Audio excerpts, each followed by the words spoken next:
right now.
And now, preview time. So let's take a look at what's coming your way.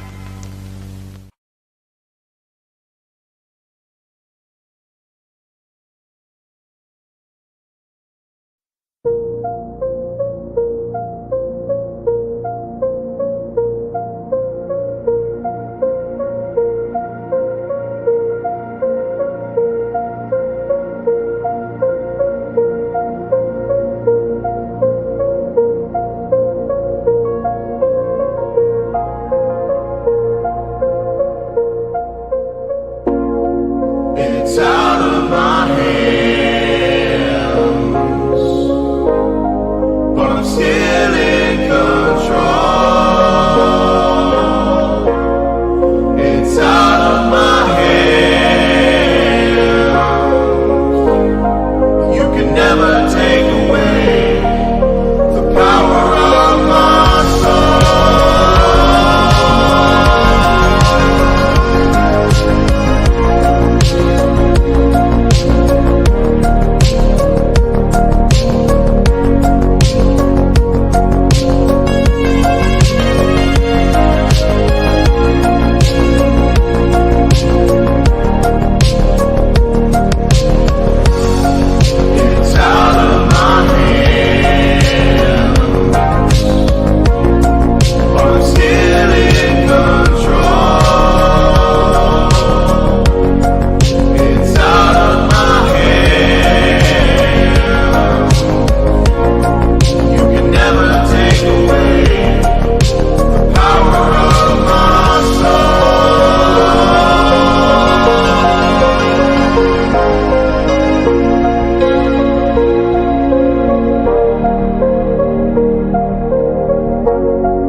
Scan the QR codes to see what's upcoming for FTW Productions and what's available on demand right now.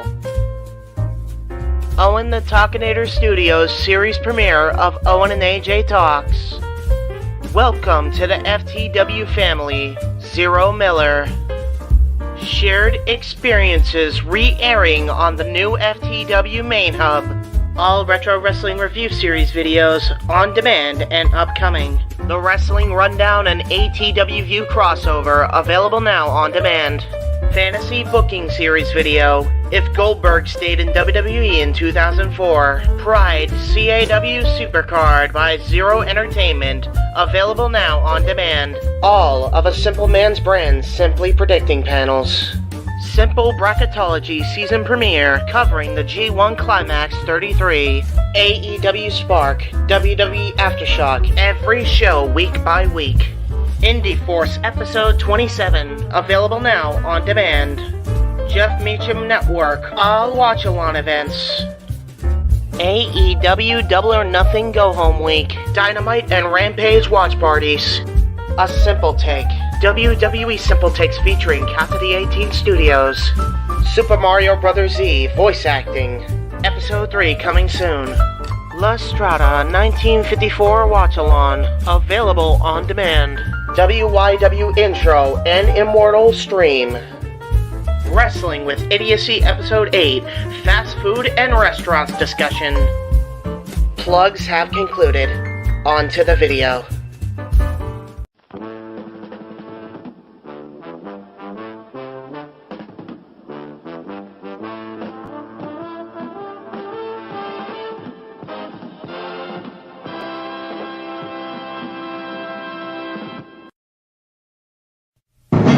The Jeff Meacham Network's Multiverse of Media. For over 15 years, the recognized symbol of excellence and the standard bearer in coverage of sports and entertainment.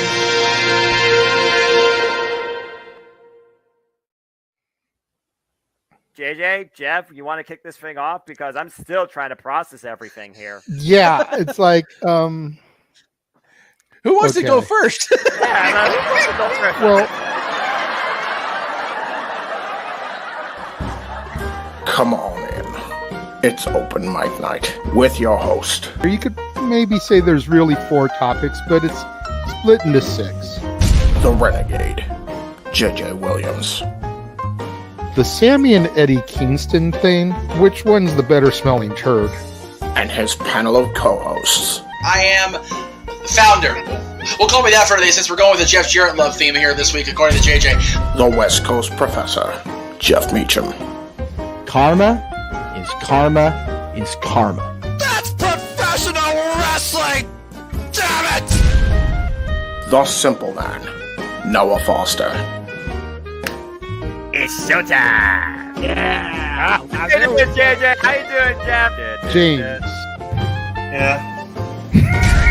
And the He-Man, James Hebert. Imagine Bill Burr, Joe Rogan, Paul White, the Baldies. There you go. It sells itself. Get in there. Short his ass and shit the bed. He's not Amber Heard. Give it time, JJ. Give it time. Now, I'm sure Jeff has some stuff that Dumb move. Just don't pull this bullshit again. You get one. Tony needs to stop caring about the ratings. Bradshaw said as long as the ads are in place, we're not going to lose that third hour. Ring of Honor does not have to be AEW Live. They don't necessarily have to coexist with each other. We kind of saw that tonight to a degree. Along with a panel of guests. He is no longer glorious. Don't you bring that up. You want me to rant about what my NXT used to... No, we are done here for the night. I swear, James. Because you never know who may show up for open mic night. I leave our company in the capable hands of an extraordinary group of superstars, employees, and executives. The first thing that came to my mind was, it's about damn time. Amen. I literally touched everybody in the state's trash. So it's horrible, you guys. Peyton's new thing is Dennis the Menace, but it's funny because she calls it Dentist the Medicine. That's great. When Elliot Taylor came out and did Born for Greatness live, I was popping my pussy, having a great time. I didn't care. I was having so much fun. Sit back, relax, and enjoy the show. Fuck Bill Belichick.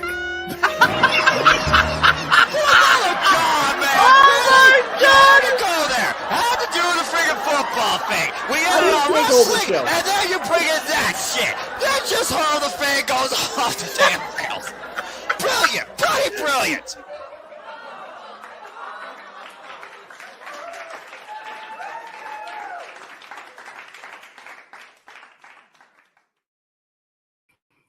What is going on, everybody? Welcome to another brand new installment of Open Mic Night. I am your moderator, your host for the evening, the renegade of Hulkamania brother, JJ Williams. And we've got a pretty full dais this evening because there is one man who a couple of weeks ago showed his ass and shit the bed, Amber Heard style, and went not just on social media, but wrote an article saying that a man who turned 70 years old yesterday did nothing for the business.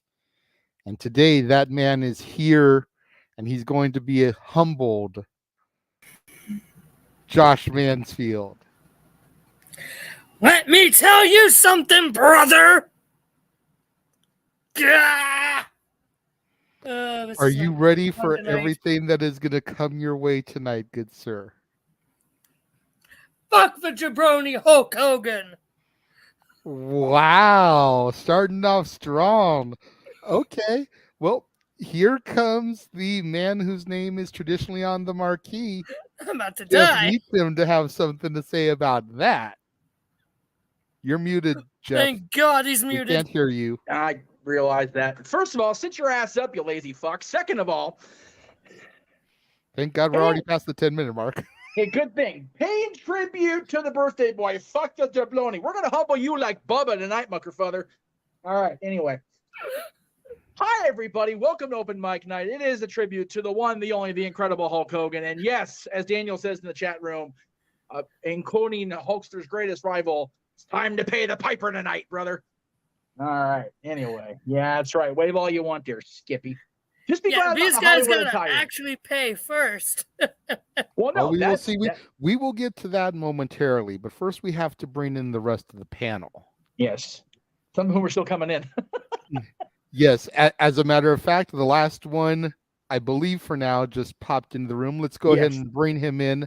Yes. As he is the tired, worn out, simple man with a spectacular voice. Yes.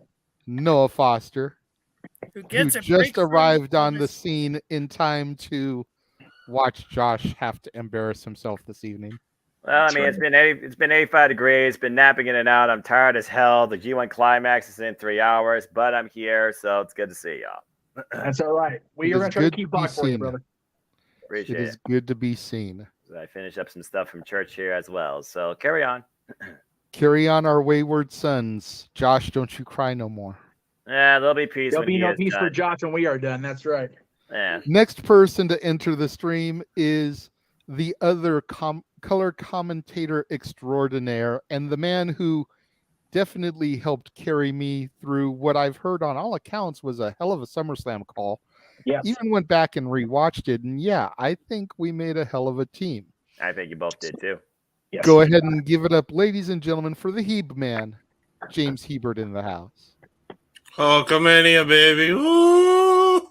Nice one, Paul White. That was enthusiastic. I am feeling the sincerity and the love, brother. No, for real. I wish I actually would be more enthused if it wasn't for the fact that I just dealt with two different parties, both involving a pool, one involving a cookout, a lot of standing, a lot of walking, a lot of swimming, and very tired. They're good times though, man. Sounds like you had some Great good time, times. yeah. Yes. I had a good time. I took a nap before I came on. It's all about them summer cookouts and barbecues as we get closer to the fact that the kids are already back in school because, screw us, right? So we can't do anything fun, mid-August or beyond. Right. Nah, the fun ends mid-August. It's back to serious matters for everybody. Because at least when we were youngins, it was back to school the Tuesday after Labor Day. By the letter, there was no wavering, man. And then I was talking about this the other day before we were anybody. The year after, like the fall after I graduated, because I graduated on June 8th.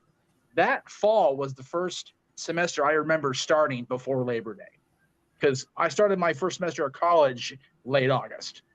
So it's only gotten earlier and earlier the last 20 years. So It really has. It's crazy. Bullshit. Agreed. But it doesn't end here, folks. We actually have no. 3 more people to bring onto the dais this evening. Wow, brother. It's a full house. Yeah, all for this gentleman right here to watch him get humbled. That's right.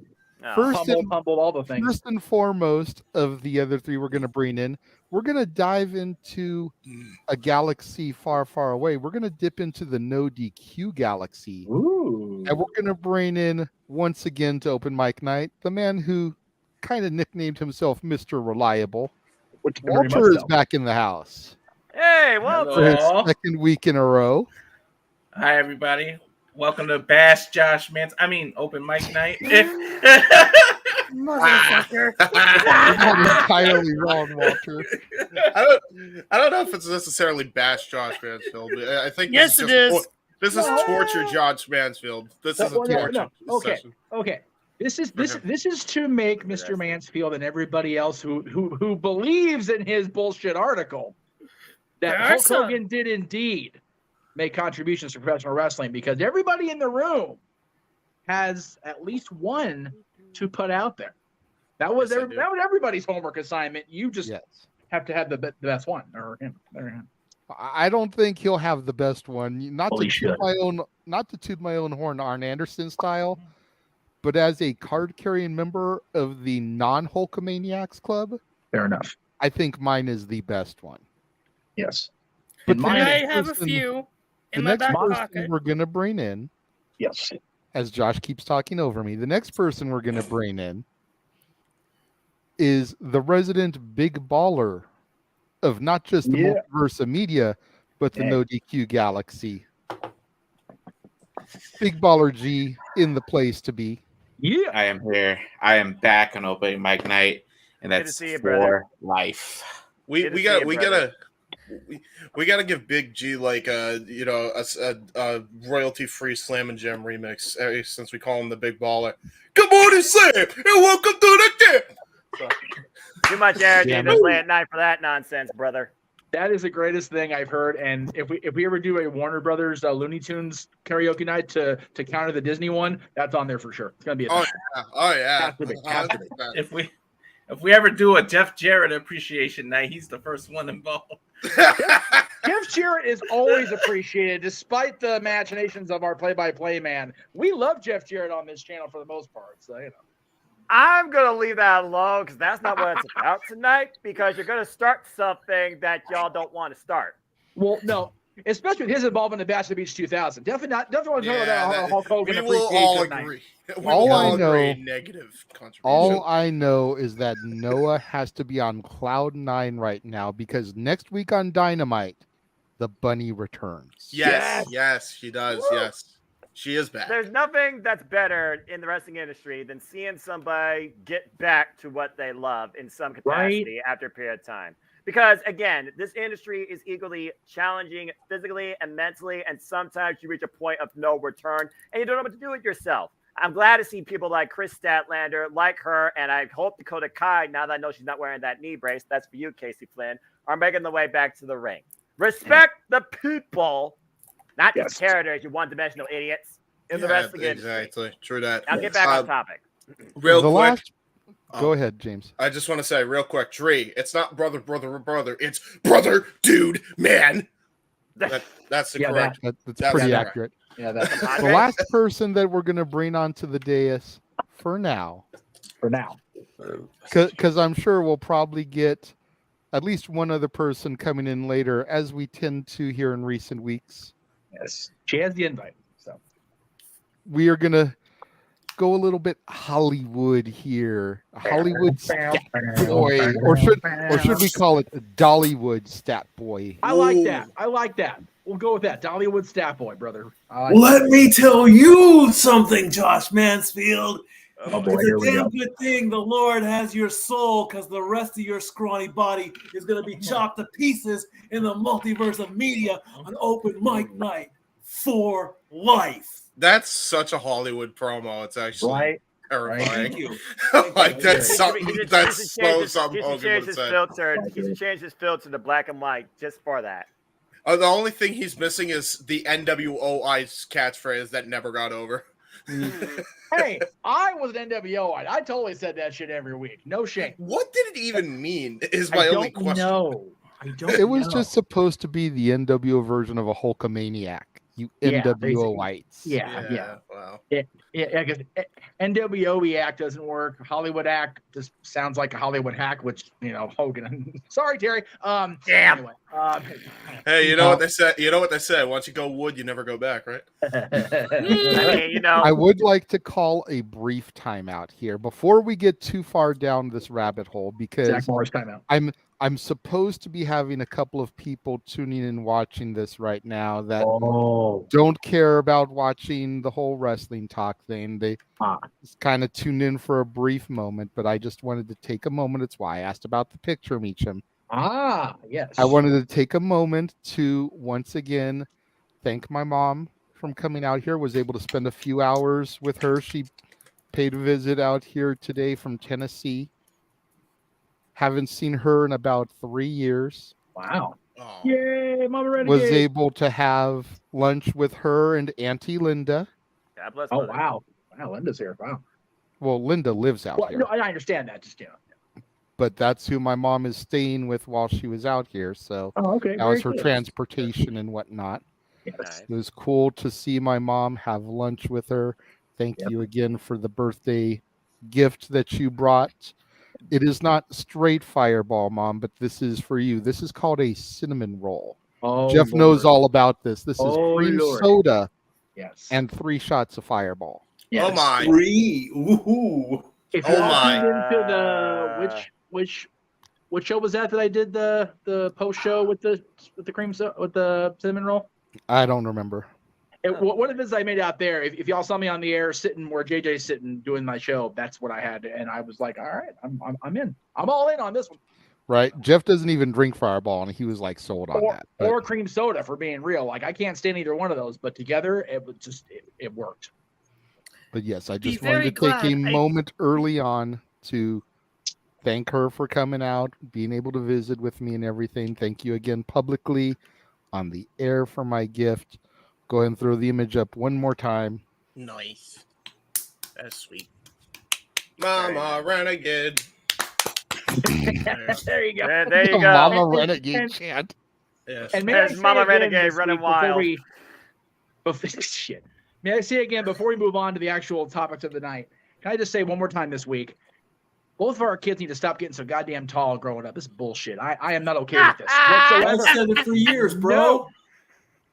No. Every time I'm like, tell that kid to stop growing. Hashtag it. It's seriously, Dylan started. I know Natalie started school last week. Dylan this week, and I put that picture up, and it's just he's almost taller than the door. Hey, listen, Elon Musk's hashtag system does not stop science. Okay, I don't care.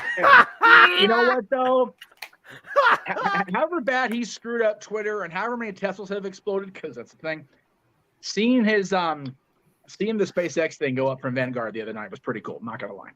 Yeah, it is pretty dope. To be fair, he got a dub there. And, yeah, it had a big trail. It was. I watched from my backyard. It was such a clear night for once. Just going across, it was really cool to see that. So Elon, stick to the space stuff because clearly you're in space anyway. So stick to that. Maybe I'll go back. Maybe I'll land on Mars, or maybe I won't, brother. The irony that you hung out with your auntie Linda on a day we're appreciating Hogan is not lost on me. Right there you go. The first crazy woman to influence Hulk Hogan's life, and certainly not the last, brother. Yep. Yeah. All right. Anyway, yes. Back to the topic at hand. Yes, Mansfield, so patiently waiting with your hand up so you don't step all over people. Boy. What can we do for you, good sir? Are you ready to make your first statement as to something Hogan actually did contribute to the business? Well, I figure before we get to that, are you going to go over the tiers for tonight's donation goals? Oh yeah, for my punishments. Very good, very good. Thank you for bringing that up because we are all about the shills and the money making here, and I'm sure Noah is good to have a week off where he doesn't have to embarrass himself. Just you wait for Disney karaoke, Noah. Just remember, next week he has to sing Barbie Girl. Yeah. Oh Lord. And very likely Spice Girls because British Invasion and Mrs. Ritz is a fan. So and he's doing a duet with me for Disney, whether he knows it or not. Not happening. So nope. Don't believe in magic. Not happening. And Jeff, if you want to type this into a little ticker so it can go across the bottom as I say this, I can do that. So for $25 in super chats, Josh will sing the not so long-term used, but very iconic Hogan theme song, Survivor's Eye of the Tiger. It's a popular song. Not many people have an issue with singing it, so that's why it's the cheap one. All right. At $50 accumulated, yes, Josh will then have to sing Real American. Yes. All right. At the $75 tier. Total accumulated for the night. For the rest of the Yes. Not individual super chats, but once we've hit $75, yes, Josh will cut a Hogan style promo. Mm-hmm. All right. Complete with a what you gonna do when Mansfield Mania runs wild on you. Brother. At the $100 mark, he will rap in all of its infinite glory the Wolfpack theme song. Oh my God. Lord. And the coup de grace, if by some miracle we can get to $150 total raised, Josh will sing the Real American knockoff, American Made from WCW. It's the greatest show of all time. Damn. This is the greatest show. So those are the tiers, everybody. And I'm working on please, it. if you're going to super chat to try to embarrass Josh, yes, spread the love across both channels, because both me and Jeff are monetized. We both can use the additional funds coming in. I agree with him. Yes. I just want to. And we've already got a $10. Yay. Walter! What happened? Walter That wants was to see the Eye of the Razor Tiger, brother. Wrestling. Yay. There we go. That's what we love to see, Walter. That's why he's in the center. He's Yeah. the center right now. Walter's the center of the multiverse. Congrats. So I know there was a possibility of you leaving sooner than you were expecting, Josh. I at least request wait till Datilla, if she does show up, gets here, because then JJ will have his dream realized of a Brady Bunch 9-panel. We've had 9 panels before. But not for a full long segment. So That's true. That's gotta fair. get our shit in on that one. That'll be one of the things that'll help perk me up besides watching you praise Hulk Hogan. That's gonna be the best part of the night right there. So As Matthew so eloquently put it, those are the tiers right. to see Josh's tears. if you look closer, it's easy to trace with Josh's tears. That's what the wrong said. First, I would like to thank everyone who is kindly saving their money to make Noah suffer for British Invasion karaoke and the Disney karaoke. That don't mean they won't thank make you you suffer. all from the bottom of my heart. Okay, so but before you do that, let me be counter clear. If he's the center square, if you know, you know, kids. Nope. That was a reference and a half. That was a reference and a half, kids. Go do your research there. I got you, anyway. Jeff. I got you. Love you. I love you guys for that. So, if the allegedly cocaine-induced curly-haired wonders to be believed from our guest on Wednesday's Greg Cherry show, we'll also have Full Gear that night. So let's not get Noah too wound up on having to sing because he has to call a full pay-per-view. And Wait, Full Gear that night? Apparently so. November 18th is apparently the rumored innuendo. Yes. Woohoo! So you will have to have you follow up calling Full Gear, having to sing Disney songs. Yes, sir, Jay. Yes, sir, Jay. We have our 9-panel. Ladies and gentlemen, let's welcome Datilla to the stream. Hey, Datilla. Welcome to see me get annoyed, absolutely embarrassed on screen. And that's why I came. As the only female person. As the only female. Big G, you stealer squealer. Wait a second, so I'm Alex? Why do I have to be Alex? Meltzer Mansfield. I was about to say, why is JJ Alex? We're gonna crash throughout the night. Fuck me. Bunch. Stupid The alcohol. Meachum bunch. The Meachum bunch. We're the multiverse bunch. The multi bunch. The multi bunch. And that's the way we all became the multi bunch. No, so everybody hears the story about two California boys. Not copyright, not copyright, damn it, not copyright. We're $10 away from the first hit. That's right. We're $10 from that first tier, kids. Come on now. Keep Thank you, it going, Emmanuel. everyone. Keep it going. Now, Save your money.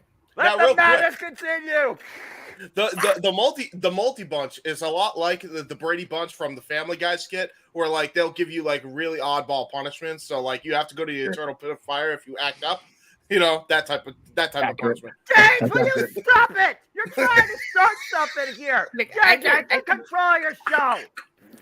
I would just like to say that for once it's running the chaos and it's not my fault. I didn't do it. That's fair. Yes, you did. I saw you do it. That is fair. I was James? listening, guys. I was listening to what you guys said. I heard you guys mention my name, so I came. I was working on my speak her name and she shall appear. Yeah, say his name and he appears. Yeah. His name is Yuya Umurora. Yes, pure motivation. His That's name is pure Noah motivation. Foster. No.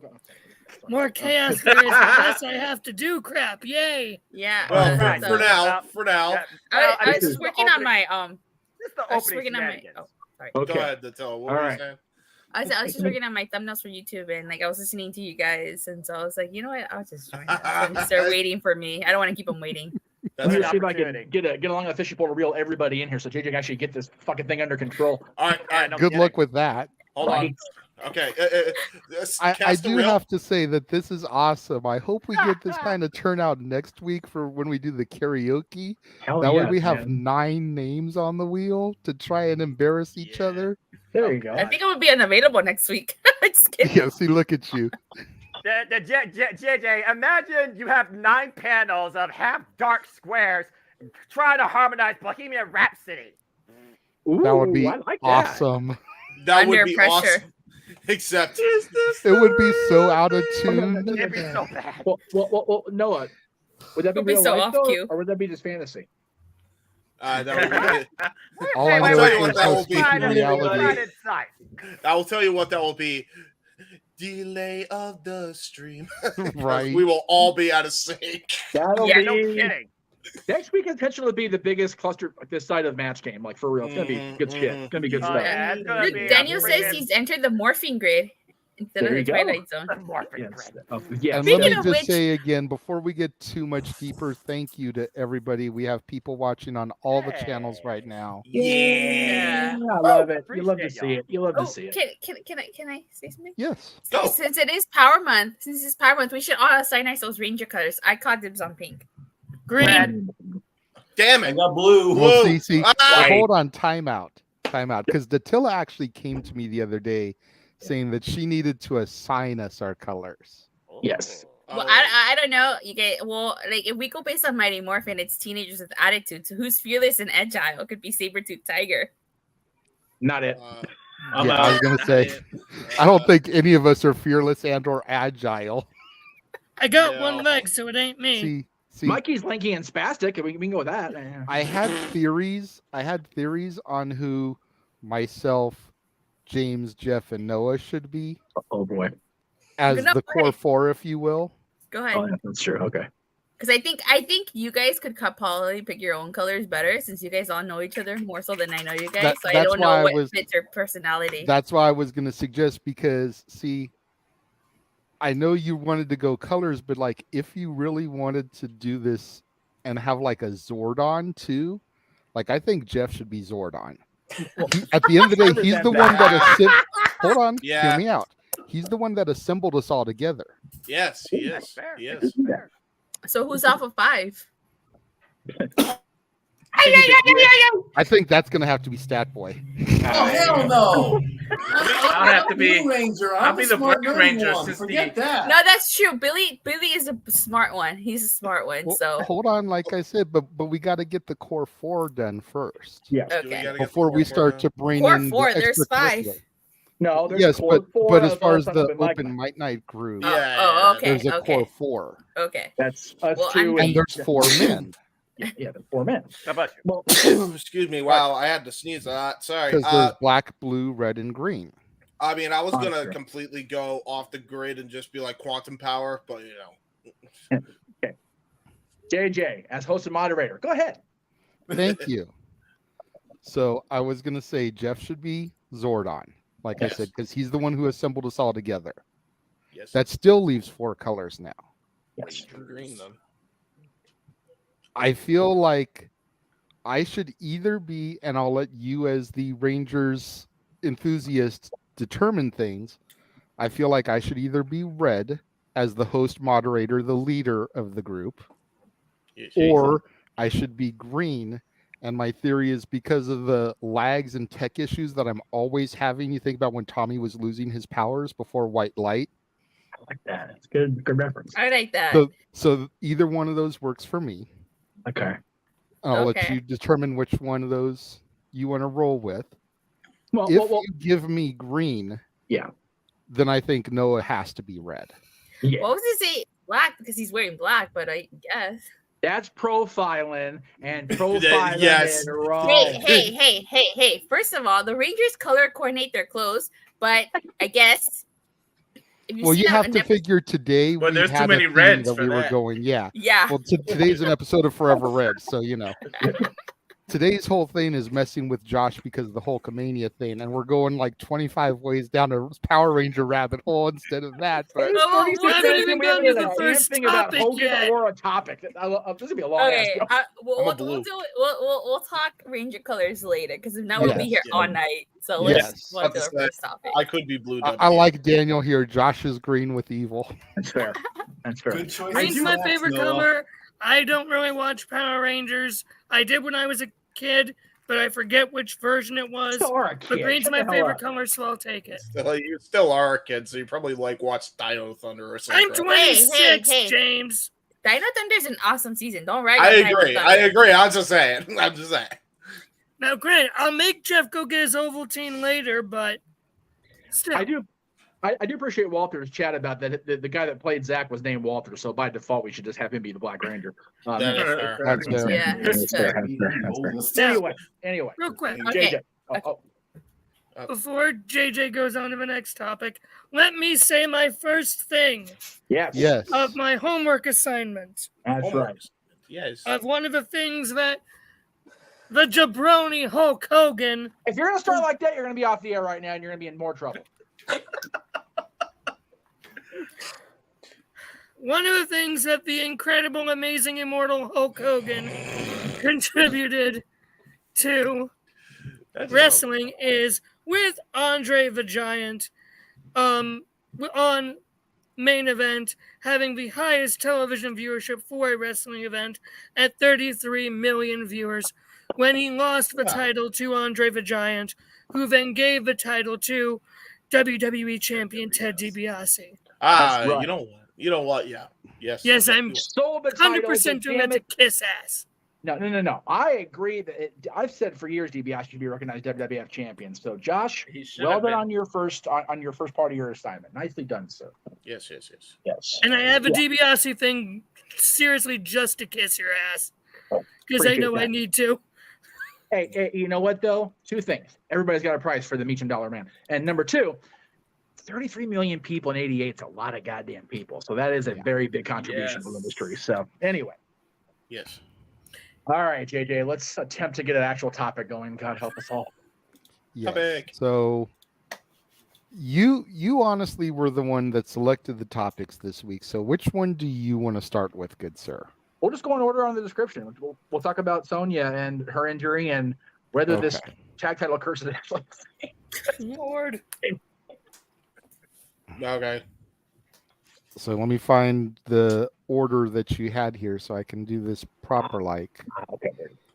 freaking like 25 group chats and messages. So okay. Oh, I Here we know go. that feeling. I'm gonna So bunch of does Sonya Deville's injury prove that the women's tag team titles are cursed?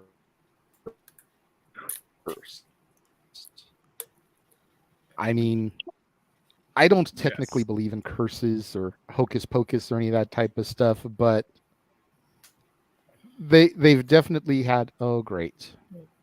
Am I going Rero? You were. You're good now. Slightly, but you're good. Okay, so are these things? We've talked for a while about just getting rid of them. Yes. And doing like a women's intercontinental title instead, a women's secondary title. Yes.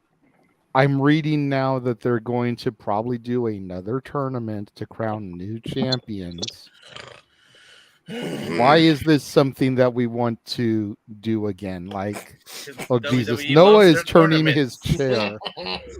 WWE loves their tournaments. We know that. Noah has turned his chair. G So has is turned Big his G. chair. Oh boy.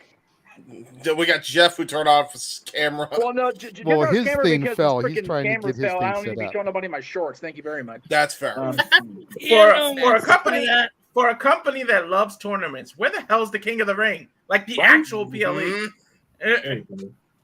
Yeah, exactly. All right. Matthew with an interesting take here.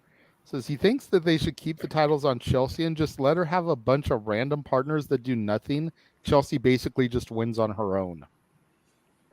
Or she can complain to management after each fight. I mean, yeah. Yeah. I mean, I think the plan is really, from what we've seen, is for Chelsea to find another partner. They're not just going to strip them of the titles. They're going to give Chelsea another partner and go with it from there. Because to strip them of the titles and have another tournament again, I think is not what Triple H wants to do. I don't blame him. Isn't Aaliyah due to be back? Yes. Yeah. I'm not sure. There you go. I would That's go with possible. But yeah, I think they just keep Chelsea as champ and get another partner. I think it's so funny what Matt Cardona and Matt Cardona's father have done. If you've seen Chelsea's Twitter, with both of them saying they should be Chelsea's new tag partner. That's funny. My favorite's Kathy Kelly. Oh crap! What was that? Noah has the sunglasses. Oh, here we go. I wear my sunglasses at night. Yes. Make him pay for it. Taylor, quit singing. Make him pay for it. This means that Noah is not happy with the topic. Yes. Noah, in the words of LA Knight, why don't you talk to us? Yeah.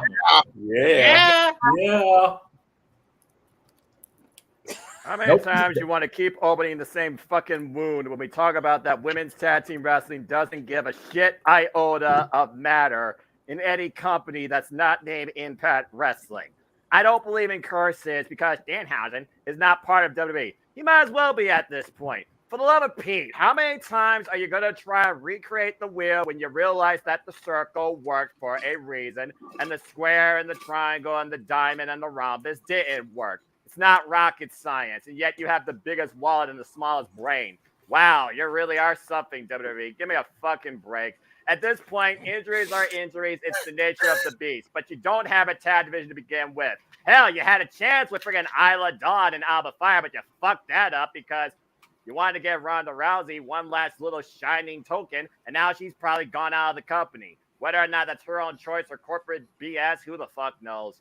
I don't give a damn about women's tag team wrestling unless you put the name Impact Wrestling in front of it. That's why there's a fatal four-way with 4 actual tag teams. And get this, 2 of them are actually former Impact Knockouts tag team champions. One of them has the chance to be, and it's actually a united faction built up by storytelling. When WWE learns to do that, then maybe I'll actually give a shit to talk to you more about women's tag team wrestling associated with WWE. Till then, don't give a fuck. Dang, no, tell them how you really feel. I agree. Honestly, I agree. I think you did. Can I piggyback off what he said? Because I got something. I knew this was going to be a hot button topic. I was hemming and hawing about discussing it, but Jeff thought it was something we really needed to discuss. So, floor is yours, James. Well, let's talk. Let me talk to you also. Yeah. Yeah. I genuinely want to know why, like, if you believe in these curses, typically how this typically happens, if you believe in the superstition, right? Tinfoil, whatever you want to call it. It typically tends and starts from the top of the people that have been booking the division like shit for years that obviously don't give a single rat's ass about what they're doing. I don't know, just a thought. I mean, Noah, how many times have I booked the women's tag team division at nauseum, way better than the Fed? Well, I'm not retired yet, so not enough. Yeah, exactly. But enough to be in the double digits, correct? At least. Yeah, exactly. So it ain't hard. It is not hard. It's never been hard to book, as this man said. It's hard to finance. You don't have a finance problem. You just don't have a I don't give a rat's ass problem. Never have. This division might as well be like it's an inconvenience to you. It was back when you first launched it back in the 1980s during the rock and wrestling era. You didn't want anything to do with it then. You don't want anything to do with it now. And the only person that actually gave a single iota of an F, and even she got trampled on, was Stephanie McMahon, and she's gone. So whatever credibility they could have gotten, that's gone. Because there's a person that actually would have cared. She's no longer there. So now we're in a situation where Triple H doesn't know what the heck he's doing, and it's obvious because when he had the full creative license, he still screwed it up. Damage Control still hasn't been able to get over. You got, the possible reuniting, the possible return of Kairi Sane. Nobody's even thinking about making a faction or adding them to Damage Control to join up with Io Sky, their brethren over there. I mean, Jesus, man, why do you just don't care? Like, you have women there that you could easily team up and actually do something with that isn't just, okay, well, it's a main eventer. We'll put the main eventers in a random tag team, throw them together, and then split them up right after because it's like the women's tag division in WWE is like Shawn Michaels was at the NXT tag team division. They can't last long, and he breaks them up within like 2 or 3 weeks. I mean, let's call a spade a spade. I know it's your NXT, JJ, but even you have to admit that's pretty accurate. I mean, that's essentially the women's tag team division. They just break up any team, even when they get a little bit of steam going, which is why I think a lot of people, the pop got big in the UK, but like a lot of people are just like, wait, why this quick? So it's, this is a repercussion if you believe in curses, which I don't typically. Right. If you believe that there is a curse, then maybe you should take a look at your own mirror. It's like, okay, what the hell did I do to screw this up? Because typically it falls on the feet of the people who don't give a crap to begin with. Oh, wow. That's it. That's all I got. And Noah and I are like big proprietors of women's tag team wrestling, for the record. So this is a little bit of a pet peeve for us. Just figured I'd put that out there. Yes, go ahead, Datella. Well, I think that those tag titles have bad juju, and if you're Latino, you would know to do an egg cleanse on those titles just to rid them of their bad juju. Yeah, yeah, true. So they need a good old-fashioned egg cleanse. Number one. Number two, to kind of piggyback off what Noah and James said, WWE doesn't give a shit about their women's tag team division. They don't. And it's so funny because if you look at back in the day, they actually did have women's tag teams. They had Cool, they had the Bella Twins. You know, they had these random women teaming together when they didn't even have a tag team division, and now it's like they're struggling to have women team together. What, you know, that's so odd. But it goes back to what James said. Nobody gives a shit about them. Nobody in WWE management gives a shit. I mean, Noah brought it up. Look at Impact Wrestling. You have a fatal 4-way for the Knockouts tag titles with 4 actual teams. You know, I think back to the Iconics. You know, when they were still in WWE, they were a legit tag team. And what did WWE do? They split them up for no reason. And then you have Painter Royce teaming with Lacey Evans. How can you do a tournament again when there's not enough women's tag teams? Yep. So, okay. Anybody else have anything else that they would like to add on this topic? Go ahead, Walter. Yeah, the main problem is when it's painfully obvious that WWE themselves don't care. Why the hell should we? Like, It's obviously like you don't want us to care about it, so why put it on TV? And it is a little coincidental that Sasha Banks left, became Miss Monet, whatever her name is, and then she got hurt going to another company. So she thought she could escape it, but nope, it caught up to her. Everybody that's ever held that title has actually had some form of juju. That's the sad part. Not Trinity. Trinity hasn't yet. Not yet. Yeah, Trinity hasn't yet. And to be fair, both Billy and Peyton, or Cassie and Jesse, ended up, they didn't have bad juju. They just got pregnant and were able to have different lives outside of wrestling. So it wasn't bad. That was just outside of wrestling stuff. That's good. That's a good thing. So it's just that when upper management, when it trickles down and none of them care, we're not going to care. So that was just a toy. Those belts are just toys and merchandise to sell for little girls to have something to wear on their shoulder on the show. And then, to be honest, every time I go to a show, I've never seen those titles for sale on any of the stands or anything, and I've never seen people. I don't see people wearing it in the crowd ever. So, get rid of them. They're not even selling merchandise. So, what the hell's the point? That's fair. Which ones, Nathan? They've all been wiped out too. Yeah. Exactly. Mm-hmm. Where are Ida Dawn and Alba Fire? SmackDown. On SmackDown. Although catering. When did we last see them? Yeah, catering. Accurate. Right. You shouldn't have tried to unify the titles by having Shane and Ronda beat them. You could have kept the NXT titles and made a whole different division for that title. And then while this is going on, everybody could have went for those NXT titles. You could have taken the NXT name off of it and just called it the tag titles like you do Raw and SmackDown, world title, this title. Could have did that. No, but again, Walter, all of the, for lack of a better term, wow, that's really loud. There we go. For lack of a better term, the established tag teams have either been wiped out, broken up, or released from the company. So how do you have a tag team division when you've literally got 3 teams, maybe? Yeah. If that. James has been 100% on point from the very beginning when they started these tag titles with Bayley and Sasha, I believe it was, back in 2019. Mm-hmm. They have been not cursed. They have been not given a shit about from Jump Street. Those titles were first created, conceptualized, whatever you want to call it, to pacify Mercedes because she wanted to do something different. Originally, if we're really going to reach back, Nikki and Brianna have been pushing for these titles for ever.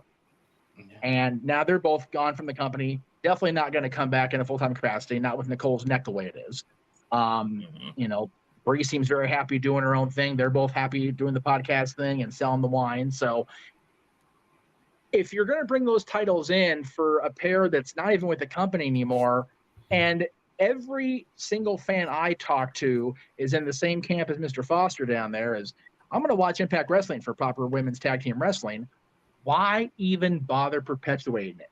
You've got Chelsea Green under contract, and yes, it seems like the storyline's going to be they're going to keep the title on her until Sonya comes back, or keep having her tag with random people. They're doing this funnier than shit Chelsea's Got Talent thing on social media, utilizing their social media accounts for this purpose, which I think is actually a good way to tie in the internet folks, if you will. They can run this thing on Monday, probably into the ground, knowing WWE, but they can have her and Pierce work, which is always gold because Adam is just so good at the annoyed authority figure. Like, oh, God damn, here comes Chelsea again, son of a bitch. And just it can work. Will it work long term? Probably not. But in the short term, till they figure out exactly what, if anything, they're going to do to make it different, then I say run with it, because at this point, I heard a lot of people say basically the same thing. If you're going to run another tournament, it's just going to be like tournaments require, if you're going to have a proper, like, meaningful tournament, 4 teams at the very least. More for me, it'd be more like 8 to have it mean actually a damn thing. And I can only think of 3. I was going to say, there aren't even 4 proper tag teams in the company right now. Not at all. If you want us to take it serious, go out and hire actual tag teams. Go reach out to the Iconics, bring them back. Reach out to when you start doing that, then we can take it serious. Go to the Women of Wrestling roster. There's still a couple tag teams there. No, negative. No. I only say don't hire them based on what I saw last time I was at the show. No. Well, that's fair. Like the one, this is going to probably sound a lot more clickbaity than I mean it to, but the one talent I've seen on both the shows I've been to in the very recent past that I already know works on mainstream television is Harley Cameron, and she's not even really wrestling full time in AEW yet because she was at the WWE show, but she's got something that AEW hasn't unlocked yet, and it's going to be beautiful to watch when it does happen on television. But everybody else on either roster has either already been there, and I wouldn't go to WWE if I was that person. A lot of them work for TNA, or God, TNA, listen to me, Impact anyway. So, I appreciate the enthusiasm of getting quality talent, but you're not going to find quality talent on those 2 rosters, UWW or WOW, that either aren't already there in Impact or were already in WWE and couldn't hang. Or in AEW too, even. Or in AEW, yeah, because you've got Ashley D'Amboise, who is on the UWW roster, so who I think is way underrated. And then there's people like, tend to, perform on AEW Dark and run their damn mouths who can't, hold the job. Lufisto. Yeah. Is it cursed? No. Is it ungodly, horribly booked? No doubt about it. Is it salvageable? Yes. At this point, I would say no. Okay. And only because they don't have the teams. They would need to seriously take a step back and repackage the entirety of their women's division. Yep. Because they have women. They have women that they could make teams out of. Yep. But they have to build those stories to make it believable. Some people, they have to wait till they come back from injuries or pregnancies. I still think a team between Liv and Alexa would be amazing. Not for nothing. Can we get a solo shot of freaking Mikey here? Can we have you put that in all caps, Stat Boy, so you can talk to the people and creative in the back? Let's see. Look at this. Bailey and Io already a team. Raquel and Shotzi, if both of them can stay healthy at one given time or another. Chelsea and Shayna, again, if Shayna's willing to work with others. Scarlett and Valhalla, maybe. Maxine and Zelina, no. I don't mind that one so much. Bianca and Charlotte, that's what, and then Becky and Rhea. Those last 2 teams are one of those, you put them in the tournament just to have the spots filled, but they are strange bedfellows and would make for fun stuff to watch. Watch the teams implode. But again, Mikey, while beautifully illustrating that it can be done, also illustrates the fact that once you pass a tournament, there's no division. Yeah, you just showed how weak the roster is in the division. That's fair. If you make it into tag teams, it's a weak ass roster. That amount of talent on a roster, on a women's roster in 2023, hell yeah, take my damn money, but not for a tag title. Yeah, exactly. And WWE's so petty. No, it's not. WWE is usually petty. I'm so shocked that after Naomi and Sasha left, they didn't make these titles so important just to stick it in their face and took it serious. Like, they're usually really petty. Like, it shocks me. Well, but again, that's the booking philosophy is changing despite what some sources would have you believe. So, I really think that if Hunter is still the primary person in charge of creative, I've never seen a bigger advocate of women's wrestling in a mainstream platform more than Paul Levesque. Period. He believes. Let's not do that. Goddamn phone. One technology piece works there. I'm begging you. Before I go to you, James, Josh has been patiently waiting to. Oh, that's why I was raising my hand for them. Actually, I was raising it for Big G, who had to stand up for a while before Josh ever did. Okay, then go ahead, G, and then we'll go to Josh. I mean, yeah. So, like you said, we said 2019, the women's tag titles got introduced. I think we've had 19 reigns so far between all these makeshift tag teams, and we had the Iconics, we had Bayley and Sasha twice, and I believe the strongest it could have been was during the pandemic era when Bayley and Sasha had it during the pandemic era. And then recently, they brought up Alba Fire, Isla Dawn. They brought up Kaden Katana. Another tag team, if she sticks around long enough, would be Trish and Zoe. Yeah, I forgot about that. Like we've all said, the tag titles, at least in the women's division, doesn't mean diddly squat in the WWE, and I fully agree with that.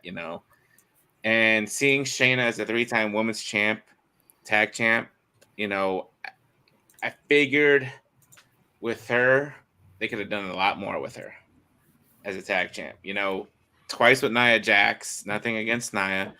And one recently with Ronda Rousey. And like Noah said, pretty much they put it on Ronda Rousey just to say, here you go, here's one last big thing before you leave our company for good. And we don't want to see you ever again because you're not the baddest bitch on the planet anymore. It's fucking Shayna Baszler, people. Get that shit straight.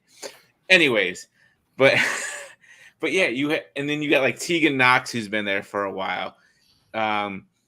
I believe Indy Hartwell is healthy again. You got Indy and Candice, who haven't done diddly squat shit since they've been there. It just frustrates me. Like you said, Jeff, you have the financing, but apparently it's hard to fucking book shit.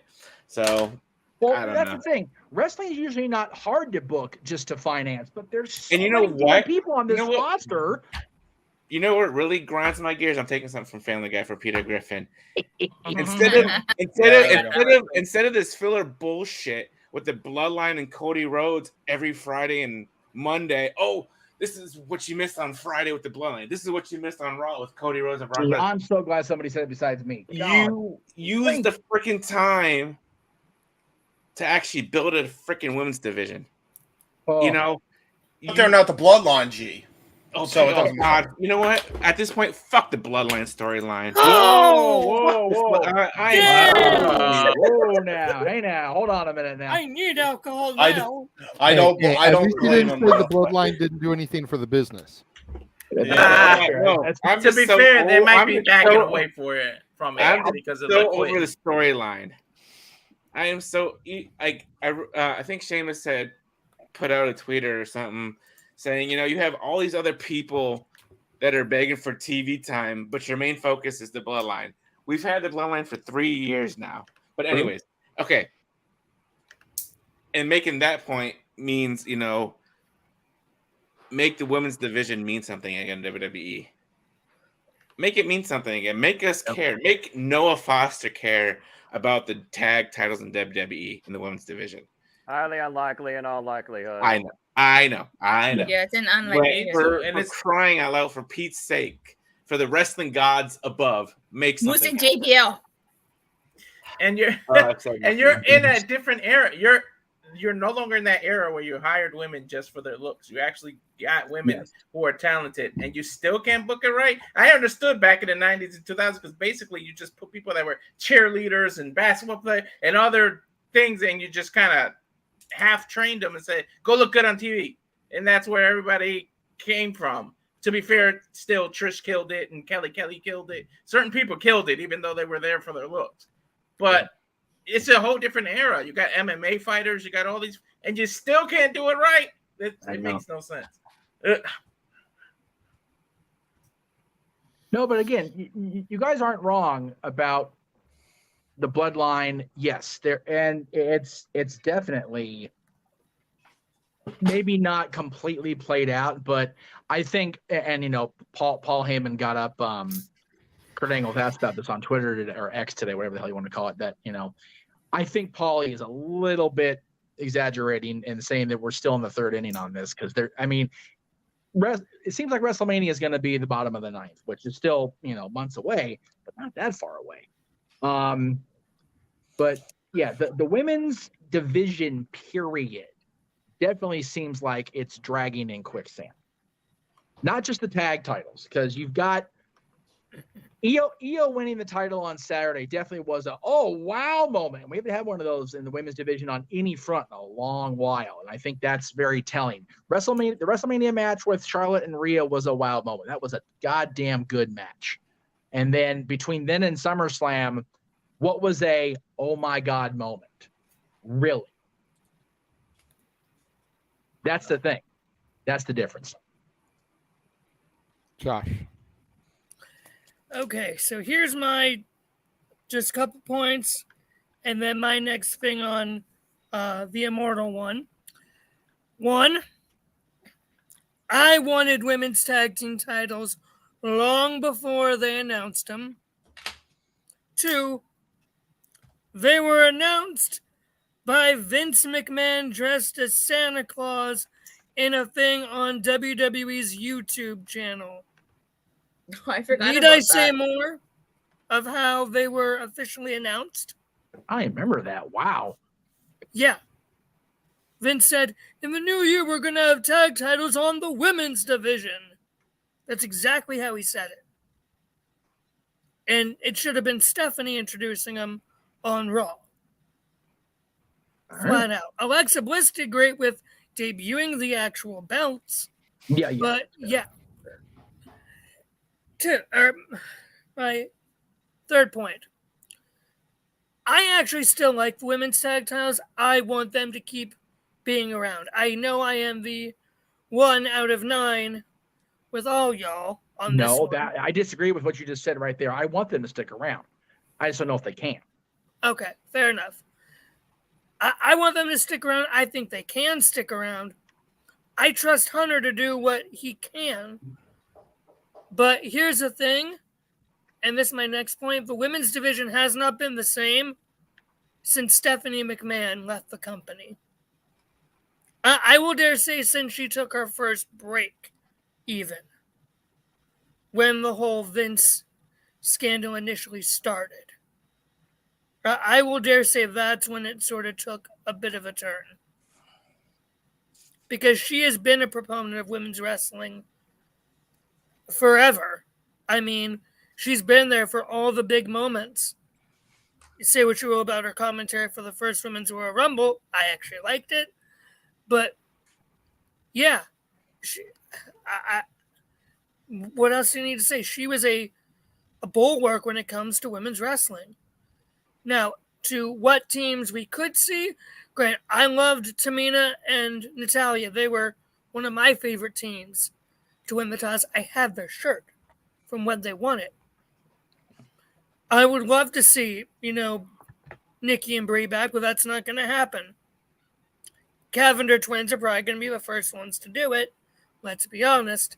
And they still haven't even made proper NXT match debuts yet. They're still doing all their Instagram posts. Not that I mind that. Team I definitely want to see win the titles one day. And I am not sorry whatsoever. JJ, lay cool. 100%. Michelle deserves it. So does Layla. Good luck getting Layla back. Right? Fair enough. Fair enough. Or I will even say Divas of Doom, since they never did anything with Beth and Rhea like they should have. You keep trying to like rebook teams from like 15 years ago. It's like, dude, it's not going to happen. I know. We need fresh talent. Maybe That's the thing. Kabuki Warriors can return if you're going to bring back Kairi Sane, and then maybe that. Just for clarification, there have already been 23 reigns in 4 years. Wow. Okay, Bayley and Sasha were, in trouble the minute they lost the titles because Sasha was all butthurt about that. Iconics, lost it within. Granted, they were champions for 4 months, but they weren't booked very well as champions, at least for my money. Alexa and Nikki twice, I believe. Yeah. Kabuki Warriors, Bayley and Sasha again during pandemic, and I agree with G. That was probably the best booked tag title reign with the women. Nia and Shayna. Did anybody really want to see Nia Jax as a tag champion after her indirectly, however you want to put it, being the cause of Ronda Rousey leaving the first time? No. Asuka and Charlotte. Seriously, what the fuck was that? Like, why liked did even? What? That was more like a Shawn Stone Cold type thing. Right, exactly. Yeah. And that Shawn and Stone Cold worked. I'll even that kind of works sometimes. I didn't like it with our Asuka and Charlotte. And went back to the Nia and Shayna. Natalie and Tamina again. I was happy as hell for Tamina. She had grown by leaps and bounds at that point, so I was okay with that. Nikki and Rhea. I liked it, but I thought it was obviously more of a let's get Nikki to the point where she can turn. That's what that was. That's why it was short. Carmella and Zelina, I think, really had potential as a team, but again, they were champions from Survivor Series time until WrestleMania. And then freaking Naomi and Sasha won it. We all saw how well that went. And from that moment, it has been just a train wreck. The last 10 reigns have been in that period of time. So a year plus, a little over a year, have been 10 different reigns because of the post Naomi and Sasha bullshit. Sweet fuck. Right? So, wow. Yeah, it's just a mess. And is it salvageable? I'll agree with JJ. If we sit here and look at it right now, no, it's not. But with a little bit of, let's hear Guns N' Roses, patience, yes. Since Josh is talking about reuniting teams, you should just reunite Emma and Dana Brooke. I thought about that. It looks like they're going somewhere with this Dana thing on NXT. So if that doesn't pan out, which, who knows at this point with NXT's booking, it's good, but a lot of it's also kind of maybe because Emma's not doing shit right now anyway. At this point, you might as well bring Matt Cardona back and let him and Chelsea Green make a mockery of it and let them be the champs. Woo, woo, woo. You know it. Hey, as you all were talking, JJ, I would appreciate it if you share my screen because I just did this in about 2 minutes. Is Noah still there? Or is that just a picture? There you go. Done. He's still there. He's still there. There it is. Everybody, take a look. Take notes. Done.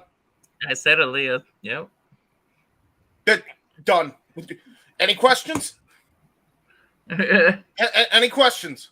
No. Do you want to take over my job? Because you're doing a damn good job of it. I'll tell you that right now. Yeah.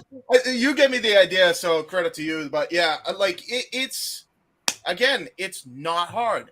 And notice, every team is a part of a faction that already has an established name or actually has a goddamn name with the exception of this one. Because you don't need a tag team name, and that makes them stand out. And they're veterans. Oh my God, what a concept!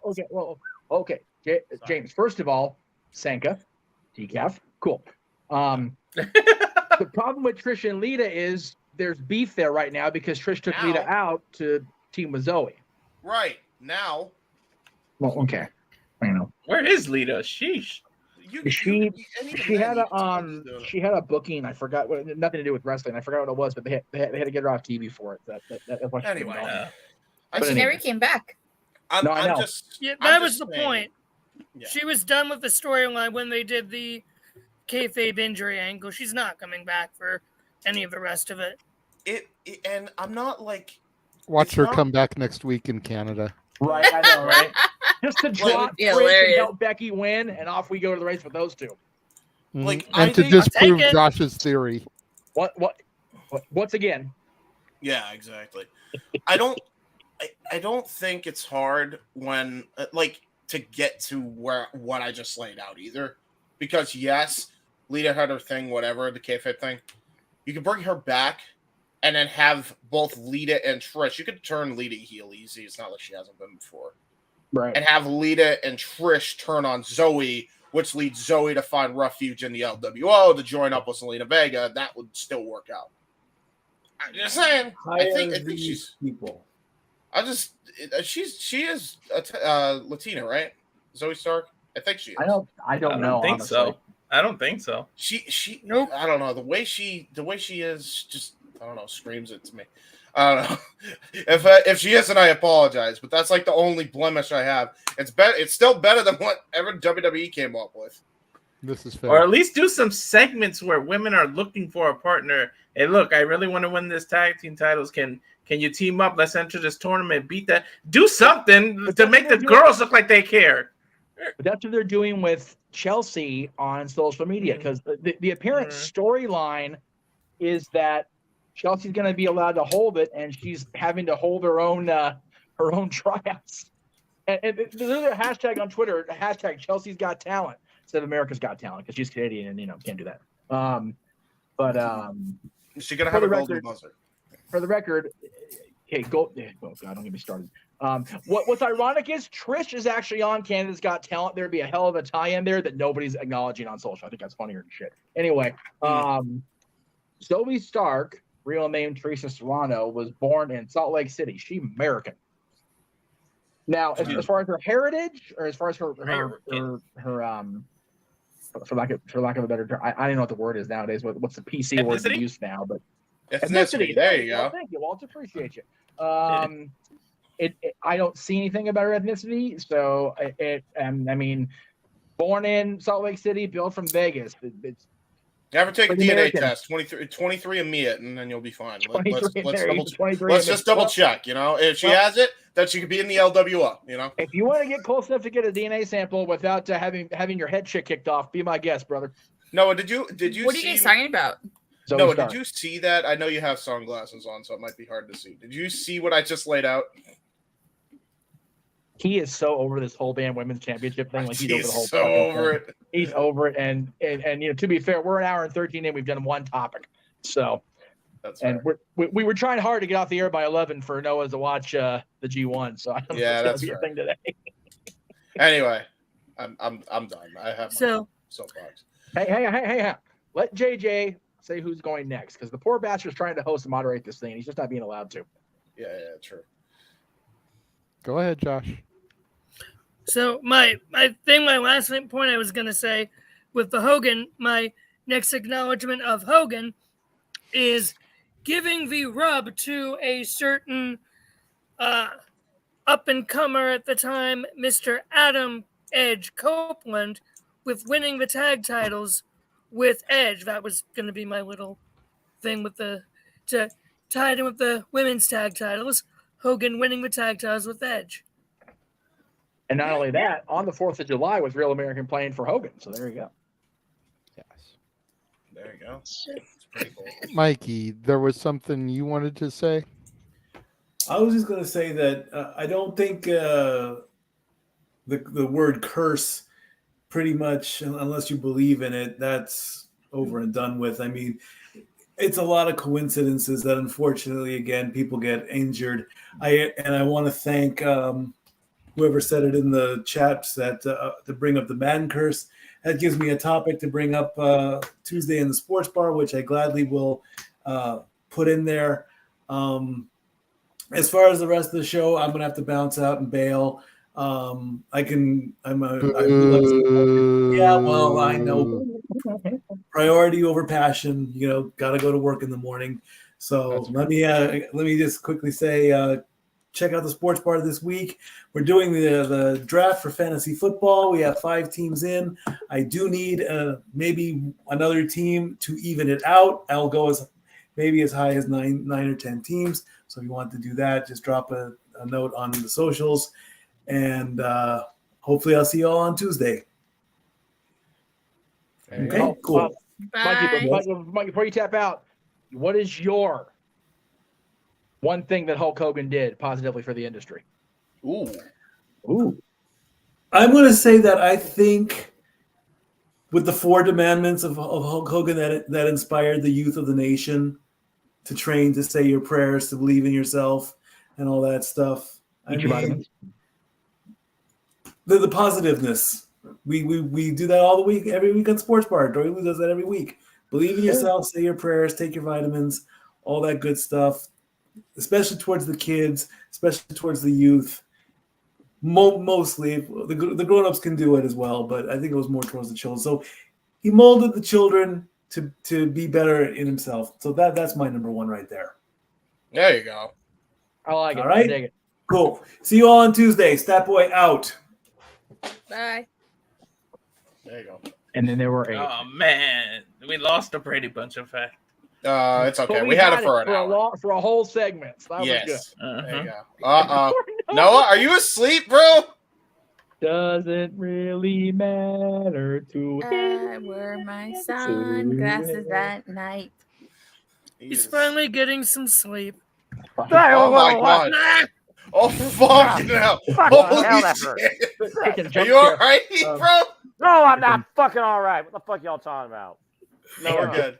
Jump scare. Oh my god, did you actually hit your head, bro? Are you alright? Yeah, on the damn corner of my fucking glass desk.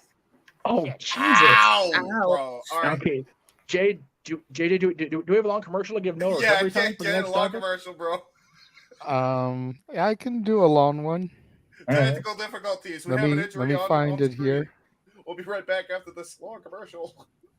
Back after these sponsored messages. Oh, Jesus. It looks like it got deleted out of here. Crap. Oh, well, here, run Mikey Trail since she just left. We can go ahead and plug his shit. That's fair. Yeah. You ever wanted to come into a sports bar where the barkeeps know their game? Well, the Jeff Beecham Network Multiverse of Media has got a production just for you. Sit down and relax as the Stat Boy and his partner break down the statistics in all things sports. Whether it's football, basketball, motorsports, baseball, hockey, soccer, professional wrestling, mixed martial arts, boxing, and much, much more. All are welcome. Your barkeeps here keep you up to date and in the know of everything going on in sports, while also having a pleasant conversation about it all. Your host and owner of the bar, Stat Boy Mike.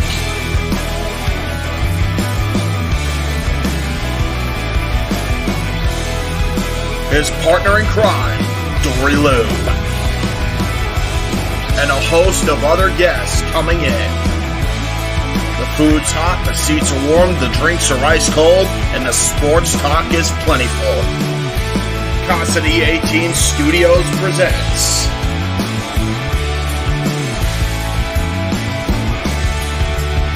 Stat Boy Sports Bar.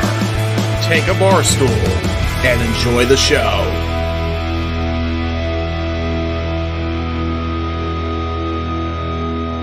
That is the new intro done by yours truly for Stat Boy Sports Bar, which you could check out every Tuesday. That's all me. I did that. Cool. There you go. All right. Noah, you good, bro?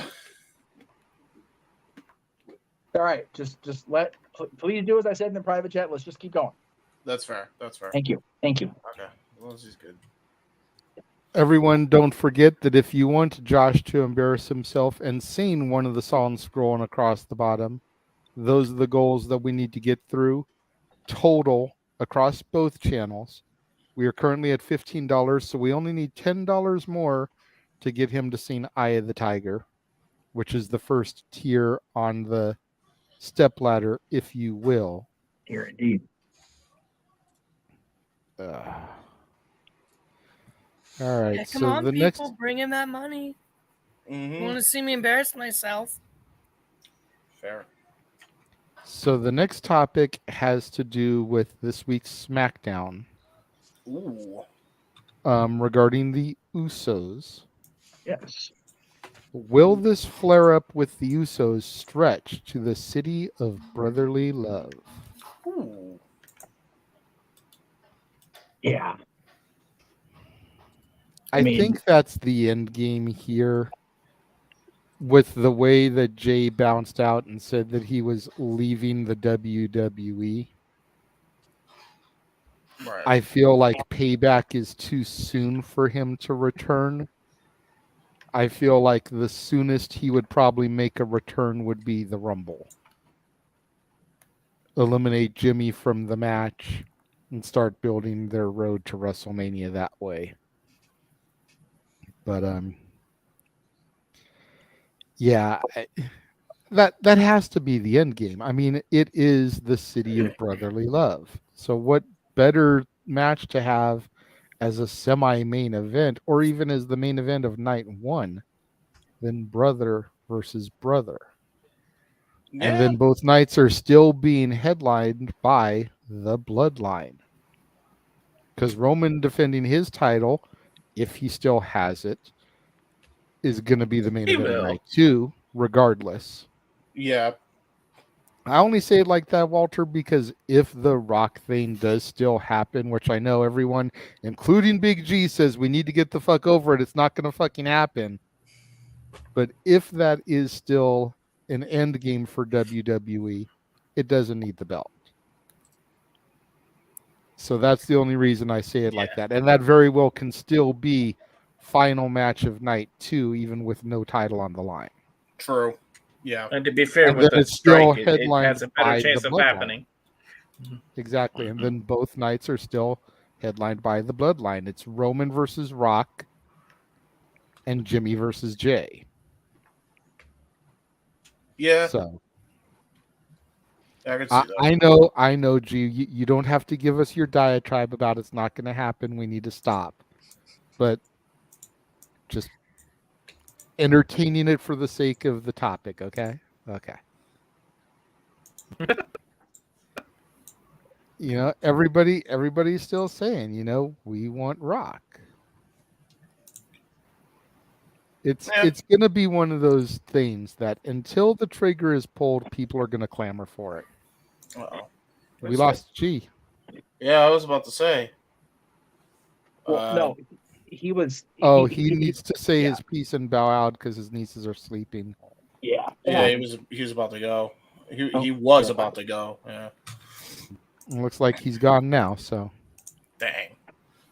Oh wait, there he is. Oh. Wait. No, that's me. Sorry. Oh, that's you. Hey. Jeff doing the double. Oh, he is back.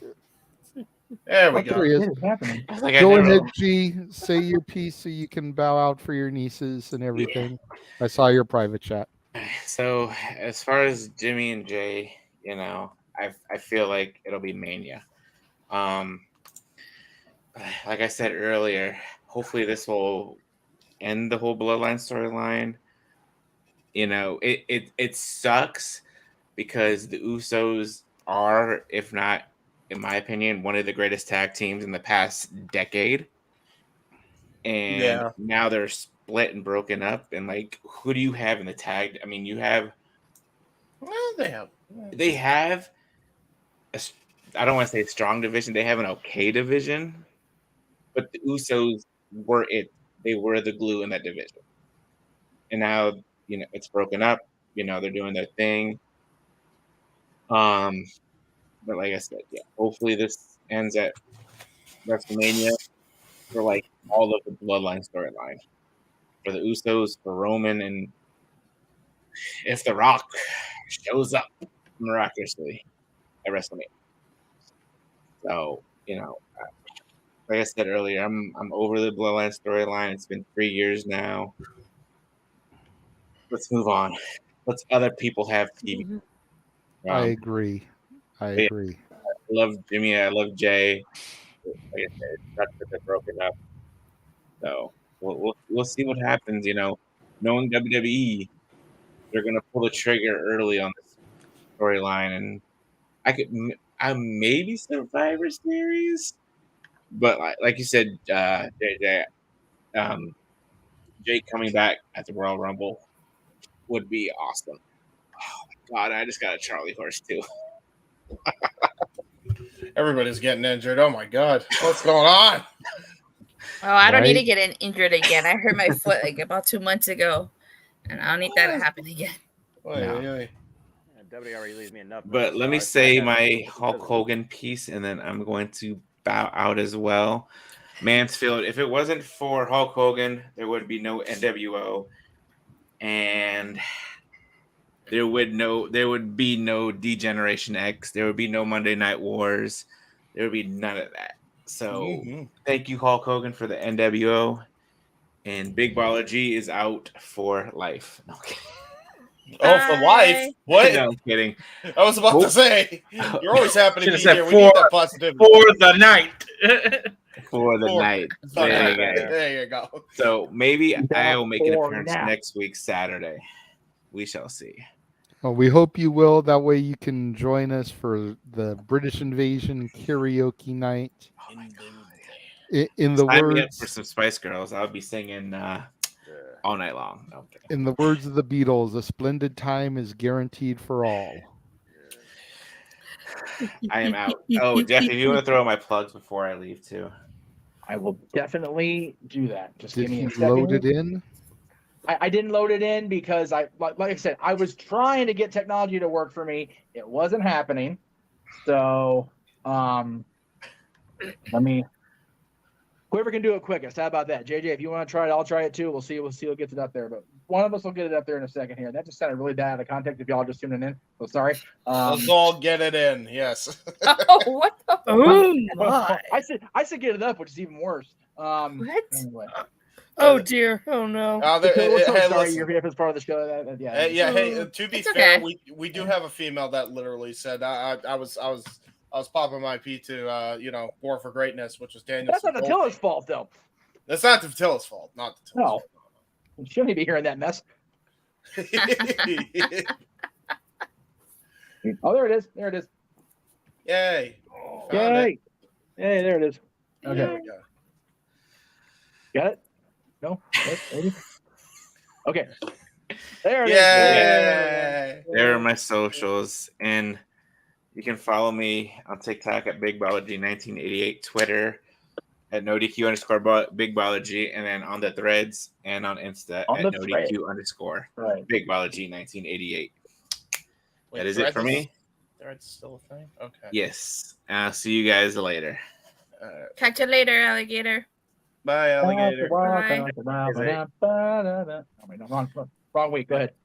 And as always, he's always happy to be here. Because Jackie Gleason wanted it after him. So there you go. Thank you, James. There you go. We always have to do it. We always have to do it every time he leaves. So I'll go next, I guess, on the thing. As far as the Usos, I know that I forget which one of them was on. Oh, they were both on Ariel Helwani's show, but I forget which one of them said one of their dreams was to have them compete at WrestleMania. They said it. Jay, of course, Jay.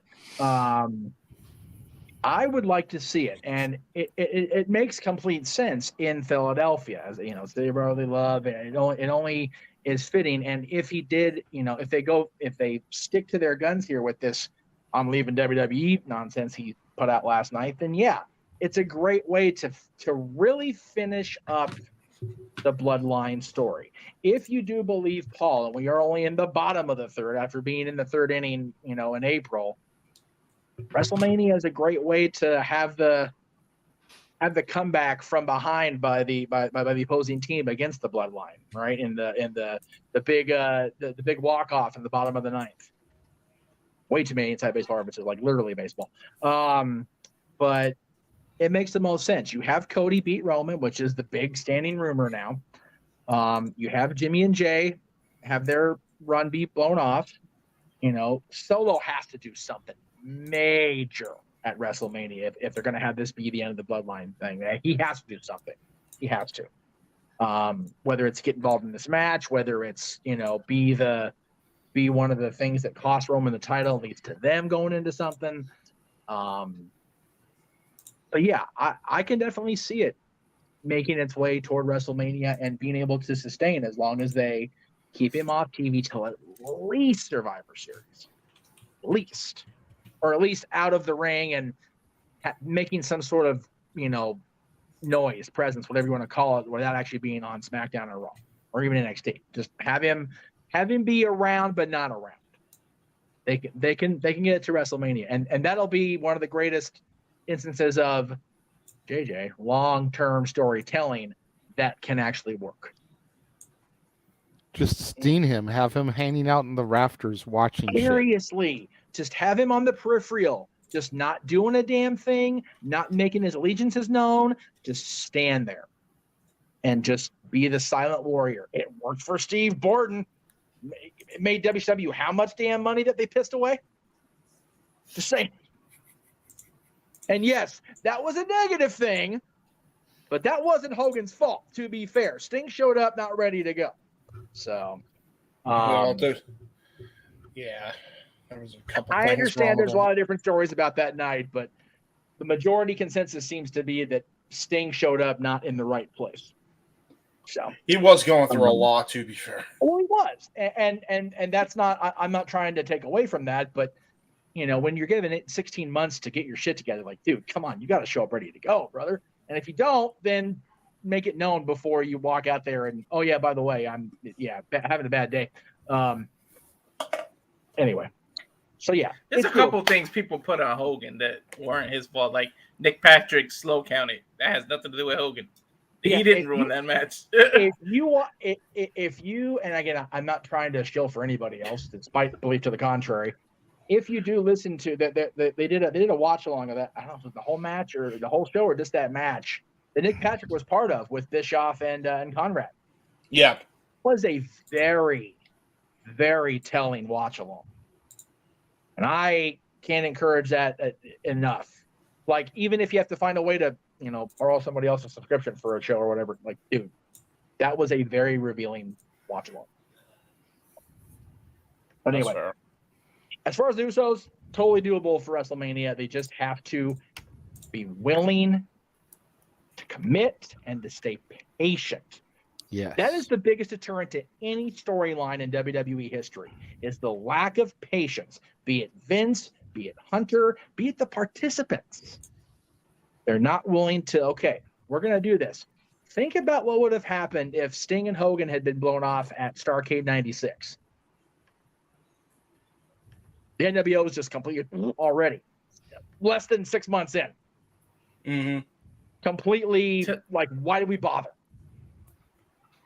But instead, they made money hand over fist all through 97. Even did so in 98 when they started to fall off the radar there, or fall off the cliff. They were still making money like it was freaking Monopoly. It was just, There is potential within this storyline, and when we compare it to Hogan Sting, everybody that I've talked to about this Bloodline thing has said, including the people that created the NWO storyline, that it's bigger than the NWO, and it's been more, not bigger than. That was a horrible misphrasing. I apologize. It's been a better told, longer sustaining story. Has the potential to be as well. They just have to be patient and commit to it. Yeah. Anyway, I'm saying the same shit over and over again. Somebody else. To be fair, they have been patient with the Bloodline story so far, so just a little bit more, and they'll be okay.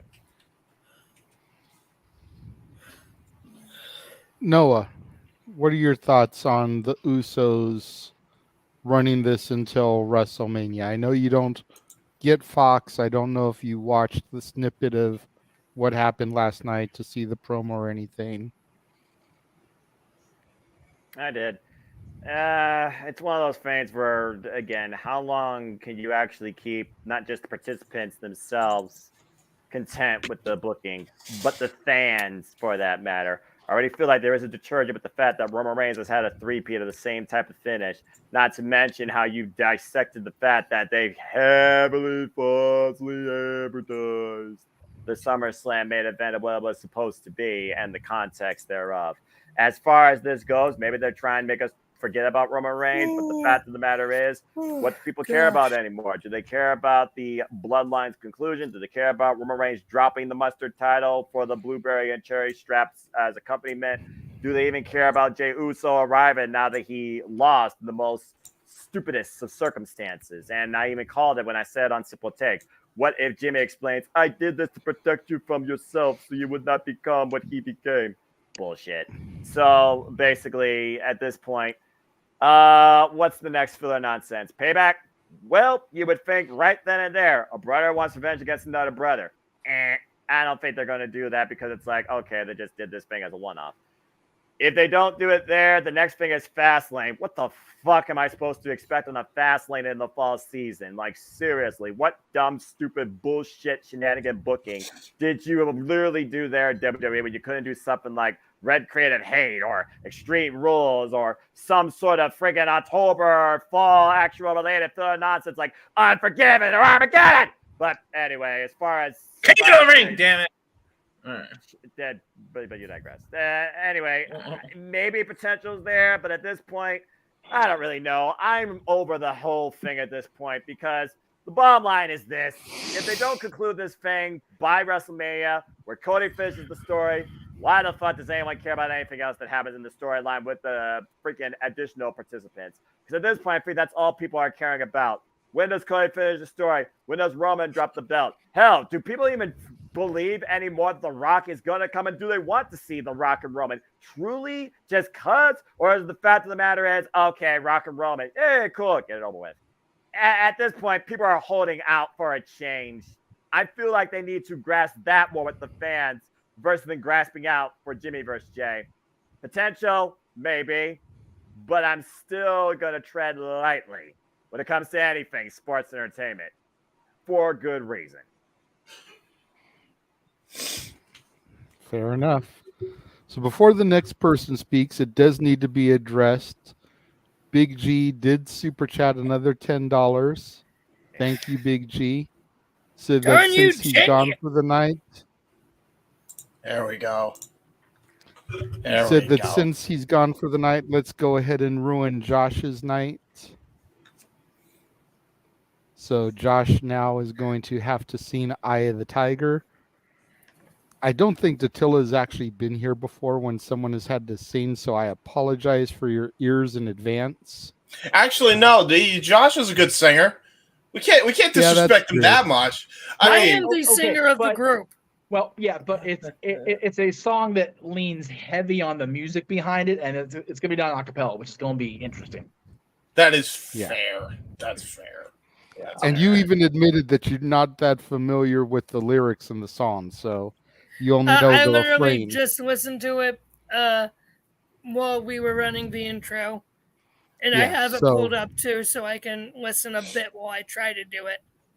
So that's the other reason why I throw that on there. It's not that you have a bad voice, but when you're trying to sing a song that you're not that familiar with, there can be a problem there.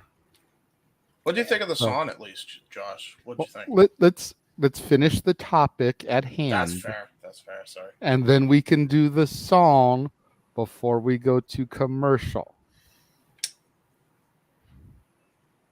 Does anybody else have anything that they would like to add regarding the Usos and the road to WrestleMania, as it were? Datilla, you've been pretty quiet throughout this topic.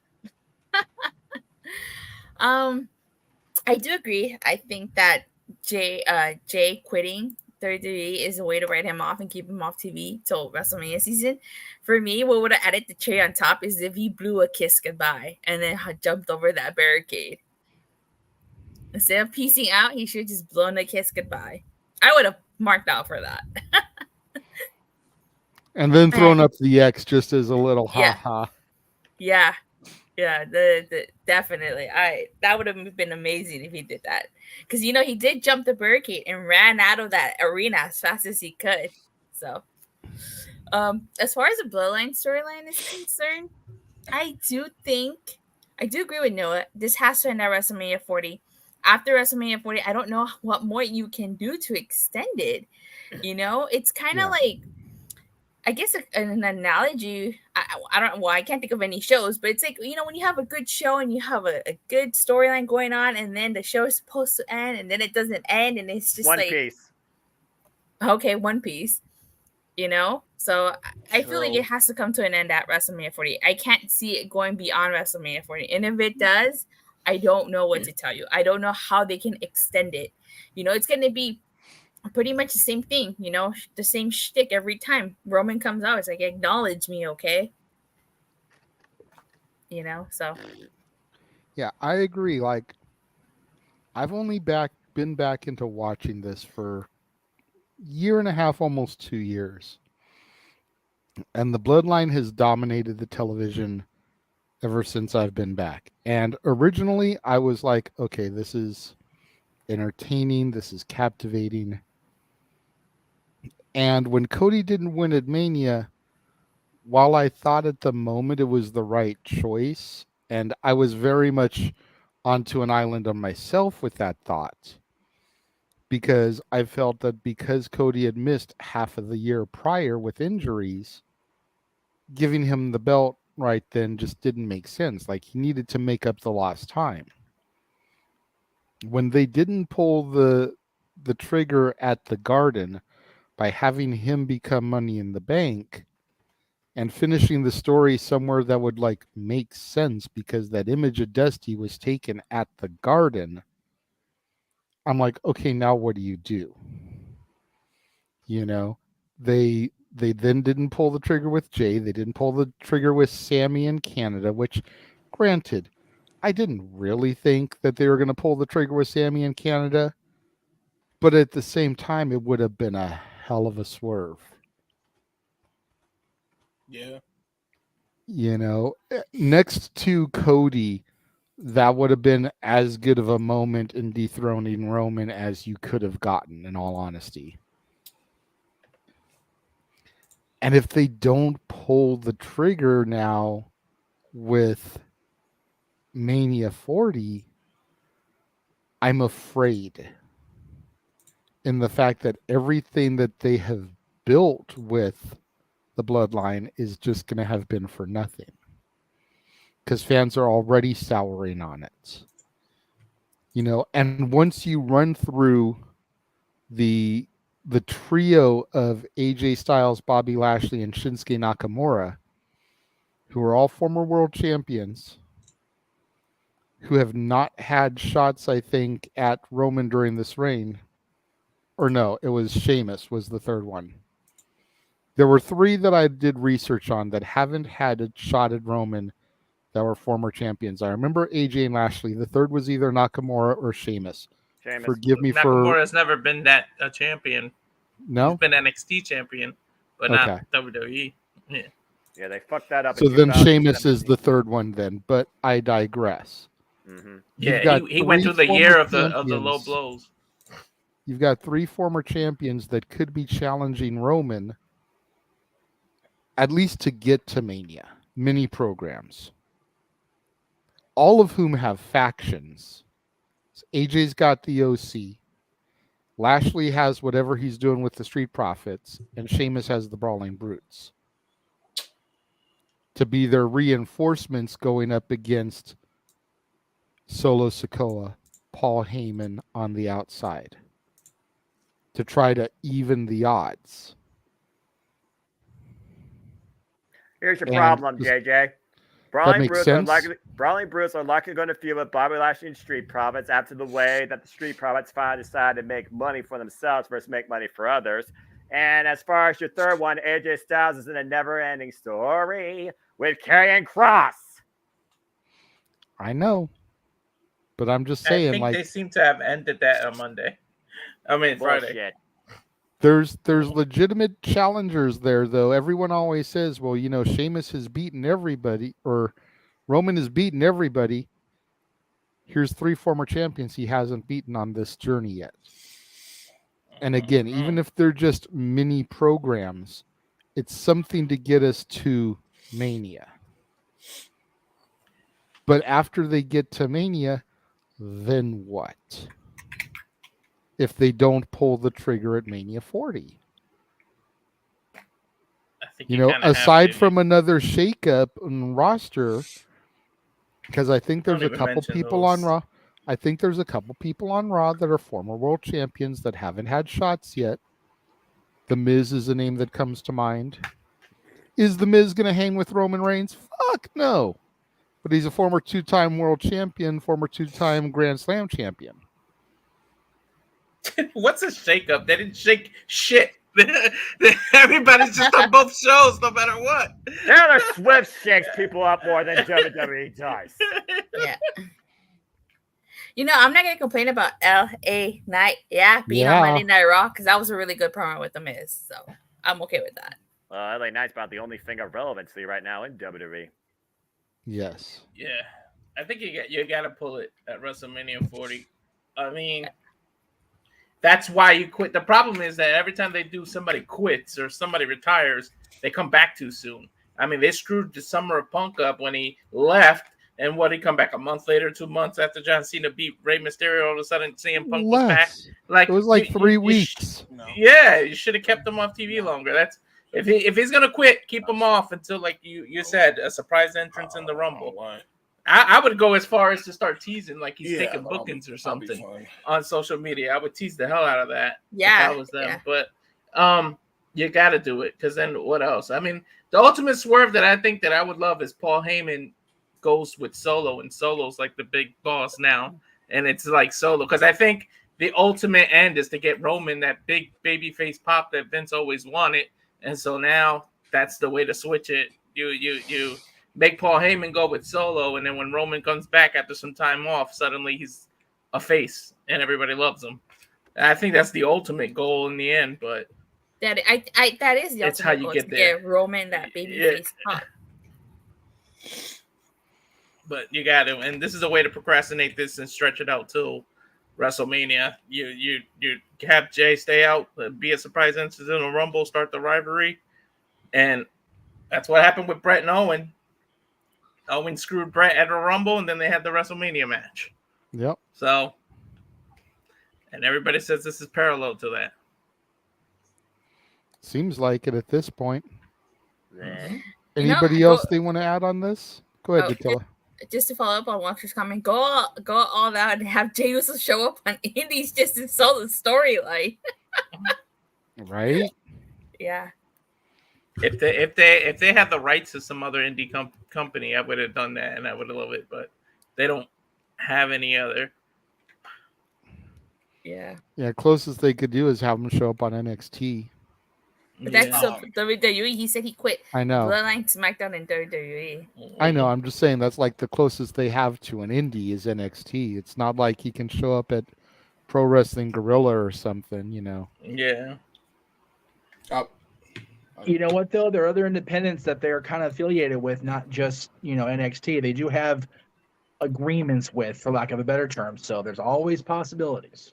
Yeah, I guess. Much more willing to do that now than they were prior to July of last year. Just saying. That's fair. All right. Well, if there's nothing... Yes, go ahead, James. Yeah, I'm the only one left. I'll make this short and sweet. I didn't say this for nothing when I said that they really should have at least pulled the trigger on Roman, at least dropping the belt during Mania or at least during MSG for no reason. And this is the reason, because now what do you do? Cody needed that title more than Roman needs that title at this point, because he's got a whole civil war going on, or at least did. Now they've kind of sprinted it off or whatever. I don't know what they're doing.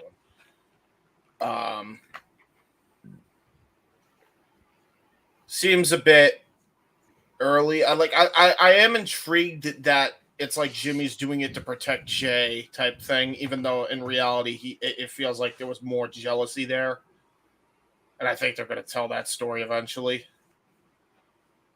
But, right now, kind of giving you a little bit of suspension of disbelief, like, oh, he's rerouting him thinking it's this way, and it's not. Cool, but,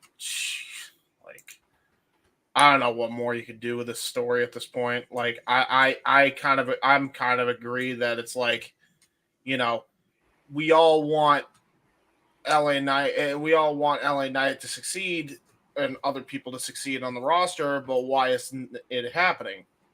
Because they have all their eggs in the bloodline basket. Yeah, that's the problem. Big issue. And it's like, you need to. It's the same thing that we criticized Tony for months before he finally actually did it. You need to delegate your writing. You need to give certain people jobs to write and book certain divisions, talent, whatever, to actually give a crap about certain sections. For example, women's tag division. Just the women's division in general. Women's division in general, yeah. Like, because if your name right now isn't Rhea Ripley, Charlotte Flair, or Bianca Belair, you aren't getting TV time. And even then, the only exception of that rule is Asuka, and she was there only for a hot second. She was only there because she was champion. If she hadn't been champion, she wouldn't have been there. Yeah, exactly. And she was a third wheel champion at that. Yeah. And what was a kick-ass match, by the way. Need we forget as well. So it's like, give a shit, about that, and actually delegate to people who will care about these things. The problem is, it's like, and this is the WWE problem, and this has been a WWE problem for decades, it feels like now. It's that all or none mentality. They either have all their eggs in one basket or none at all. Mm-hmm. And it's and again, that's where I always go back to Vince Russo, and I know he's a taboo topic, and I know a lot of people shit on him, but you watch the WWF Attitude Era TV, everybody had a spot, had an angle, had a storyline. Yep. It didn't matter if you were Taka Michinoku, D-Generation X, or Stone Cold Steve Austin. Crash Ali, you had a spot. Not to mention, JJ, to add to your point, sometimes some of those angles would bleed into other angles as well. True. Yeah. And like everybody can give Russo a lot of crap, but like he is the reason, or one of the major reasons, why WWF kicked WCW's ass later on in the war, ratings wise, is because that was the one thing WCW lacked, because they did the same thing the WWE's doing right now. The only difference is WWE's doing it with no risk of getting canceled and trying to find a new home. That's not entirely true. Fox doesn't want to pick them up again. Yeah, they got him out with freaking Peacock. Let's not even kid ourselves. Like they won't have a home in Fox, but don't go back to USA or something. We can talk more about network deals later. The bottom line, we'll see how far they can actually suspend disbelief and keep investment in the ever-going epilogue sub-saga of Bloodline. Right. Jimmy versus Jay. But as far as I'm concerned, I'm already burnt out on this shit. Yeah, I agree. I'm done. I'm over it. I've been over it since Mania. I agree. Mania was a pushing point. SummerSlam, pun intended, put me over the edge. Yep. All right. It is Josh's moment of truth. We have received the $25 in super chats, and because Joshy tired and need to go to bed for big day tomorrow, this is the only tier that we are going to hit tonight. So give the people what they paid for, good sir. Give them Eye of the Tiger, and then do your plugs and call it a night. Sir, yes, sir. Yeah, you can stop with the smirking, Jeff. Let's hold on. Let's give him the solo shot, because this will definitely be ending up on Now That's What I Call Open Mic Night, Volume 1. Oh, fucking hell. Yay! All right. Give me that spotlight. Oh, there it is. I'm tired. I'm sorry, people.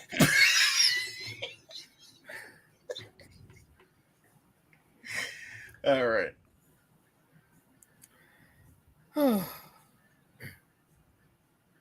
Listen up, back on the street. Did my time, took my chances. Went the distance now, back on my feet. Just a man and his will to survive. So many times it happens too fast. Trade your passion for glory. Don't lose your grip on the dreams of the past. You must fight just to keep them alive. It's the eye of the tiger. It's the thrill of the fight. Rising up to the challenge of a rival. And the last known survivor stalks us prey in the night. And he's watching us all with the eye of the tiger. Nice. There you go. Bad. My voice is That was beautiful. That was beautiful. Brought a tear to my eye. That was actually pretty good. Tear in my eye.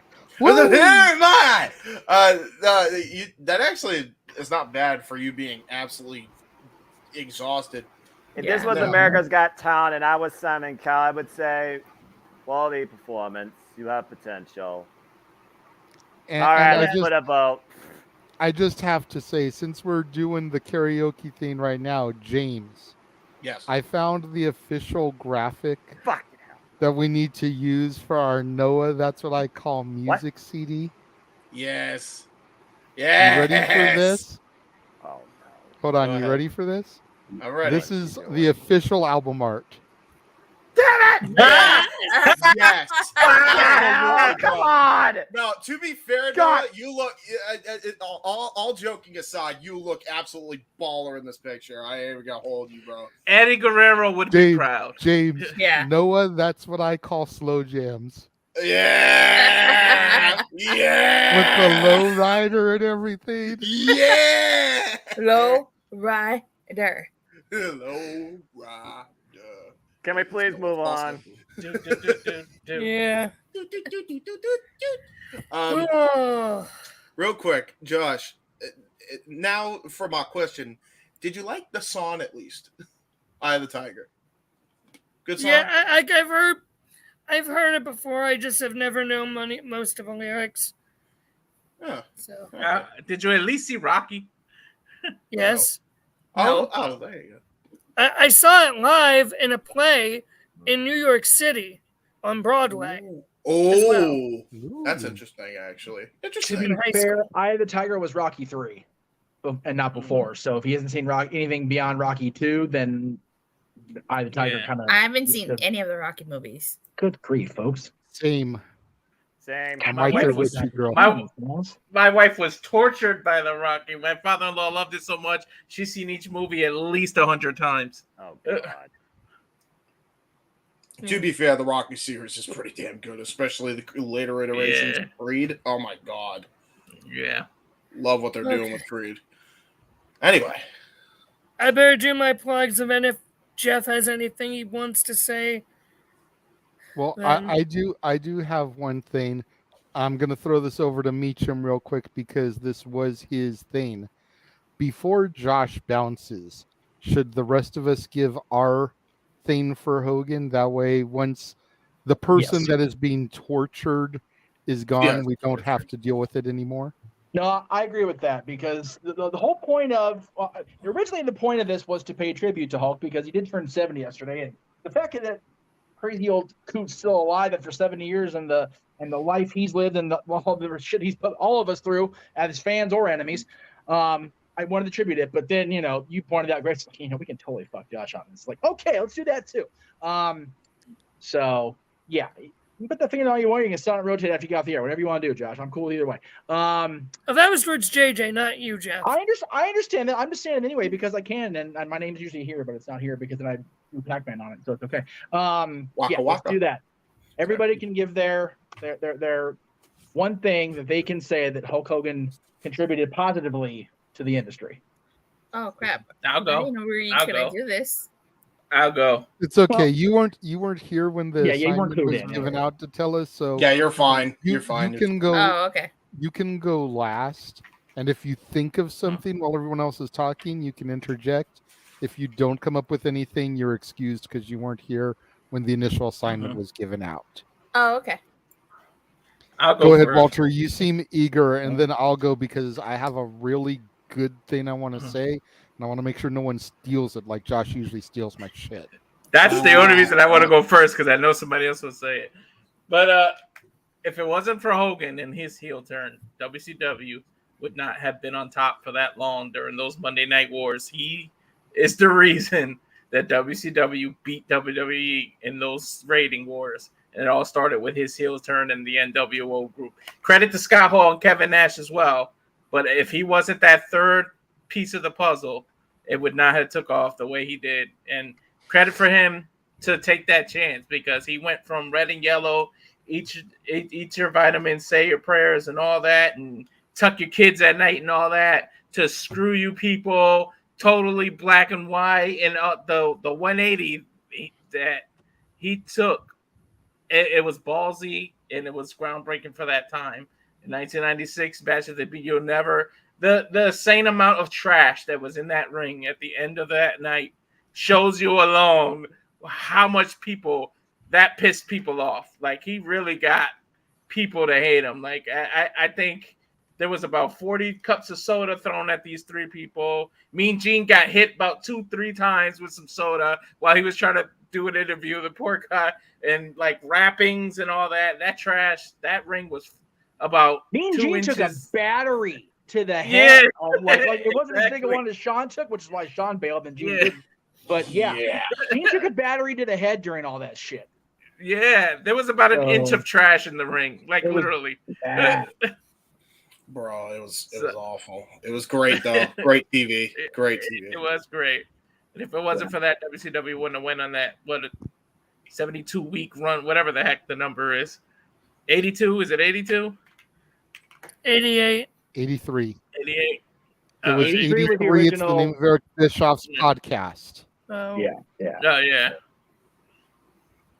83. All right, who's next? Because I'm going next to last.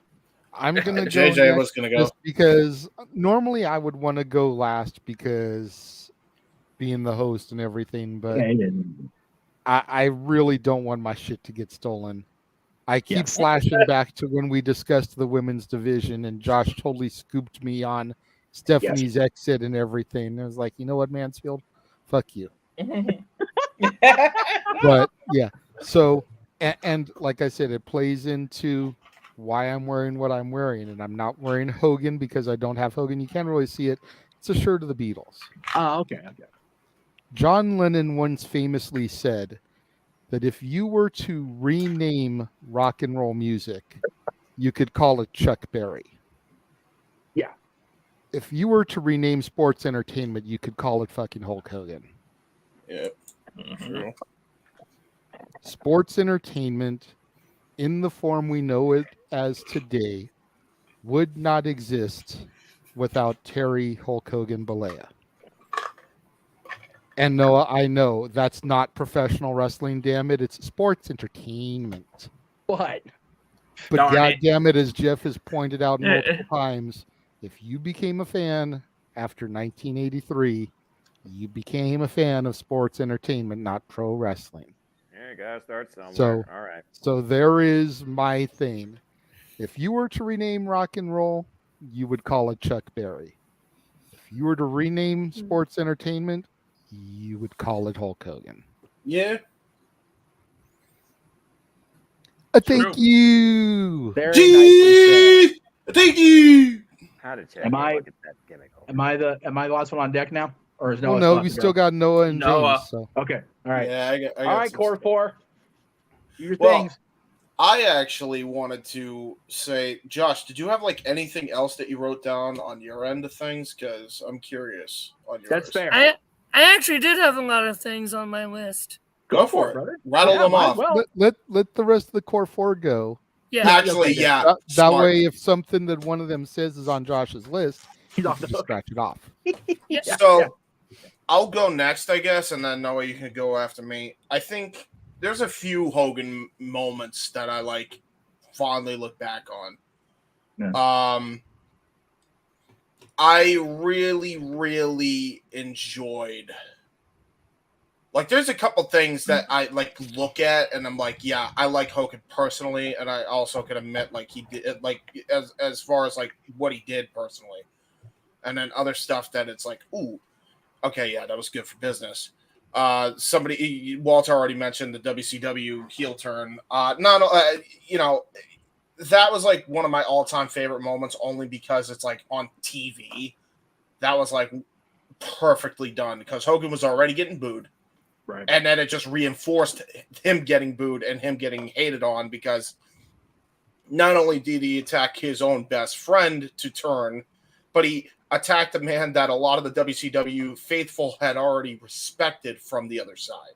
Right. In Macho Man. No, So I agree. it was perfectly done. Like they couldn't have worked it any better if they tried. Yeah.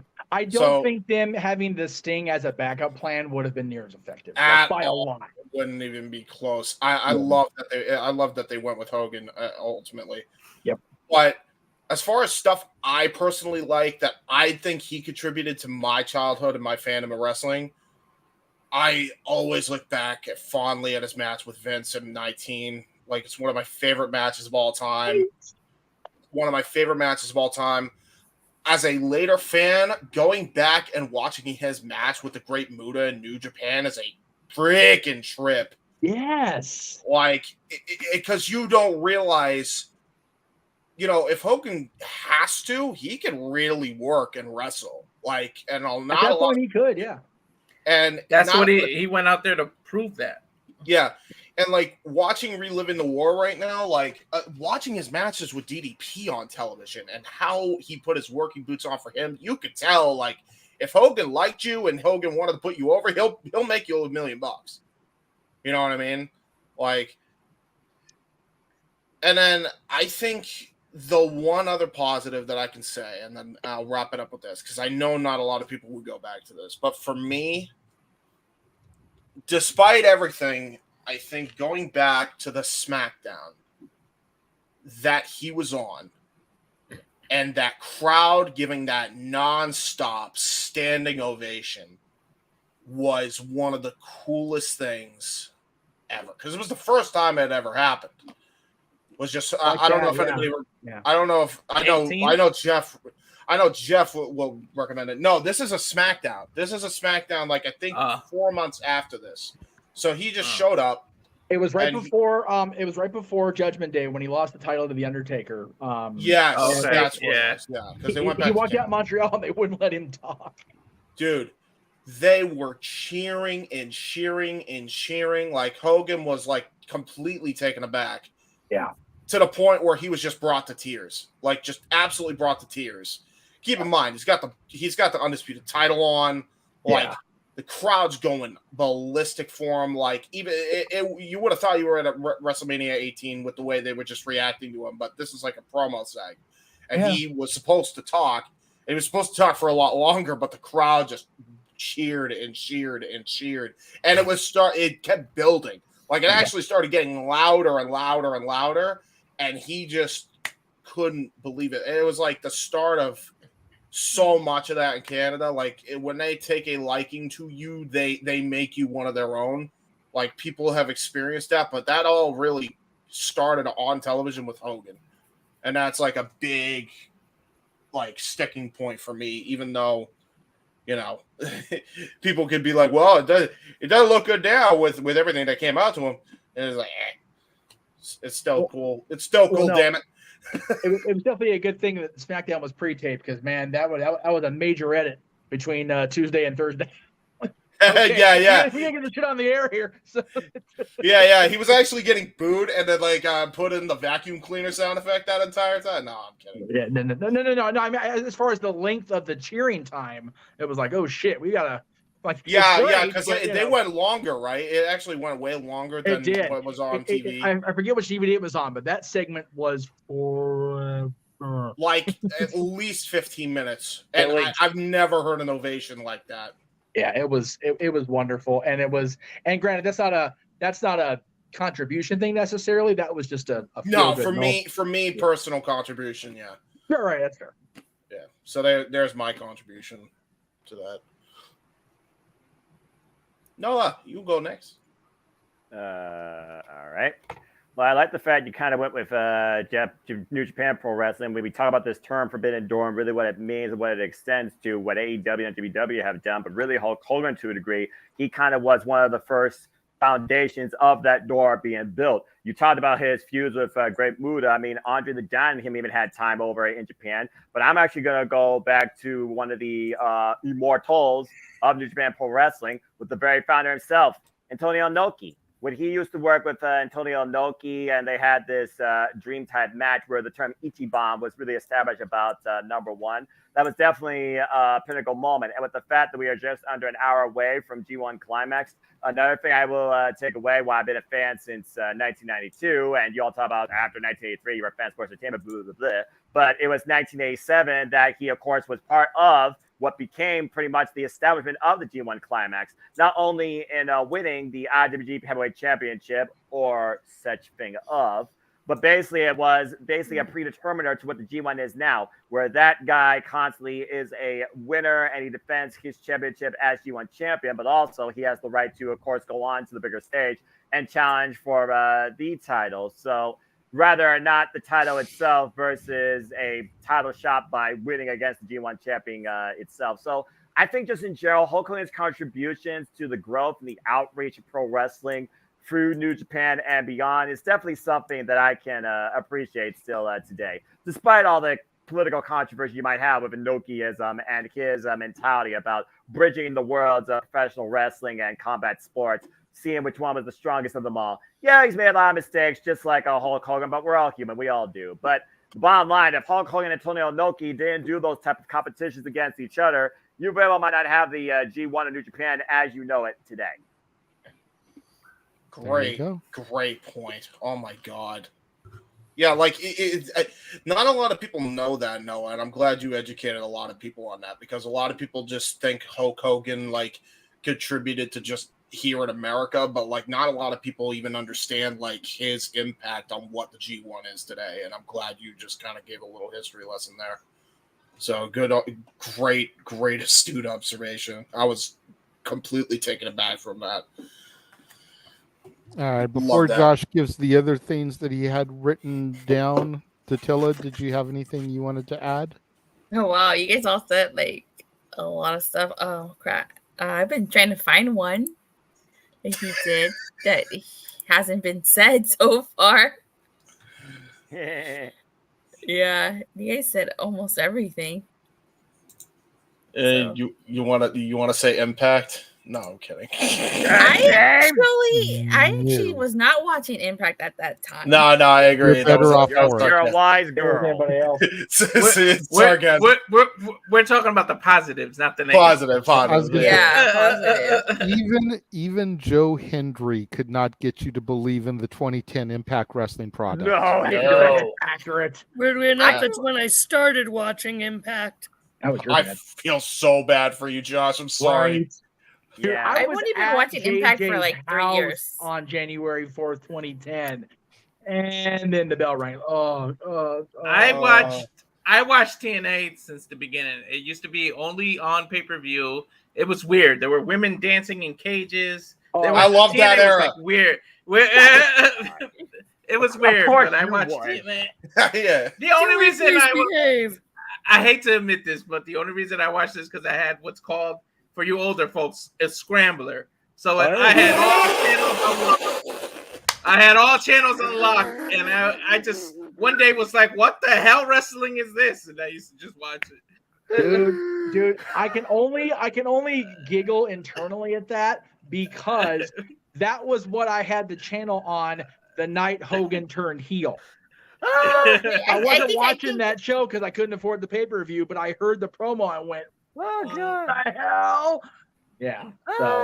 Okay, I think I came up with one. I don't know. I hope it's positive. But Hulk Hogan was one of the first wrestlers to try to go Hollywood. I mean, I know Andre the Giant did some movies too, but Hulk Hogan did. I mean, who's seen Suburban Commando or Mr. Nanny? Yeah, brother, absolutely. You know, so I've reviewed them on my wasn't he channel. a villain in one of the Rocky movies too? So it's like Thunderlips in the flesh, baby. Yes. So so he kind of opened that door. You know, I mean, his Hollywood career didn't take off like Batista, John Cena, and The Rock, but he certainly was one of the first. That's fair. Thunder in Paradise. If I'm doing that, you better not have Thunder in Paradise is not a positive contribution. Oh, I know, but still. What was that one movie he did? I forgot. It starts with an R. It was like on VHS. Oh, starts with an R. Starts with an R? No. I forgot what it was called. Mr. Nanny was one he did, or Mr. Nandy, Suburban Commando, Three Ninjas, High Noon, Mega Mountain. Yeah. Muppets in Space. We don't talk about that one at all on this channel because we no. Oh, he did the Ultimate Weapon. I put in here. Yes. Let me see what else he did. Hey, No Holds Barred. There you go. I don't know why I said start with an on. That No was a Holds Barred. starring vehicle that Vince gave him, and it is what it is. But without that, there's no zoom. So you know. Yeah. Who can forget his cameo in the Gremlins too? I can. Please. No. Listen. You know what? His There's a way cameo in Muppets from Space is better than his cameo on Gremlins 2. I can help you out. Undertaker has a cameo in Suburban Commando. You know what? Sorry, James. Well, Walter makes a good point, and Emmanuel brought up the fact that Undertaker kind of was made, by winning the title from Hogan. Undertaker was still working for WCW when the production team with Suburban Commando hired him to be one of the, for lack of a better term, the hitmen in Suburban Commando. And yeah, the voice thing was what it was. If you've not seen that movie, go watch it. Just to hear that voice out of Mark Calloway's mouth is worth every bit of the shit show that is that movie, right? But it's about as great as watching the original dubbed version of Hercules in New York with Arnold Schwarzenegger. Yes. You've got Big Bad Arnold, getting the chopper. But you watch him talk and it's like, I'll teach you how to throw the discus.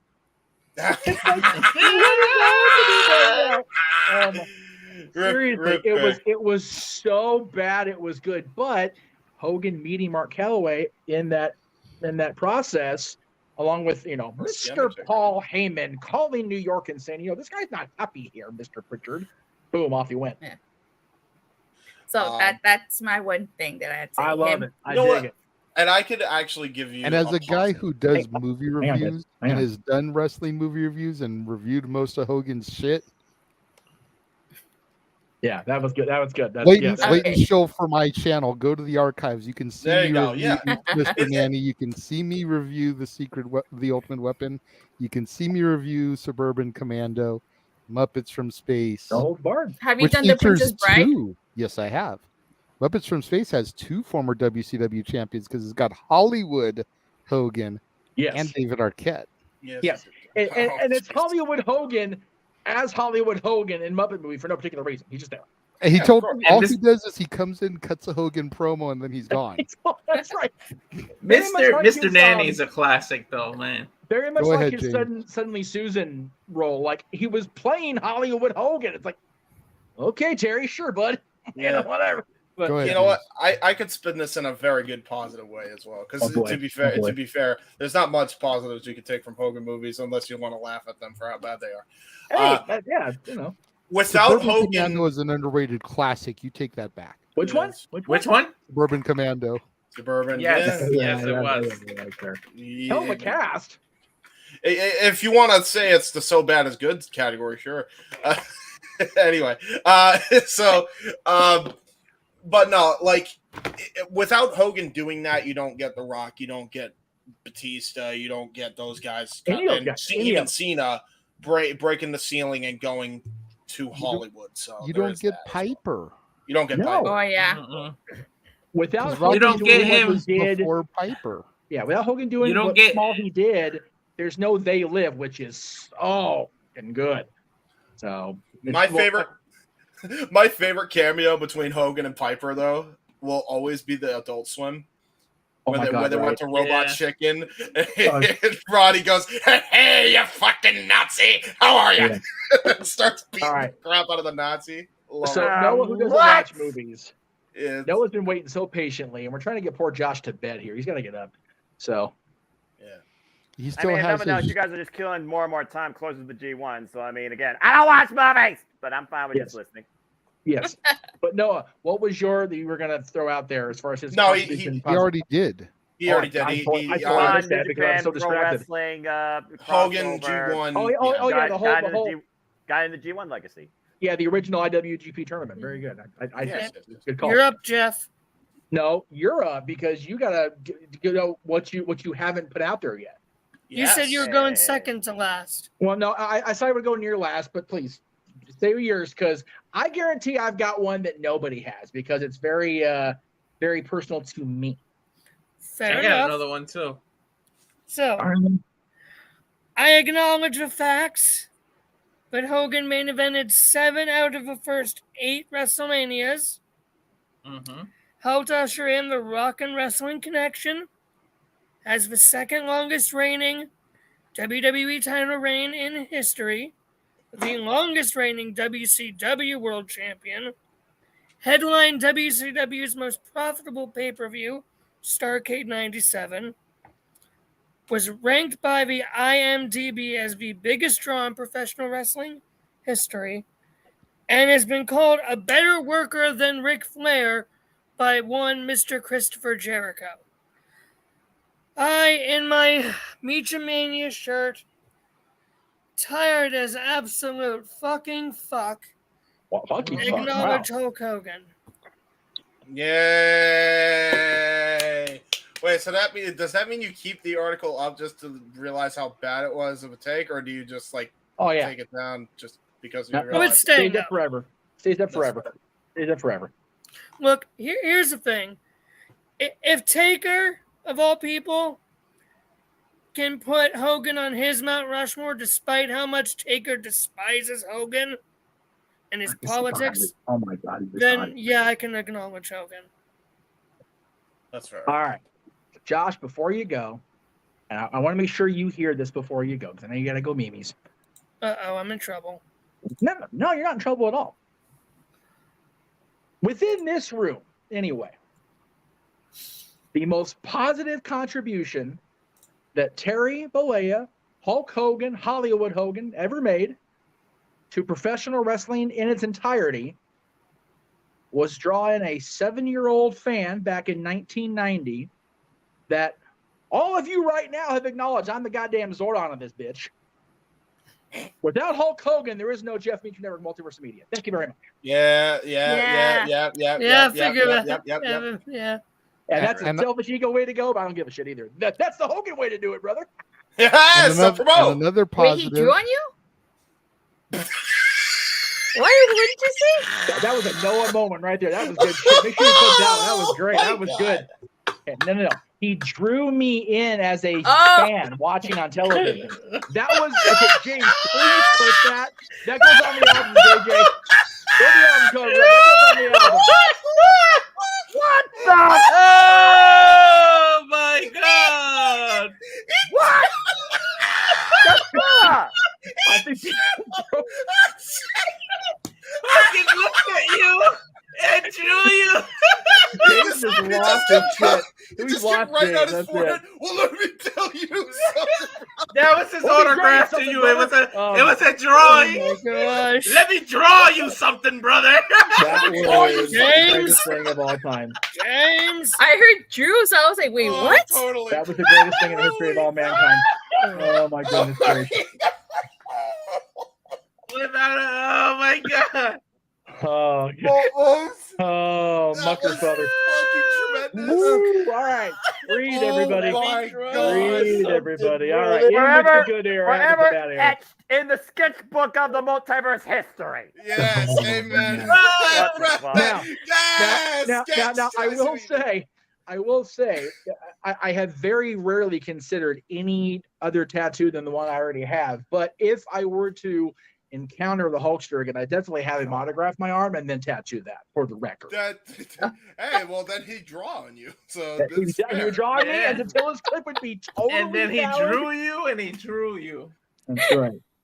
He drew you in, and he drew on you. He drew I mean, on to be you. fair, Terry, if you're watching, if you want to draw a caricature of me, I will gladly take that and put it on my office wall. That's cool, brother. I appreciate it. It's got to be. I think that's Jerry the style.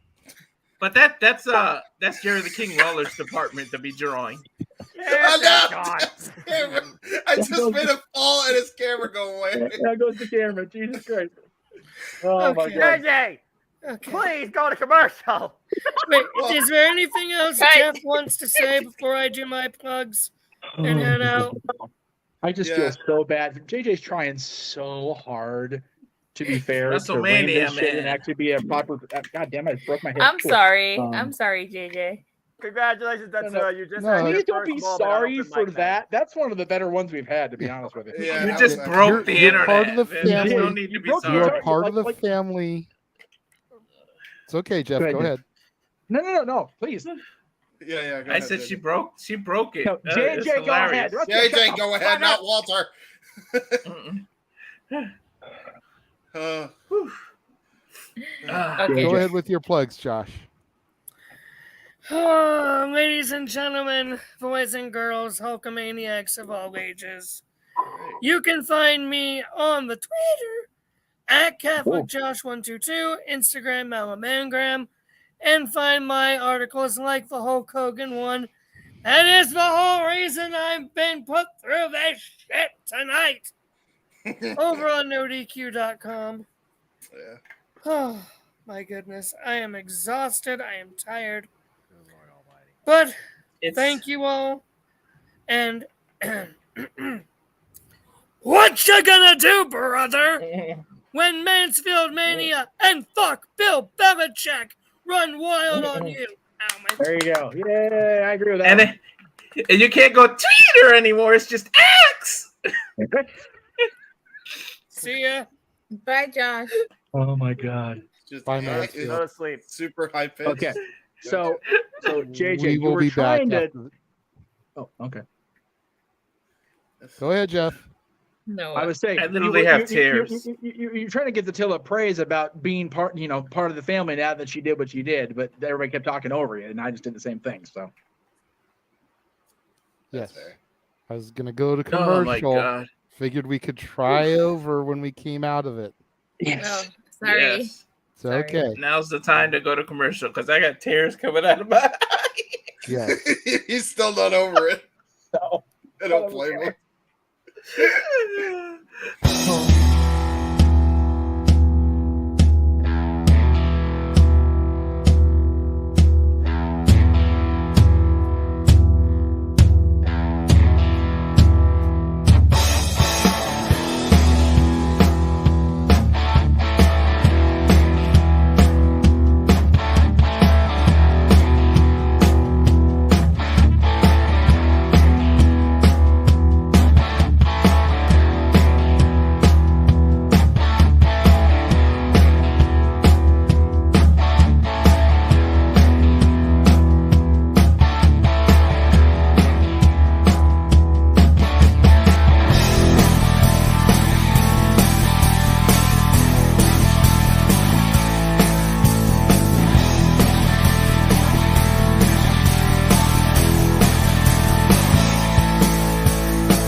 Yep. I'm still here. It's like I saw the your music Usual started playing Suspects. again. I saw your Usual Suspects thing, and I love that movie. I love that it's. Has everybody seen it here? Before I No, ruin something. I actually haven't seen The Usual Suspects. Damn it! All right. I don't watch wanna spoil movies. something. I was gonna make a comment, but You, is it like a reference? I know the ending. I know how it ends. If that's what you're worried no, about. I was gonna say it's one of the few movies where bad guys win, and I love that about it. Yeah. See, I'm aware. I know the ending. You got No Country for Old Men. I'm trying to think of ones that bad guys win now off the top of my Primal Fair, No Country for Old Men, and not Endgame, Infinity War, Usual Suspects. Damn. See, it's not a lot. Silence of the Lamb, I guess. You're on mute, Jeff. Are you going off about something? I was trying to make a point, but my dumb ass can't figure out fucking technology tonight. I was saying, to be fair, Infinity War was part of the arc of the Infinity Saga. You knew that was going to end better. So yeah. But in the moment, absolutely. Yeah. All right, let me try this again. Whew. All right. So Empire Strikes Back, technically. Sinister Six. What about? I'm going to say it on the air since people can't seem to understand it. I'm going to sound like a dick right now. Please let JJ talk. Fuck. Thank you. Sorry, I just got back in. So what I was trying to say prior to the commercial was, Datilla, you are part of the family now officially with that clip-worthy moment. Yes. That is definitely going to go into whenever James makes the new intro for Open Mic Night, which BTW, James, we are less than a month away from the 1-year anniversary of when I took over the show. That's fair. We started using that song that's in the trailer and everything, so might be a good time to try and update and add some stuff. That's fair. That's fair. We'll probably figure that out. I mean, definitely want to keep some of stuff that's on there, but like Datilla's been on with us now for about a month, give or take. Really? It's been a month? Oh, wow. Give or take. It's at least been the last 3 weeks, if not a little bit more than. Yep. Yeah, true. We've definitely got some clip-worthy stuff from Mikey now instead of just the still shot of him. The still shot is pretty funny where he's just like there. Like just kind of shaking his head in disapproval. It is funny. We've had a few more things that we can add to the intro. Mm-hmm. Walter's been on now for a couple of weeks. I'm sure we can find something from Walter to throw in there. Oh yeah. Mm-hmm. And don't forget to remind Tribalists what they need to do. Yes. True that. All right. So what is our next topic now? Well, I was going to ask you because we've got 2 left that I put up there, and I know Noah really wants to be able to focus on the G1 here coming up at the top of the hour. So we have an AEW topic that ties into All In and its ticket sales, and we have a WWE topic that talks about SummerSlam's numbers and whether it's indicative of the product improving. So I would say whatever Noah feels more passionately about talking about, that way he can focus on New Japan at 11 o'clock.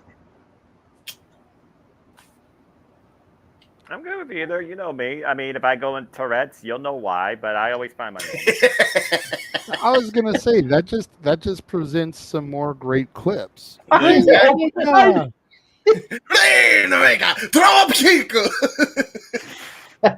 hold on now. First off, Okada and Naito is not to the main event, okay? So I'm not going that long. I know that for a fact. I want so bad when I go to the park in a couple weeks to show that to Tinkerbell and Pixie Hollow and just have her be like, what the fuck? Just randomly show Noah saying Rainmaker with no context. Well, what's great is I'm friends with at least 2 of our Tinks, so like it'll be funnier than hell for like 3 of us. So it'll be all right. Yeah. True. So let's just go through these, and we'll get what we get out of Noah. And now that we've trimmed the panel down to 6, hopefully we don't spend 45 minutes per topic. Yeah, that's fair. We've been at this for 2 hours. I'm almost 3. Yeah, almost 3 already. This is the usual. This is like normal. No. Normally about this time we're starting to wrap up and we're getting ready to start the shills. Yeah, that's fair actually. Without trying to further embarrass me, at least piss me off. Yeah, at least lately, I mean, this whole going an hour and 15 minutes on the opening topic was just redonkulous this week. Especially that topic. That's fair. But it is what it is. So, Jeff wanted to know if SummerSlam's record numbers indicated an improving product. Yeah, I mean, I think I still have the graphic in here. If I don't, it'll take me a second to bring it back up because I know I meant to save it for tonight because there was a lot of really good. There it is. Yeah. The thing to keep in mind as far as your graphic though is how much of that is embellished by WWE and how much of it is accurate. Well, my thing is, other than the amount of tickets sold or people in seats, they're publicly traded, so they have to be accurate on the numbers, like as far as like money and like that. So that I tend to believe. The actual people in seats and tickets sold, like number of tickets sold compared to money made, that's where you get the gray areas, unfortunately. Okay, that's where they exaggerate. Yeah. Yeah, because when we get to All In, I don't give a shit what anybody says. They're close to Mania 3 numbers, and that's huge. We'll get there next. Let's not get ahead of ourselves. No. But, even if you believe the number, 59,194 at Ford Field is, yes, less than the amount of people they reported for WrestleMania 23, but that's still a lot of damn people for a product that's supposed to be, not as good as it was, and here we go. Noah's got the stuff on. 8.5 million at the gate ticket wise. That's obscene for a non-WrestleMania. That's ridiculous. Top 3 audiences since they moved to Peacock. Biggest non-WrestleMania as far as sponsorship numbers, $7 million from Slim Jim, C4, Rocket Mortgage, and more. Merchandise was up 60% from the record they set in Vegas, which if you were at that Vegas show, I think just the Becky shirt sales alone when she came out and that shirt dropped was that number. I was there. I was part of that purchase sale. I showed it on the air when we talked about it. I didn't buy that shirt. It's crazy how until you were in Vegas with me. Like I don't think there was a single person that didn't buy some sort of merchandise in Allegiant Stadium. It was ridiculous. I didn't. I didn't buy anything. Okay, so yeah, but you're the only one. Yeah, you're the only one out of all of us. So shame on you for that. I bought something at the SummerSlam store though. Okay, so we'll count that because I'm sure they did too. The on location packages, which for people that don't understand the translation, the really ridiculously high priced VIP ticket shit was up 47% just from last year alone, which is again, people are just spending money to watch this stuff, but it's bad product. 230 million social views and 4 million hours of video consumed between the actual show and the lead up to it, which was up 26% from last year, just on the social media side alone. This was the biggest show in WWE history that wasn't named WrestleMania when it comes to the numbers. That's just the long and short of it. Everything is up across the board. I'm sure if Virtue got his hands on these figures, he'd probably ram it down our throats how it's Roman Reigns' responsibility that all this happened. And he's not entirely wrong, to be fair. Yes, the entirety of the roster that was on that show, they all had great matches, but it's the Roman Reigns bloodline storyline that's been carrying the company for 3 years. It's what got me to SummerSlam because he was facing John 2 years ago. So, it's just staggering that, for all the creative complaints, especially the first hour and a half of the show on one thing alone, creatively, yeah, it it definitely leaves a lot to be desired. But like I've said, like Virtue has said on No DQ Review, and like a lot of us have said, when the numbers are like this, do you really want to break something or fix something that's not necessarily broken?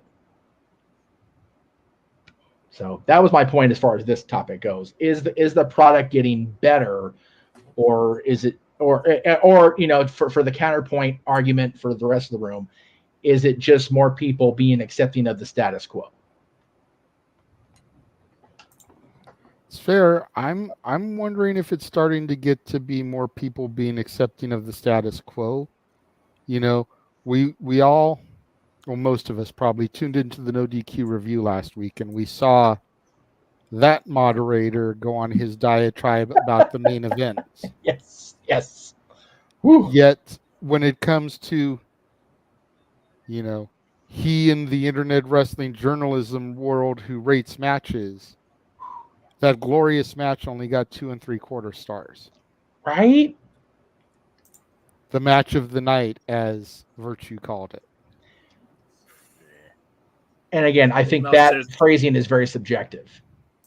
Meltzer's an idiot, though. Well, okay. Well, yeah, okay. Was it the technical masterpiece of the night? Absolutely not. Was it the best told story is the point that other folks are trying to make. And I don't even think that's the case either. No, because I think at the end of the day, it was too predictable. Yeah. Yep. That match fell flat for me more than it should have. Yep. What match are you talking about? The main event, Roman and Jay. Oh, yeah, that match fell flat. Yeah. I think it had a lot of potential. And Jay didn't even have to win the match. But Solo interfering, Jimmy coming back and costing his brother the title for the reasons that he did it, which he explained on SmackDown. Every bit of it was too predictable. If there had been something, some hiccup, if Roman had done it clean, which we knew he wasn't going to do. Right. Because name me a modern day heel that wins clean on a regular basis. If Jimmy had returned aligned with Jay and Roman had still been able to win. If Solo had turned on Roman, if something had happened that wasn't completely predictable, if Priest had cashed in. Yeah. I think the stars would have gone up in the match. But it's 3+ years of predictability, and that's where the problem lies with the Bloodline story. Yeah.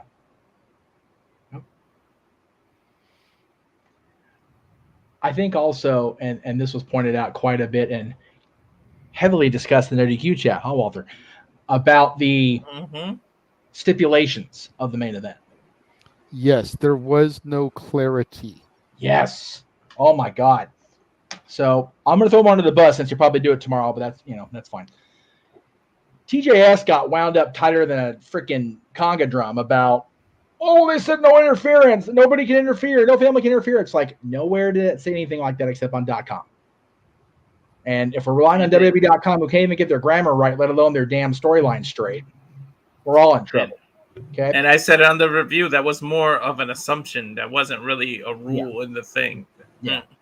I liked Freddie Prinze Jr.'s reaction to it, and I said as much in the chat that I was expecting more of a, not to sound stereotypical or generalizing, a more Samoan culture type presentation. What that was a no disqualification, false count anywhere match. Yeah. That was there was nothing tribal about that.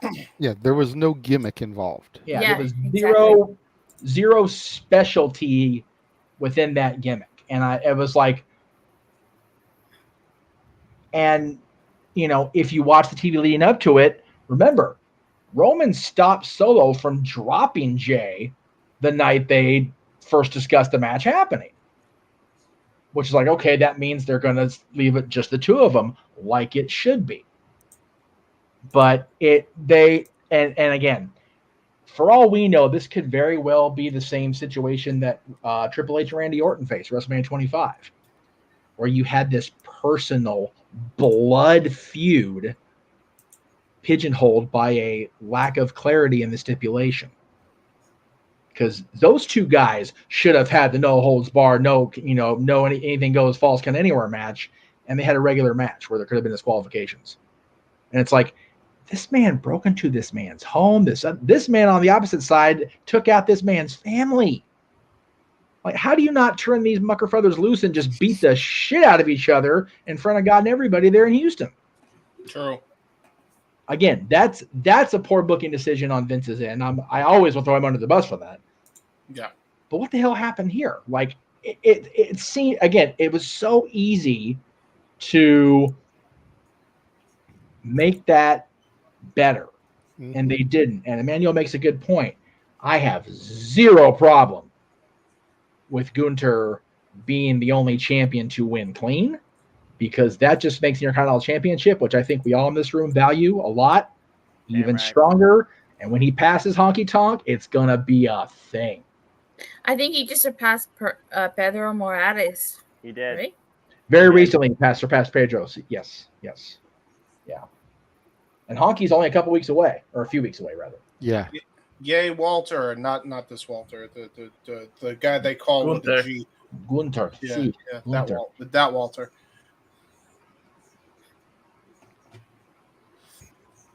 Anybody else want to weigh in on this topic? James, go ahead. I'll come in. As I said, I think I said this when the business was up in 2022, right? And this is like pretty much after Backlash. I think we did an open mic night. I'll say the same thing that I said then now. I think there's a difference between being comfortable and then being lazy. And I feel like in a lot of cases, WWE could improve their product from a creative standpoint. I think there's a lot of issues not focusing on other divisions with the exception of the main event, specifically the Bloodline in the main event. And I think that's really dragged television, especially when you consider there's not really been any mention of much else other than that, and they really make it, you really feel like at the end of the day that's all they care about, that's all that matters. And I don't care how good anything is, especially on a wrestling program, wrestling, sports entertainment, whatever you want to call it, you have to have variety. You have to. It's television. If you're going to have people with a longevity tuning in week to week, especially week to week, oh my God, you have to have something for everybody. And they need to be all pushed to the forefront to a degree at the same time. Maybe not necessarily in the same positions, but they need to have an important presence on television. Like, why the Attitude Era was so great, which you mentioned earlier, JJ, is because Russo made sure everybody had a storyline so that there was something not only for everybody on the roster to do, but there was something for everybody for the fan to watch. You know, TLC match. SummerSlam 2000 is a great example. TLC won.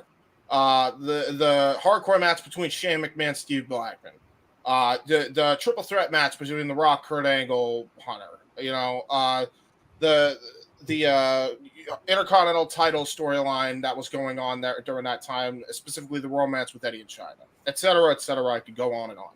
There was always something that Russo was writing for damn near everybody, to the point, and not even just Russo, but even people after him kind of took that ball and rolled with it. In some cases, I think a lot more clearly and concisely and better in some cases, that just did great, you know what I mean? And everybody felt important. And that's what WWE is missing right now, where they excelled at not even literally as early this year with night one at WrestleMania. Like, how great was that night one? It's the best WrestleMania they've done in years. Yeah. You know what I mean? Like, it was great top to bottom, that card. Like, night two, you could clearly tell was lacking, but even some of the matches was way some of the matches, even then, like you could have put that on night one, and it would have even completed the card. So it's like, I think there's a lot to be said to have good creative as opposed to this shit. You know what I mean? Like where, okay, well, we can rest on our laurels and we have all the money now and we don't have to please the fans. It's like, wouldn't you want to please the audience in all assets and all places to make more money? That's what always makes me scratch my head about this stuff. It's like, how did you do this in the Attitude Era and you don't try, when you have the hottest storyline that you have arguably ever had in your company, how do you not parlay what you did then and apply it to now with your roster? Like, where are we going wrong here? Well, I have an idea and a suggestion, and I'm hesitant in bringing it up because I really don't want to go down this rabbit hole. Mm-hmm. So if we can, please keep from rants, rages, and diatribes when I bring this up. But right, could the ever-looming presence of Vince McMahon be what is the changing force in all this? Yep. Yeah. If we think about where the WWE storylines were headed when Hunter took over SummerSlam last year, heading to Mania, and we think about from Mania to where things are now, yep, things feel a lot more pigeonholed than they did 6 months ago. Yep. Yep.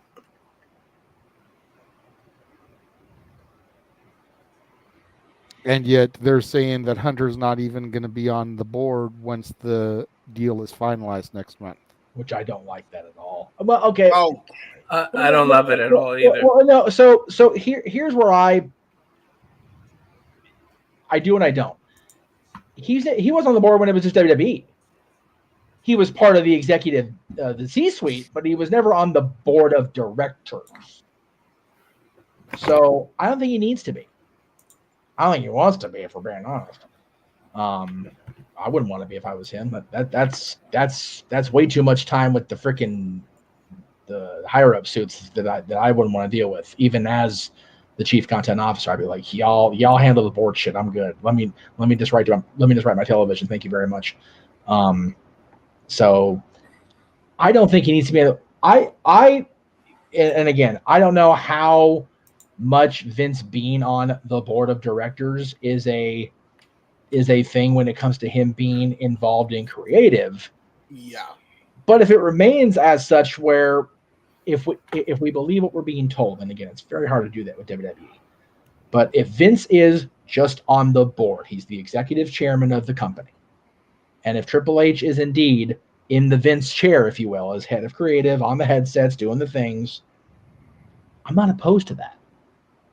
Let Vince and Nick Khan, and help me out with the guy that runs Endeavor at UFC.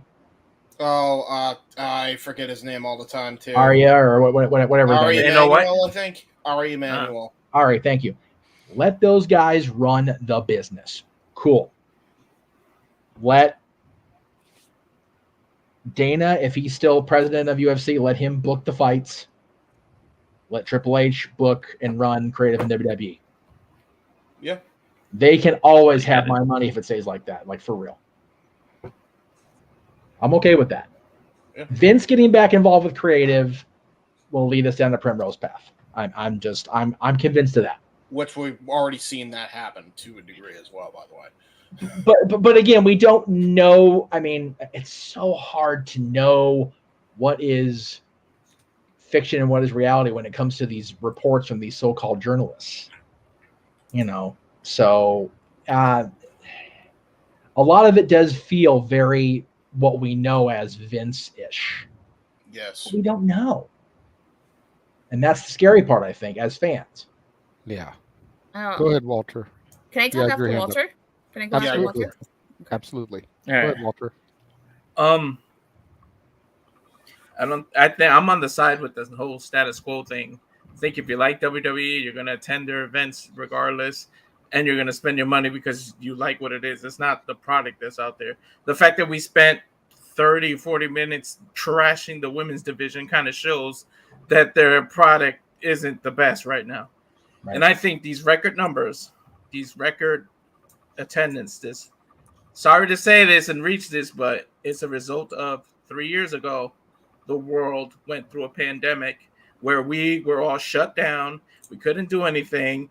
And it made us so anxious to get outside that for the past 3 years, WWE is smashing these records because they started letting us back in to the arenas. So we're so happy to be in these arenas that we never know when some shit like what happened can happen again, that we go to these concerts, we go to everything. So these record numbers are because people no longer take the fact that we can go public places for granted anymore because we were shut down for so many years.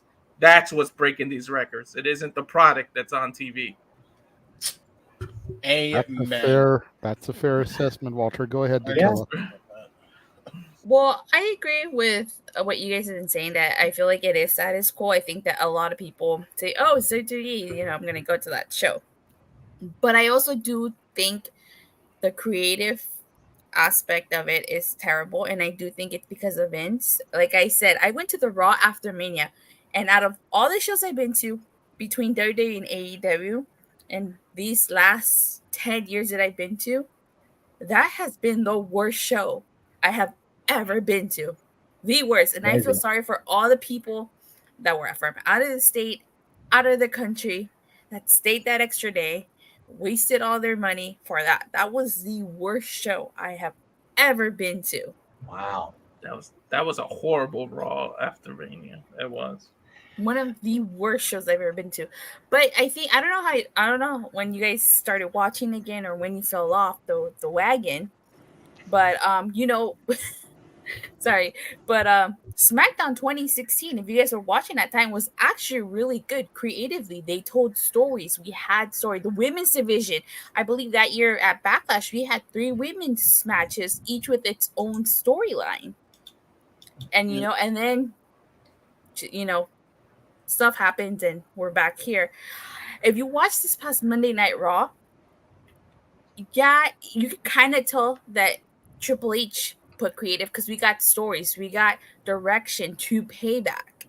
When the previous Raws, no direction, And another thing, everybody keeps talking about the bloodline, but you know what? Let's bring up Judgment Day because I cover I do my reviews and stuff.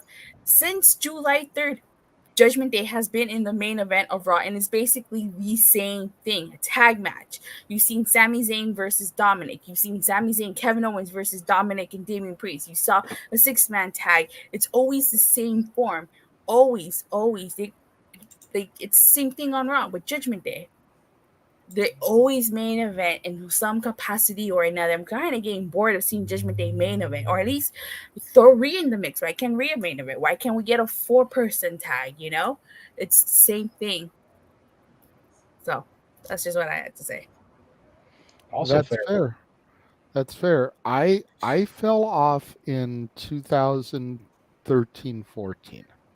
I stopped watching, and a lot of why I stopped watching was because I was just tired of seeing the same people shoved down our throats. Mm-hmm. It was the John Cena show. It was the Randy Orton show. It was the Sheamus show. It was the Cena versus Randy Orton show. Yeah. How many times have they faced each other? Oh my God! Right? Yeah. It's and other people weren't getting their opportunity. Perfect example. Look at how they booked the Summer of Punk. Right. Not when he finally got the belt back at Survivor Series and went on that 400 whatever day run. 434. But look at how they booked the Summer of Punk.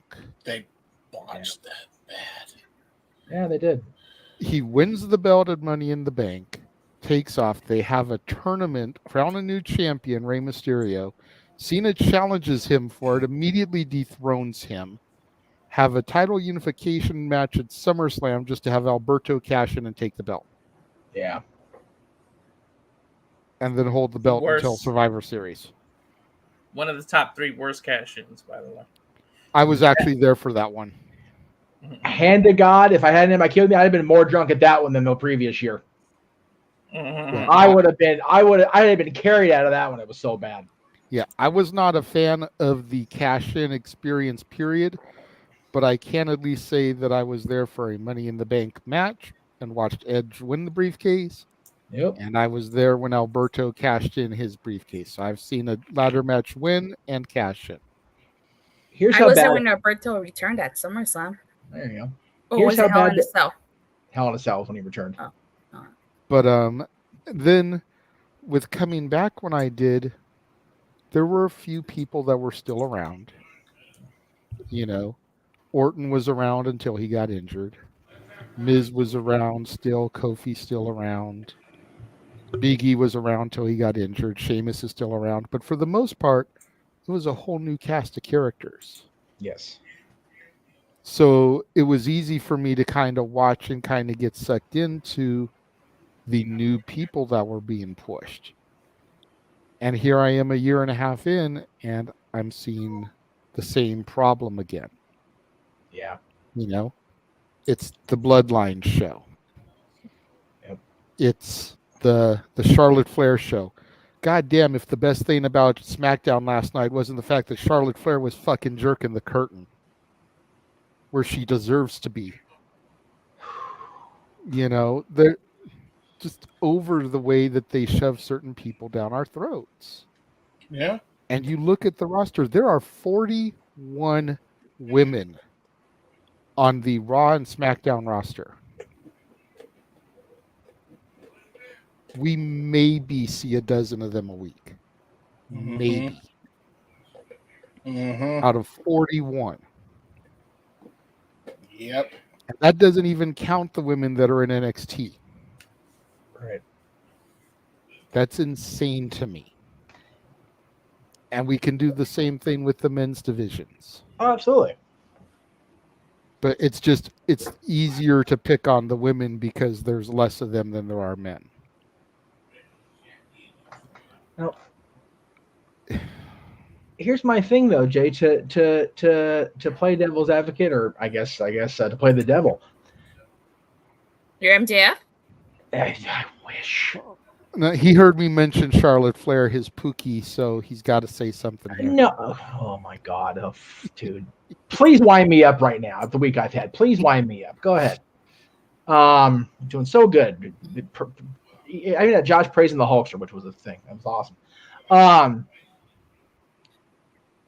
I don't necessarily, and again, this, believe what you want to believe, whatever. But I don't think the women that do get pushed on television down our throats are the ones to blame for that. I think it's WWE's fear of trying new things, and that's always been a problem with their women's division. It's been a problem with their divisions, period. Yeah, they're afraid to try something new because if you look at numbers, like I know a lot of people do in the industry, everything's solid. Why fix it? It doesn't appear broken. If you read social media, it's broken more than a freaking shattered mirror. But if you look at the numbers in their record books, ain't nothing wrong. And I think that's the problem.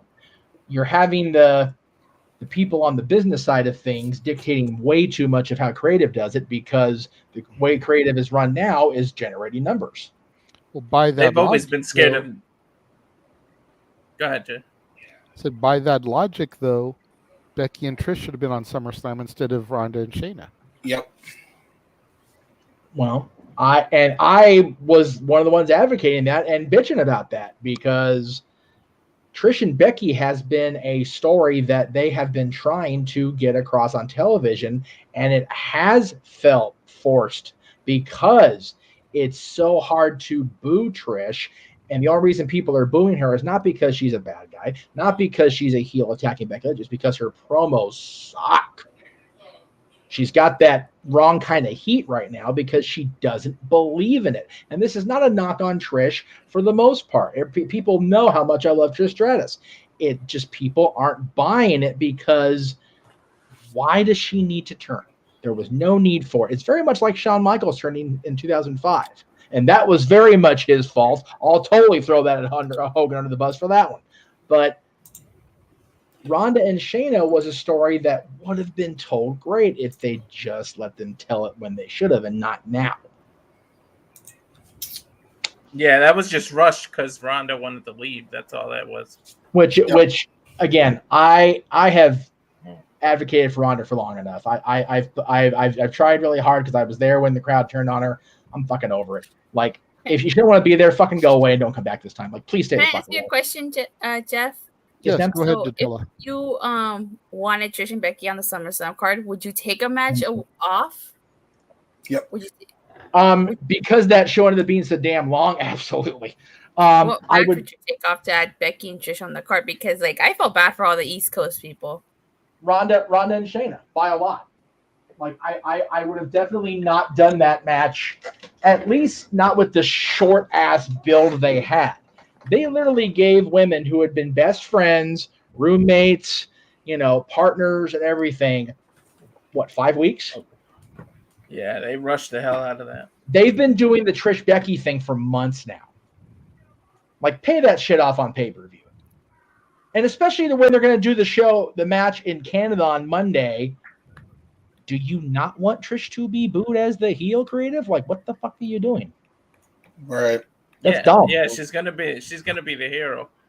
Especially with people how they've soured on Becky so quickly since she's been back. Yeah. And especially with her take to social media about Lemonade.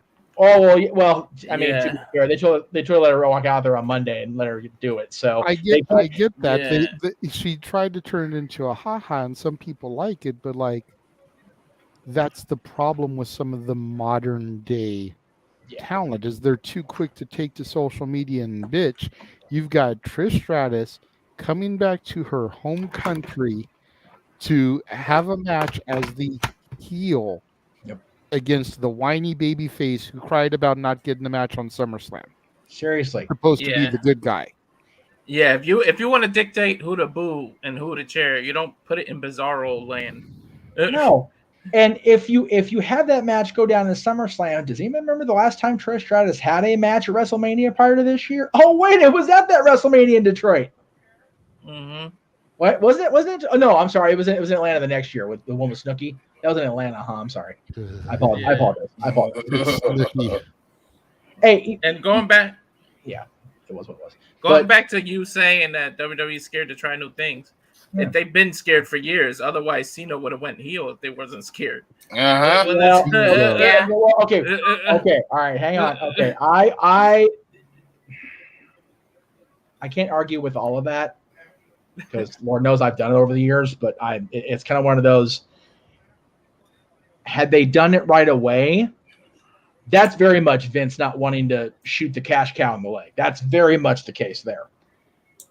But as it went on and the timing felt right, yes, the Make-A-Wish thing was already well entrenched. And if you go back, if you want to compare the eras of people, one of the main things that was keeping Hogan hesitant about turning heel on 96 was the Make-A-Wish stuff.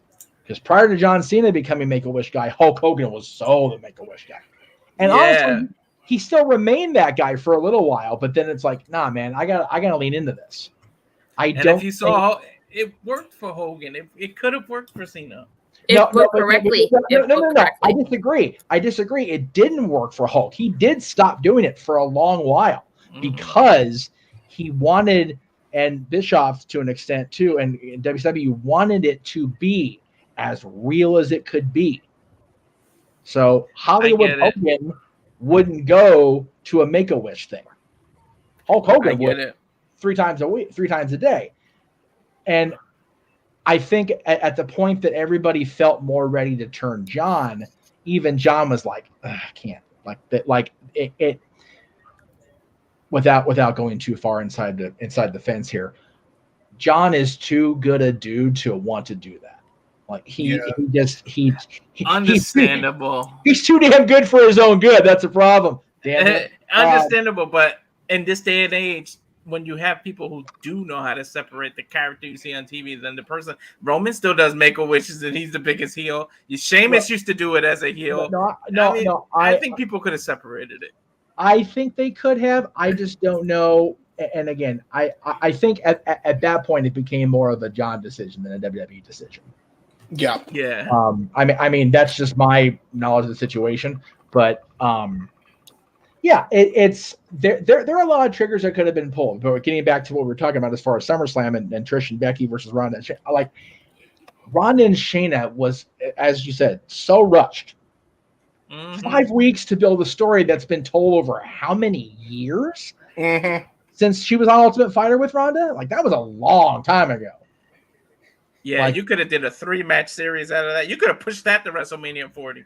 Seriously. At least push it to Payback. Yeah. Push it to the pay-per-view after. Yeah. Have it start at Payback, really, and have it end at Survivor Series. Ronda could have been like, y'all want to boo me out of the company at Survivor Series? Okay, deuces. And plus it's in Boston, and, she's an LA girl, so she hates Boston just by sheer definition. So, it's like, you could have done a regular match at Payback, so another match at Survivors, where now they're one-on-one. Then you did the Fighter's Pit or some kind of then you did that as a let's settle this. Yeah. Not Put the them first in the match. Fight Pit in Philly. They're known for their legendary fights in Philadelphia. Yeah, exactly. Seriously. Yeah. Again, it's not fucking hard to book. God damn it. I know, Jeff. We talked about this in the opening topic. I got you earlier. It's okay. It's okay. Breathe, Jeff. Breathe. It's but then again, I don't think JDS doesn't go on rant, so I'm not going to go on a rant. But it's yeah. Trish and Becky should have been on the pay-per-view just because of how long they've been making us eat this pile of shit. Like, just get it over with already, for Christ's sakes. And not to scapegoat WWE, but how much of that was Ronda's fault? Like, maybe they wanted to do it longer, but she was in such a hissy fit to get the hell out of there that they had to rush it. So maybe it's not all on WWE. Well, I mean, I said that. Well, but maybe it's one of those things like, okay, fine, just get her so she can go away. Cool. Mm-hmm. I mean, and then I think you said this, JT, the other day, or whoever. I figured it was like they should lean into that with Shayna's character.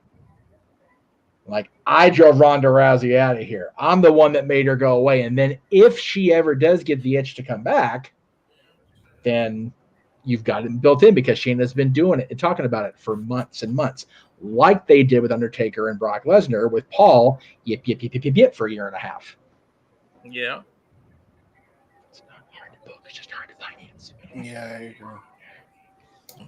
Now let's let Noah go before he gets. Oh, he's already gone. He's already gone. He's already gone. Oh yeah. Yeah, he's deep in the weeds on that one. But no, he's tweeted back from the monitor and everything, man. He is all up in the New Japan. Yeah, Noah. Oh, go ahead, Joe. I was trying to get it. Before we throw to Noah, let me just address Emmanuel in the chat room real quick. Next week on British Invasion Karaoke, we still will have some topics. They'll just be interspersed with the scening. The scening will be the primary focus. Yes. But when we don't have super chats to scene, we will be trying to do topics. Yes. Noah, if you have anything else to add to this, please feel free at this time. I still hate Giannis for what he did to John Moss in the G1. Sorry, what? Oh, right, numbers. SummerSlam's mid, WWE's mid. They only care about the bottom dollar, which they're never going to see the bottom of again. They make more than enough money that they can be lazy to the point they don't care about their fans. They care about the corner's business part. That's why every match going forward will be branded. Simple as that. WWE is a money machine. WWE is branding. WWE does not wrestling.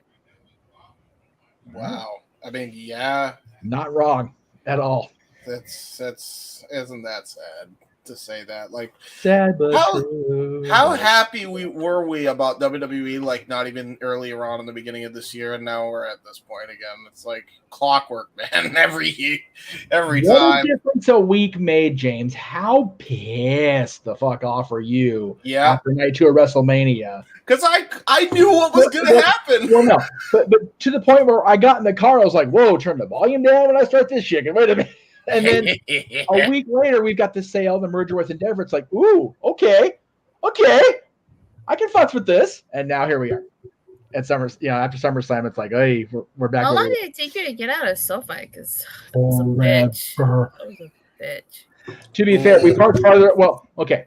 So night one was a bitch because my ride, I met my ride there at the stadium, but he hit and shredded his tire on the way in.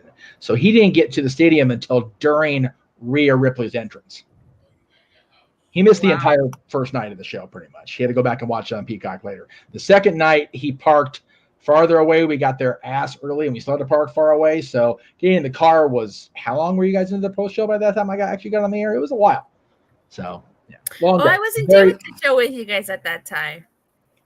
Yeah. It was a very long couple of days, and I got mad sick. I thought it was COVID. It was just really sick. But, you're 101,000 people. What do you expect to come away scot-free? Hell no. He's actually still at SoFi. This is just a hologram. It is, very much so. We have the technology now. That's why JJ was able to purchase Titan Towers, because we had so much freaking money coming out of that show that we bought the old headquarters, and I'm a hologram now. It's just like the Iron Sheik is still on the way to WrestleMania 17 to the ring. My motherfucker died. Where you guys aren't doing Full Gear, huh? You guys aren't. Yeah, we are. I mean, you guys aren't going to Full Gear. Oh no. No, we can't. More than likely not on my end. It's honestly just too many logistical inconsistencies for us to pull it off. Sucks, but well, I'm gonna go to Full Gear, so well, then we can have you be our on-site person. Okay, yes. I'll be like reporting live from the Kia Forum. For real though. But we'll get there early enough. Get there early enough so that you can be hanging out outside the forum. Pop into the pre-show. Hey everybody, Datilla here outside of the fabulous Kia Forum. The Inglewood Forum. Not Kia. Inglewood. I still threw fabulous in there, okay? No. I don't think I'm going to any shows until WrestleMania 40 because I'm buying these tickets Friday and then that's fair. Not spending any money. No. I'm really glad it's on the 18th and not the 9th, not on a Saturday. Hopefully they don't change the date from Saturday to Sunday. Hopefully. I hope they do. I can actually go. No, and I'll tell you guys why. So last year's, huh? I was gonna say, can we do it in the shows, but the fall's going, so go for it. It's okay. Oh, I was gonna say because last year's Full Gear, was where I found out that JDF had passed away and stuff. So it's I don't want it on that date. I don't want it on that date. I wanted it to be on the 18th. I need the 19th to myself. I feel you there, but if it's on the 19th, then I could actually go because we can do the open mic night karaoke on the 18th and then can go to Full Gear the next day. Yeah. As opposed to trying to do both things on the same day, because considering I am the open mic night host, I have the wheel, I have all that stuff. It's kind of hard to run that while I'm driving home from LA. Yeah. We've had the karaoke night for Disney planned for a year. More than that, really, because it's November 18th, Mickey's birthday. That's when we do our Disney karaoke night. Unless it falls on a non-Saturday, then we figure it out. So the fact that it fell on a Saturday, the fact that there was no pay-per-view scheduled until the curly-haired wonder alleged, and we don't know for sure because only Sean Ross Sapp has said it, so we don't know. Yeah, and he's not the be-all end-all, despite what some people will have you believe. He's not. Well, he did say Full Gear. I mean, not Full Gear. Not Full Gear. The other one, Revolution, was going to be in the Bay Area, and that happened.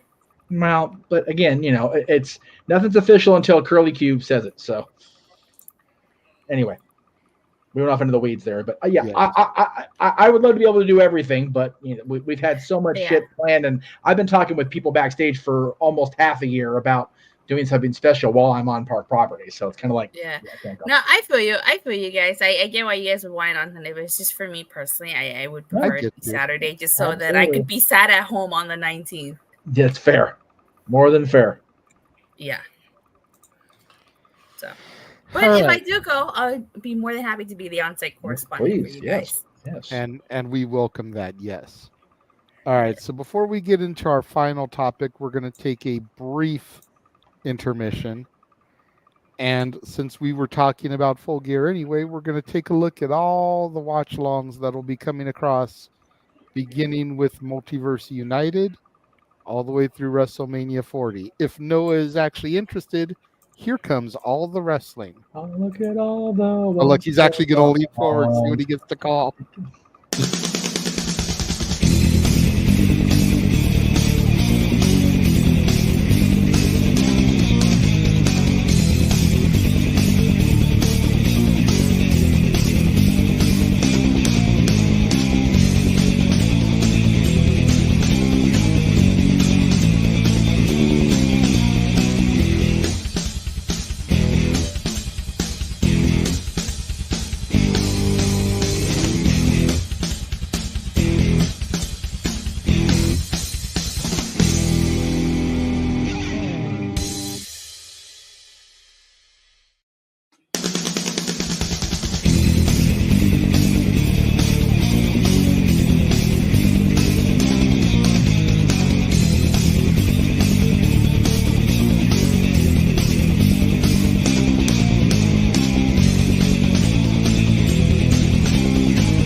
What?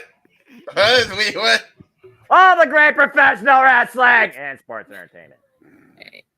Nice. Why my? I just felt like throwing that up there. Okay, fair enough. Dattila, JJ and Jeff has been on a meme brigade lately to capture screenshots and turn it into just reaction posts for whatever daggone reason. Oh my god! Oh yeah, we have a slew of them. We have a slew of them. We're still working on some for some people, but we've got this one. That's the best one. Yeah, you're damn right. Always. And that was on a thumbnail too. Yeah, it was. Hey. You got me. Always tired of everybody's shit. Oh my god. That's a good one. I like that one. Yeah, that's an album cover too, also. Yeah, it is. Noah. It's the album. Yeah, look at this. Dattila, stop it! Then we got, and then there's Noah. Look at that. Flip up. Yay. Yay! Yay! Joe Hendry! Yay. I believe. Say his name and he appears. I believe in Joe Henry. Or as we saw on Thursday, if you watch Impact, I believe in Yuya Uemura. That's pure His motivation. name is That should be their tag team name. Pure motivation. Pure motivation. Yes, pure motivation. I will always remember WCPW when he teamed up with Joseph Connors and like Joe Hendry did the Raw 2003 intro theme. Just play Joe Hendry's music, yeah. Joseph Connors. Joe Hendry is so talented. He's brilliant. Yeah, he is. And he had like the Titantron and like Comic Sans for Joseph Connor's name while he had this like big extravagant logo for himself. It was the best. You know, I'm not gonna lie. I kind of thought that Joe Henry was gonna turn heel on Yuya Uemura, and like he was gonna move into a main title picture. So I did not foresee him in entering the tag team division. Right. I like it. It's a different tag, and same. Helps Yuya Uemura grow as he's on Excursion Impact Wrestling. Yeah, I mean, Yuya's a star. He's a star. And show us Shota Umino as I get back to New Japan. Anyway, back to JJ for our next topic. Sorry. Yes, Jeff. I want to say the bottom row is all into this top row is going, what the fuck are they all talking about? Anyway. He doesn't watch Impact Wrestling, that's why. Well, you know. Look, we watch it to cover it, you know. They got enough things on their hands, God bless them, all right? I hold nothing against them. You know, if we ever do a predictions again, like all of us together, like the losing team, like say for instance me and Noah don't watch NXT, we would have to watch NXT, or if you guys lose, you guys would have to watch Impact. Not my NXT. Well, JJ already watches Impact with us sometimes. It's not that I dislike Impact. I'm just never home on Thursdays at either 5 or 8 o'clock to actually watch it, and my DVR is freaking unreliable at best. So there you go. It's something I don't want to watch it. I just don't have the damn time. What channel does it even come on? It is TV, but I watch it on YouTube because I refuse to pay more money to upgrade my cable package. I'd rather give my money to Impacting. Become an Ultimate Insider. Watch Impact Wrestling for less than $1 a month. I know. $4.99 if you want the Impact Plus specials, which I have. Well, ImpactWrestling.com for all that information and more, kids. Subscribe today. Yeah, Impact Wrestling YouTube channel. Yeah. But We're showing subscribe to my members only today. section. Be a subscriber to JJ's members only section. Yeah, first subscribe to JJ's members only section, and maybe we'll even add retro Impact Wrestling content. Who knows? Oh yeah. Oh, I want in on that. Yeah, If we're doing that content, we do it before January 4th, 2010. Then I can co-sign on that. Being Same. Duh. Yeah. Yes. Well, that's right. Anyway.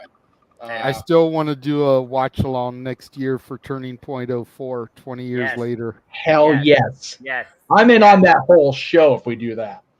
Hey. Let's freaking go. That's all I gotta say. Let's freaking go. Having freaking muscle memory, the scars well up on my arm. Okay. So I want to talk about all it.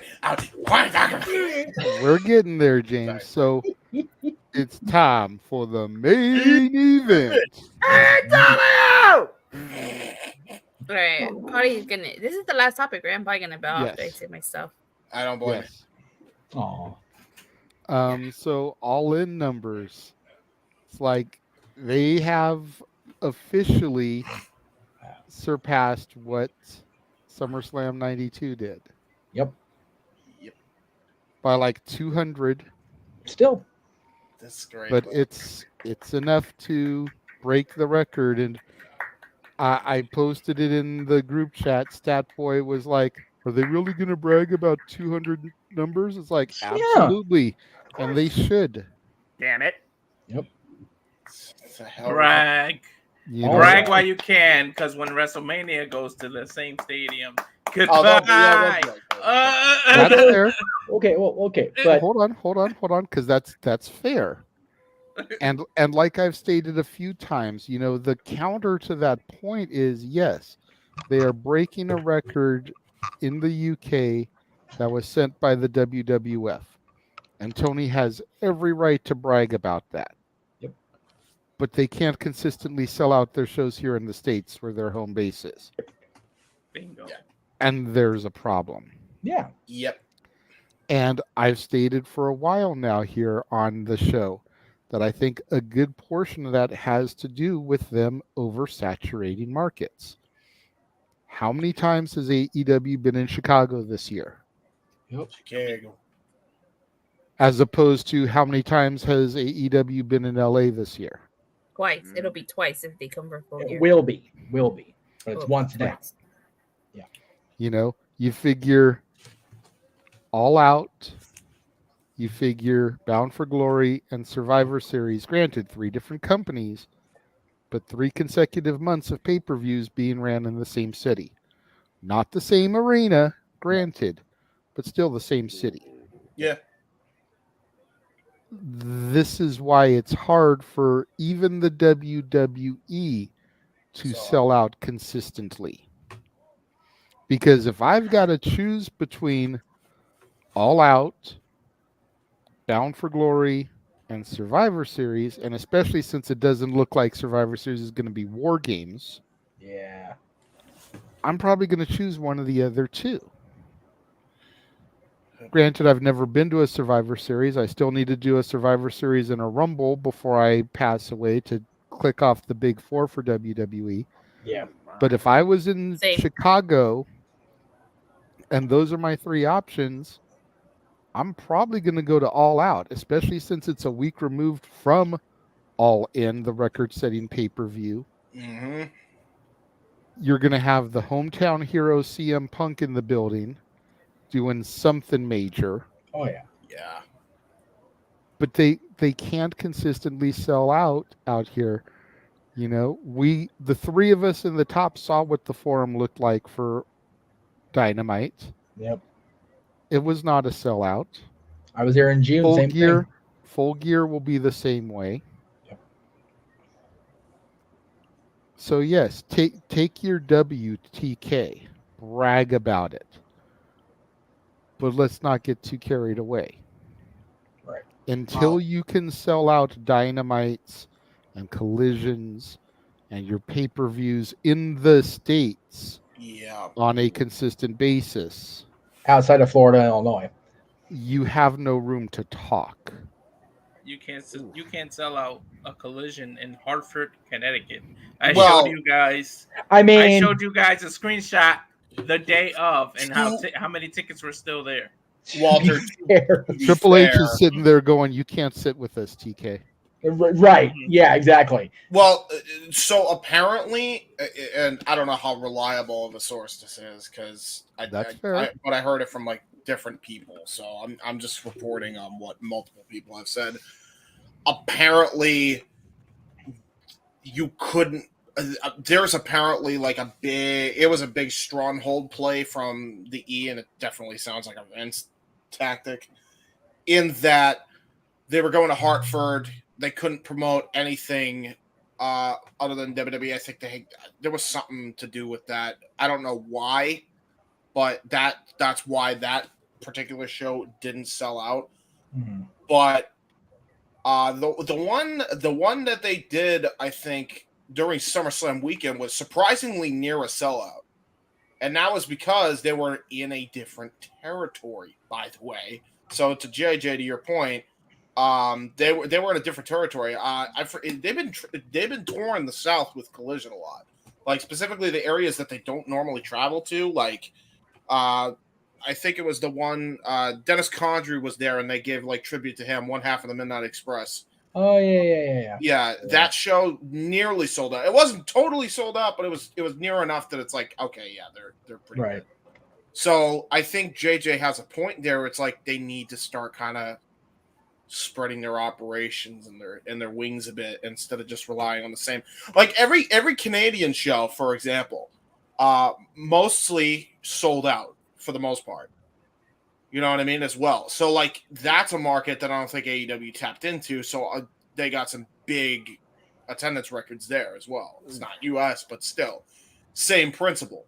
Like, go to territories that you're not going towards often and do shows. Hell, think outside the box and I miss the WCW deal. Like the way they would do different type of themed events. Like, I don't care what anybody wants to tell me as ridiculous as the concept was in hindsight. The fact that Hog Wild was what it was, and you had like a bunch of bikers surrounding the ring, what a cool visual! What a cool visual for television, you know. Bash at the beach and just Nitro in general at the what do you call it? Florida. Yeah, in Florida, Panama City Beach every year. You know, doing at the pool. You know, last Nitro ever, really cool venue as well. Like that looked Halloween awesome. Halloween Havoc. Bass at the Beach, where Hogan took on Vader, where the whole crew, you know, showed up, and there were people that actually paid, and there were some free loaders as well. But a lot of like the majority of Sturgis and the entirety of Huntington Beach was no live game. So right, but that they were getting a cut as well. So yeah, think outside the box. You don't have to necessarily do every pay-per-view to be like a sellout thing. I remember when AEW first started, and their second event ever after Double or Nothing 2019 was Fyter Fest, and that wasn't a live game. That was just people that showed up at CEO that year, and they ended up and they had an arena there, and people just went through. And I think it was the same arena that they would always host the Smash Brothers tournament there every year. So it was like they went into that arena to have that wrestling show, and a lot of people showed up, and they got a cut of the profit. Do stuff like that. Think outside the box with these things. You don't have to have like every show be a sellout thing. The Jericho Cruise is one of my favorite shows they ever did because it was on the Jericho Cruise. It was sweet. How awesome was that? I mean, logistically, it was a nightmare from what Tony and Jericho and everybody else has said, but like, it was freaking awesome. You know what I mean? Like, that visual's cool. And I think if they think outside the box, go to areas that are outside of their comfort zone. Ooh. Hell, build arenas, like makeshift arenas, WrestleMania 9 style, you know, in parking lots, and have people come through there. And You know, we're outside the parking lot. Like, I would love if like on go home shows, they took that concept that WrestleMania 9 did, and that's their go home show, and they host it in the parking lot, and they build up an arena, and they have like the go home shows that, you know, and VIP people who paid tickets come through and watch the show. That'd be awesome. You know what I mean? Like, outside the box thinking and outside the box presentation is going to generate more people to be interested in your product, especially from a visual standpoint, I think. But that's just me. That's fair. And just to piggyback real quick, since you brought up Fyter Fest, I remember reading, and I just wanted to go ahead and address this in case you didn't know. Not this week, but the week after is actually going to be this year's Fyter Fest, the go home week to All In, to support the tragedies that just happened in Hawaii and donating money to the Maui Food Bank. They're doing Fyter Fest during All In build. Yeah, they'll go home week to All In. Ooh, well, FTW is having a watch party, people, so stay tuned. That works out for me great. There you go. Fight for the Fallen, Fyter Fest, AEW All in London, AEW All Out, back to back to back to back. Man, those weeks are gonna be crazy. Like seriously, let's freaking go. That's all I gotta say. We got All Out, and we got Emergence. United in between that as well. Yep. NWA, yeah, All NWA Out, Payback. Yeah. God. NXT Heatwave. Oh, we got the 30th anniversary of Power. Not my NXT. We got a lot of content. All the wrestling though. We won't get sleep again. Anyway. But yeah. I don't think you're I understand where you're coming from, Walter, because it's like, oh wow, they're having a hard time selling out like Hartford. But that's been WWE territory and strongholded for a long while. Like they especially with Vince in the chairman chair, which he still is. Let's not even kid ourselves, even though he's going through this indictment right now. Like, there's no way he didn't have a say in what was going on there.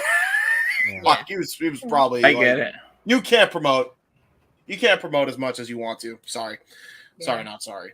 They did the same thing, or they tried to do the same thing with MSG before MSG actually stronghold WWE when they were doing the Ring of Honor G1 Supercard with New Japan. But to that point, they've still, even now, only got one show in the Garden that wasn't WWE since the 50s. Yeah, that's fair. Although, and I like your idea too about bringing back Bash at the Beach. Like, I would like to see NXT do Bash at the Beach. Yeah, because you figure most of those talents are still developing anyway. So to do that as a free TV special or pay-per-view isn't outside of the realm of possibility. You know, you're not wasting a free gate on your established talent. Go ahead, and do an actual beach, not a hologram like you did the pumpkin and the Halloween Havoc. God damn it. Yes. Can we get a real beach? That was really bad. I mean, they're based in Florida. It's like, it's not that hard to go to Daytona, Tampa, you know, Miami. or come to the West Coast and do Huntington, Seal, Hermosa, Redondo, like any of those type of Santa Monica Pier. Daytona. Right. Like, for real, it's not that difficult. Yeah, Florida's literally the beach state. They have no excuses besides laziness. Bro, I would love. I ain't even gonna hold you. Like, if they were to like host, like, this is just my stupid. Like, I'm a redneck. I swear I'm the most redneck New Englander ever. If they were to host a wrestling show in the infield of Daytona, I'd be like, yeah, I'm going. I'm going to Florida. Here we go. Yeah, future idea yet to happen. Yeah. Yeah. I don't know. I like it. Okay, I think I'm gonna get off because I'm getting tired. Oh, baby. No worries. Do you want to give your thoughts on the topics before you go? Okay, yeah. So what on AEW selling out Wembley, right? Yes. Yes. I think a lot of it has to do with the fact that the UK is just starving for wrestling. Dang. I think that's the biggest issue. That's the biggest reason why. Because when AEW first started, they were selling out a lot of their shows. I mean, it was really hard to get tickets to a lot of their shows, but now it's like you don't really have to struggle to get tickets, and I guess that says a lot. But hey, you know what? Tony beat SummerSlam '92. That's good. Yeah, make it like JJ said. Brag, boast about that. But so. But I think that the biggest reason why they were able to sell so many tickets is just that the UK is just starving for content. Exactly. Yeah. And that's why they sold it without announcing any matches. Well, I mean, they sold it without announcing any matches, but they're about to and very, very close to selling it out now because of the 4 matches they have announced, to be fair. Yes. Not even a full card yet. Yeah. Yeah.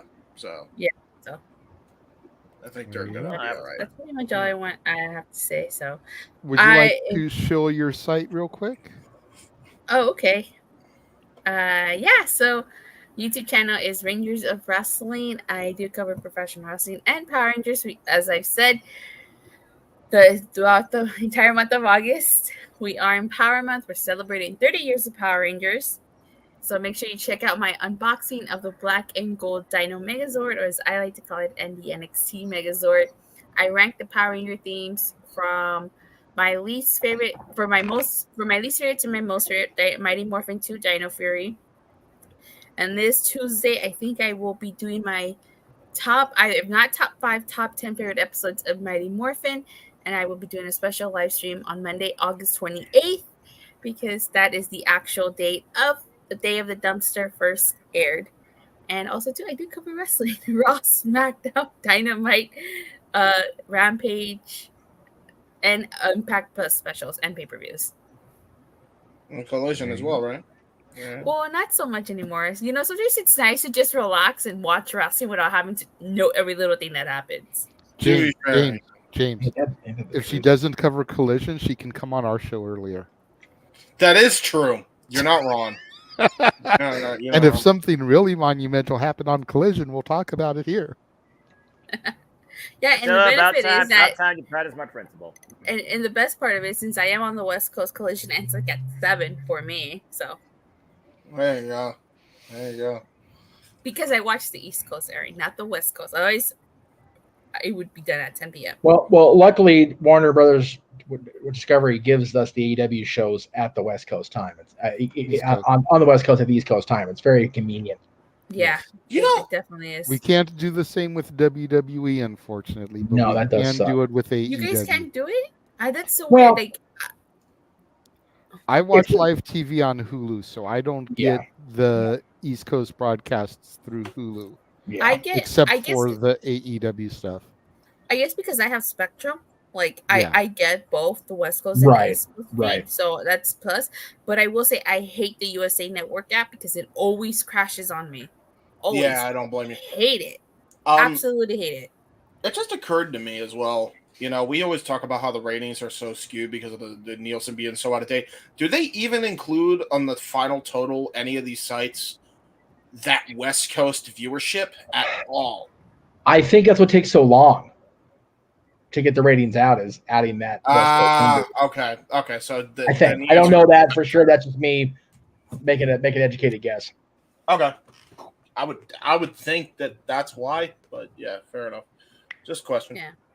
All right. Well, I'm gonna go because I am tired. Thanks for having me on the show, you guys. Of course. Thank you. Always. We hope to see you next week for British Invasion karaoke. Sure, definitely. I will be there. And hopefully by next week, we figure out our Ranger colors. Like I said, I'm pink. We'll get there. We'll get there. Okay. All right, you guys. Well, have a great night. And I'll see you guys next week. Bye. Hey, bye. Bye, Dattila. May the power be with you, Dattila. I'm a power down. All right, there you go. Yeah, there's your catchphrase. So I'll weigh in on the whole all-in thing now. I was going to do before she left, but wasn't fast enough apparently. To be fair, I was actually trying to make up shills for the next shows because I realized I didn't do a lot of that shit today because I was crazy with other crap. Again, numbers are a tricky thing, and for years and years, WWE inflated their numbers that they reported to the media. Like there's no reputable person that believes that there were 93,173 people that paid to be at WrestleMania 3. It's just not realistic. But depending on which source you believe, and people will jump down the 78,000 number because, Meltzer reported it. Yeah, he got it from Zane Breslov, who promoted the show, guys. So take it for what it's worth. But even at the high end of the estimates for WrestleMania 3, 88,000. AEW is not that much farther away from that right now. If you believe the 78,000, which was the low estimate, or in the 78 to 79,000 range, they're going to pass that, which means they're going to pass WrestleMania 3, which is unbelievable.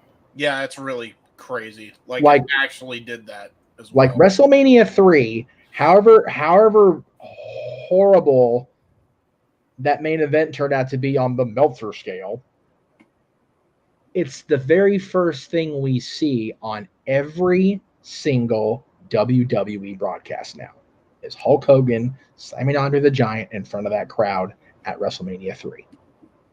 Yep. So that is the event that WWE draws our memories back to every single time they go on the air.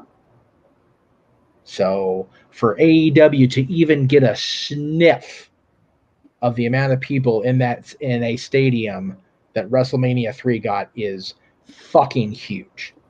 Yeah. And when you think about how much praise is heaped upon SummerSlam 92, despite the under the surface shit that went down on that show, when you think about how messed up the Road Warriors were, when you think about how Sherry got away with damn near going full Monty on that show, when you think about how Davey nearly killed Brett in one of the spots because he was so messed up. Yeah. And it still is regarded as this all-time great SummerSlam. And AEW's already passed that. It is now the biggest, highest-selling mainstream wrestling event in the history of England. Yeah. For a company that's 4 years old and 4 or 5 years old, yeah. It is ridiculous to even be able to say that out loud. But it happened. And it's happening now. It's happening in our lifetime. It's happening in our fandom. It's happening in our ability to cover it as podcasters. It's crazy. It's great. But to take the other side of that coin, JJ's 100% right. As is Walter when he said it, and JJ said it. Last time we talked about this, and I think we all said it. The British wrestling fandom is so thirsty for content, they might as well be page 6 subscribers. They just want to see it so bad besides their own guys. Yeah. And the amount of these ticket sales proves that. And to Emmanuel's comment there, I'll throw it up there since he's a subscriber to JD. I'll go ahead and address his comment, even though it's not super chatted. That's the thing, Emmanuel. There hasn't been an AEW moment that's like Hogan slamming Andre, and they're still doing Hogan Andre numbers. Yep. That's the tweet. There is no AEW moment like that, and they're still doing the numbers. Yeah. And there isn't a big British wrestler's name. Like, I feel bad for Pop that he's hurt. Oh, I know. Experience God. this. Yeah. Pop, Jamie Hayter, Kip Sabian. Damn it. Hey, but you know what though? Soraya's gonna be there, and she's gonna show out and strut ass, man. Good, I'm so happy. Soraya's definitely. She's definitely gonna be there. Yeah. And trust and believe. I'm not gonna get too far down this particular rabbit hole, but that mucker brother on Twitter yesterday, dude, he couldn't delete that shit fast enough. What a piece of shit. Because she's gonna, whether she wins the title or not is completely irrelevant. Yeah. She was never supposed to wrestle again. And she's about to wrestle in front of the biggest capacity crowd in her hometown. It's such a great story, dude. She's about to wrestle in front of the biggest crowd in modern wrestling history, mainstream level wise. I don't think I'm exaggerating. She might get Hulk Hogan WrestleMania 18 type cheers. You know? Yeah. I'm saying. Yeah. Wouldn't surprise me. Yeah. And also, we're forgetting about this, Jeff, as well. Omega doesn't have necessarily anything going on yet. There's still a possibility an aerial assassin makes his way into London also. And if that happens, oh boy, buckle up for that third match. Well, considering he just christened the IWGP United States Championship, now it's the IWGP United Kingdom Heavyweight Championship with a brand new design with the Union Jack on it, I would not rule that out. He is pulling a Lance Storm, and I'm here for it. I love it. Yeah, United Empire, baby. Yeah, I'm surprised you didn't call it the United Empire Championship. Might as well. Because he's about put a bigger stake on it. He's about bringing back a level of prestige and honor to the United Kingdom and British wrestling scene. I think him, even especially with you just telling me that, he has to be an all-in with that belt now, right? Damage go? Well, he's not in the G1 final. He came damn close. So again, there you go. So he's out of the G1. So Ospreay is going to be free come all in. And the fact that AEW did this off pure potential in less than 4 years, credit to them in this day and age of the wrestling industry. Yeah. It's cool. I saw the chat go up about the when WWE gets there. It's like, guys, we get it. WWE is going to go out there and strut out and show ass. That's great for them. But we know they can do that. Yeah. AEW shouldn't be able to be doing this 4 years in. Yeah. The fact that they sold it out with only 4 matches announced is like absurd. The fact that they got over 65,000 tickets with not a goddamn thing announced but the letters AEW. Yeah. Exactly. 40,000 in a day or something ridiculous when they first announced it? Yeah. Correct. Yeah, like, exactly. They had it halfway there anyway. They were almost nearly halfway there by that point. Seriously.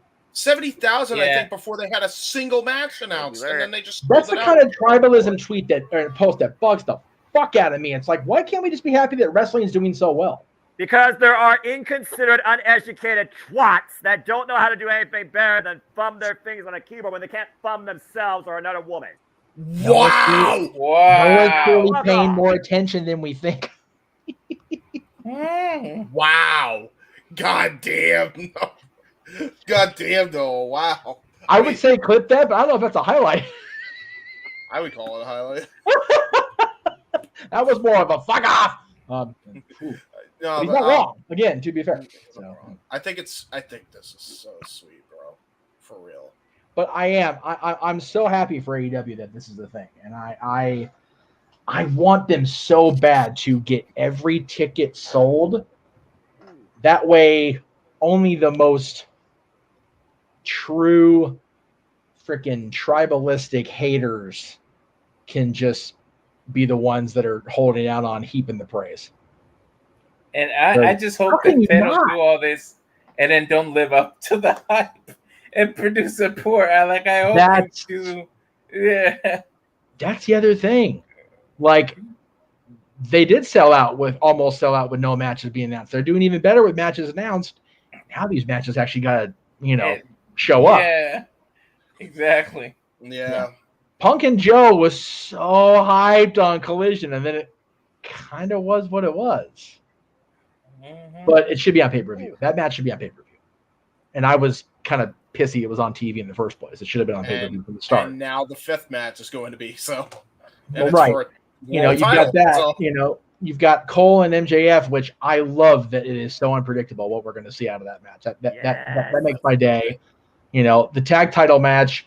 I think JJ's just hoping for a completely ring implosion when the Bucks and just the Bucks are gone. Oh shit. Tiger Driver. Or we have Tiger Driver take about that works too. Whatever. I'm good with it. I wouldn't put it past that. Adam Cole isn't setting MJ up because he wants him to fight twice, so he's worn out, and then he can. That's totally what it is. But see, the thing is, that's what we all expect based on the way it's being. But that's the thing, where I think a big part of, and again, this is kind of not 100% on topic, but it kind of is. Right. I think a big part of what makes me so upset about them, AEW pronouns, pal, not getting the praise is that we as wrestling fans are so spoiled on gotta know everything. And we don't have to know a fucking thing. I love that I don't know what's going to happen in that world title match. Yes. I love that I don't know exactly what we're going to get out of FTR and the Bucks this time, or what we're going to get out of Punk and Joe this time. You know, I love that. Yeah. You know, compared to how predictable. How many in our group, Noah, Mr. Predictions chart guy? How many people scored damn near 100% on SummerSlam last week? One person, that would be Mrs. Rift. Oh, well, then I'm talking out of my ass. Cool. And to be fair, it's Rick. She lives in Detroit, so it's a Rick thing. Yeah. No, but even still, I think I only got one wrong. No, I think two wrong. That was it. Yeah. So it's pretty predictable. The point I was trying to make before I got but you're clearly debunked there was that there Yeah. was so much that it's like, okay, we know what's going to happen here. These 4 matches announced in AEW, I have no idea what the outcome's going to be. Like, they're all a coin toss for me, and I'm fucking here for it, man. You gotta Me love too, when wrestling man. gives you a sense of suspension of disbelief more than 2 seconds. I have a question, and maybe JJ, you can announce it. I don't know if you watched Collision. I know Noah probably couldn't too. I do. Can you spoil to me, because I'm going to watch regardless anyway, the result? And by the way, for the audience as well, spoiler coming possibly in 3, 2, 1. Click off if you need to, but then come back. Did the CMFTR win the trios titles against House of Black or no? No. Let me guess. Joe interfered. Ding. Yeah, I Well, figured. yeah, I called that. yeah, I called that, which is fair. Yeah. They have to give us some sort of build for Punk and Joe and not have them go in the ring cold. So, I agree. So, anyway, so yeah. So the topic I put in the room was, can AEW outsell the Unsurpassable? They're like, even if you believe the high-end real estimate, they're only 10,000 seats away. Mm-hmm. So less than that. So yeah, they can, and they probably will. And they definitely will. Well, 10,000 seats is still a lot. If 5,000 will still. Yeah. And I hope they do. Because when WWE puts out WrestleMania, that means they have to deliver. Yeah. Yeah, exactly. Yeah, because as much as they inflated WrestleMania 3, people are gonna be scrutinizing the fuck out of that ticket number. They're not gonna let them inflate a fucking thing. Hey, that's great. You can take your dumbass narrow opinion and sit on time out there. Thank you very much. Have a nice night. And if you come back and do it again, I'll ban your happy ass. I don't give a shit tonight. By the way, the rest of the chat room, I forgot to say this when I came on back on the air. Stay the fuck on topic. That's fair. Guys drive me crazy every week. And you guys know which one of you are the guilty parties. And I fucking told you you're the guilty parties. I have zero problem banning people. You guys don't super chat anyway, so why the fuck do I care? I have it on the stream, so I can't even see comments. So I don't know what's going on. I have it on StreamYard. It's a typical bullshit. The typical people on both my chat rooms and Aaron's chat rooms that go off the topic so far, they might as well be pulling on different weeds in a different part of the world, let alone off the weeds. Like, come on, guys. Bullshit. I'm sorry. Like, it shouldn't bother me that much, but it keeps happening after I keep saying it, so it's bothersome. And it's the same people. It's the same damn people every week on both on the multiverse streams and on No DQ streams. It's fucking irritating. That's fair. Anyway, I'm trying very hard to not end this shit show on a positive note because it started out really well because we had Josh praising Hulk Hogan. That was funnier than hell. I enjoyed that thoroughly, quite frankly. And we got JJ as Brady Bunch 9, so that was nice. I enjoyed that part too. But anyway.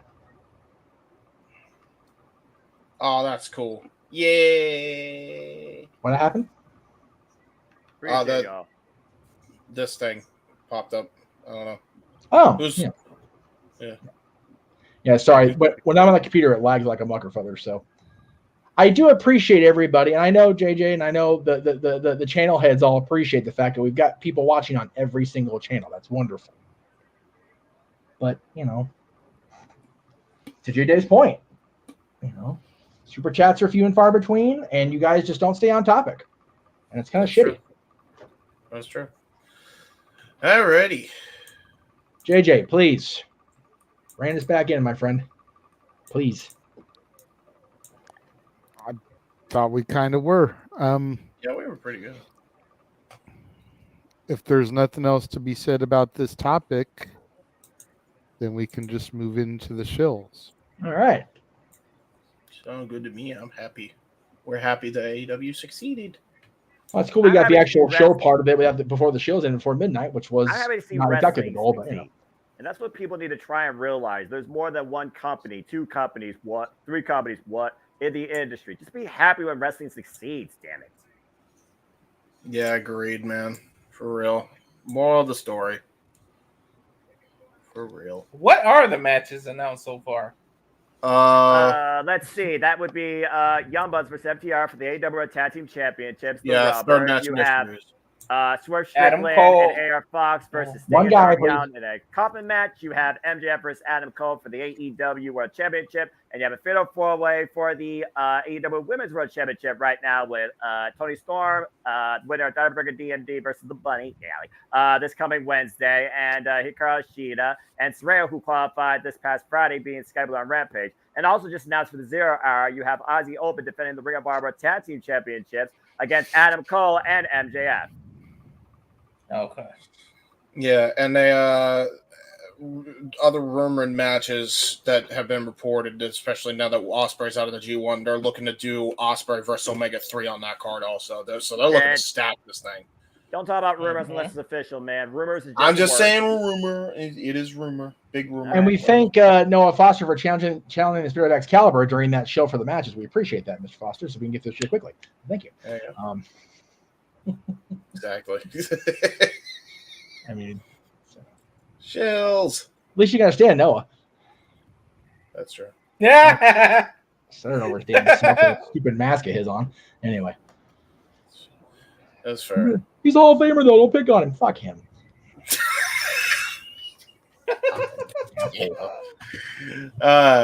Anyway. All right.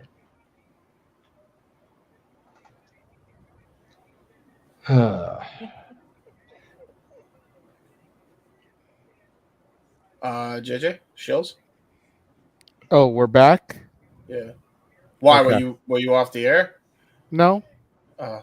I was just waiting. Yeah. Patiently. Trying to be so hard.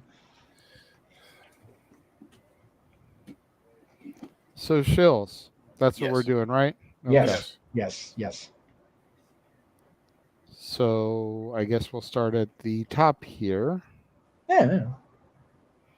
Make sure you follow and subscribe everybody on YouTube. Yay. Yeah. Everybody that is involved in the multiverse of media. Yeah. Make sure you join and subscribe to the members only content on the Casa D18 Studios channel, where you can find all of my Renegade Wrestling Reviews shows. We've had SummerSlam 88 go up this month. Last week, SummerSlam 98 went up. And this week, hopefully, we'll have SummerSlam 08 go up. Yes. As those shows are celebrating their 35th, 25th, and 15th anniversaries, respectively. It's crazy, man. You can also go to the community tab for the members only and vote as far as which classic match from SummerSlam history Noah and I will do a retro call for. 5 out of 7 people have voted so far, and believe it or not, Noah, currently in the lead is Benoit versus Orton. Wow. Are you serious? Yeah. Dead serious. 3-2. Brett Perfect, Rock, Triple H have no votes. That's crazy. That's bonkers. So there's still 2 more subscribers to the members only section that can vote, that if they were to vote for Brett Davey, would make it go into the lead. Yes. If they voted for any of the other 2, Benoit Orton would remain in the lead. But yeah, like it's a 2-match race at this point. I would say one vote for Brett Davey, the other one vote for somebody else, just to have chaos. Chaos. Did that be a coin flip? I'm an agent of chaos. I want to see the things. Of course you are. Make sure you check out Datilla over at Rangers of Wrestling. We thank her and appreciate her for having been with us and the island of misfit toys that we are for the majority of the evening. God bless her. Shit, right? All the content, all the things that she does, including her Power Rangers content and coverage, which I am curious to see her top 10 matches. I'm definitely going to have to go back and watch that. There you go. Make sure you check out all of these specials that are coming up this month. Some of them have already aired. Some of them still upcoming. You can go back and watch our watch-along coverage from the 200th episode of Dynamite and SummerSlam. This past Friday was the top 10 Disney TV shows, which was a lot of fun to do. Yeah. We've also got coming next week Open Mic and Karaoke Night and Multiverse United 2, both coming next week. Dad's Not Always on Wrestling, top 10 actors, actresses that we lost too soon. Yes. And then a fun-filled weekend of watch-along coverage. Just all the stuff there. We've got NWA 75. We've got AEW All In. We've got Emergence. Crazy stuff. All the wrestling. And over the next couple of weeks, we've got both Happy Noah and Happy James, because the Bunny is back on TV on Wednesday, and then James is going to get to call Natalia Markova challenging Camille. Yeah, I was right. Camille. Yeah, right. You're good, brother. For the women's title in NWA. NWA World Women's Championship. The Burke has been Brickhouse now for nearly 900 days, I believe. Yep. And by the way, the final week in August is brought to you by the folks at Zoa Energy Drink for Noah, or Mountain Dew for Noah, for Mountain Dew in Noah's case. But yeah, I don't mess with energy drink. Not a goddamn asleep on that. I'll get some sort of sleep. And maybe a giant nap on that Sunday. image.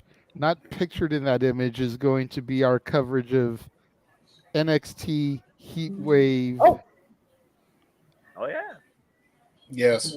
I can Gotta throw that up there because that is happening on my birthday. Yes.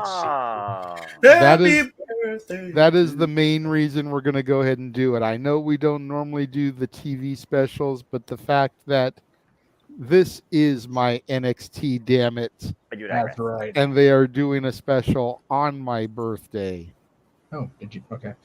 So, James, fair warning, we're going to need you to broadcast through the Discord again so that me and Noah can do commentary and everything. I won't be able to be there. I'm going to be at my follow-up doctor appointment for my shoulder. Whoops, that's not what I wanted to do. And I'll be gone that night as well. So, so if we can get your help on that, brother, that would be much appreciated. Yeah, I got you guys. And Talk Wrestling still to be determined, which is why I have this one as opposed to the one with the Talk Wrestling logo on it, because I still don't know about logistics of doing Talk Wrestling from where I'm going to be. I'm going to try. Lord knows I'm going to try. God bless you. So there you go. Go. But either way, I love the fact that the show on your birthday is the same name as the ECW pay-per-view you got to go to that was here in LA because you suck. Yes. Motherfucker. all the ECW and WCW owned properties WWE using just for name branding on NXT TV. Hey, you know what though? No, but well, you know what though? They're not. Well, no, they're not running against. I was just about to say that. Yeah. Yeah. No, they're back to somewhat back with the break in between, I believe. Yeah. It's going to be like WrestleMania Night 1, Emmanuel, where Stand and Deliver for NXT was during the morning. Yeah. And then Night 1 was in the evening. All In being is how it's in the UK is going to be at like 10 or 11 o'clock in the morning for us West Coasters. Yes. And then 5 o'clock probably for the Impact pay-per-view. Yes. And for those of you that were part of our final battle and NXT mega stream, we are not going to do a full stream that day because that will go over the 12 hours and we will get kicked off. Yes. So, yes. Plus, there will be a break. Yeah. I would like Noah to get some rest. Even if he doesn't fall asleep, just get that man some rest in between the two shows. There will at least be 2 separate streams to break it up. We may come on and do just like kind of like a brunch open mic night. There we go. To kind of hype up the Emergence pay-per-view. Right. But it won't be one consecutive stream. That way we don't run into the issue of running out of the 12 hours, even though it's a Sunday. Yes. So there won't be a post-show. 1 second, James. Oh, okay.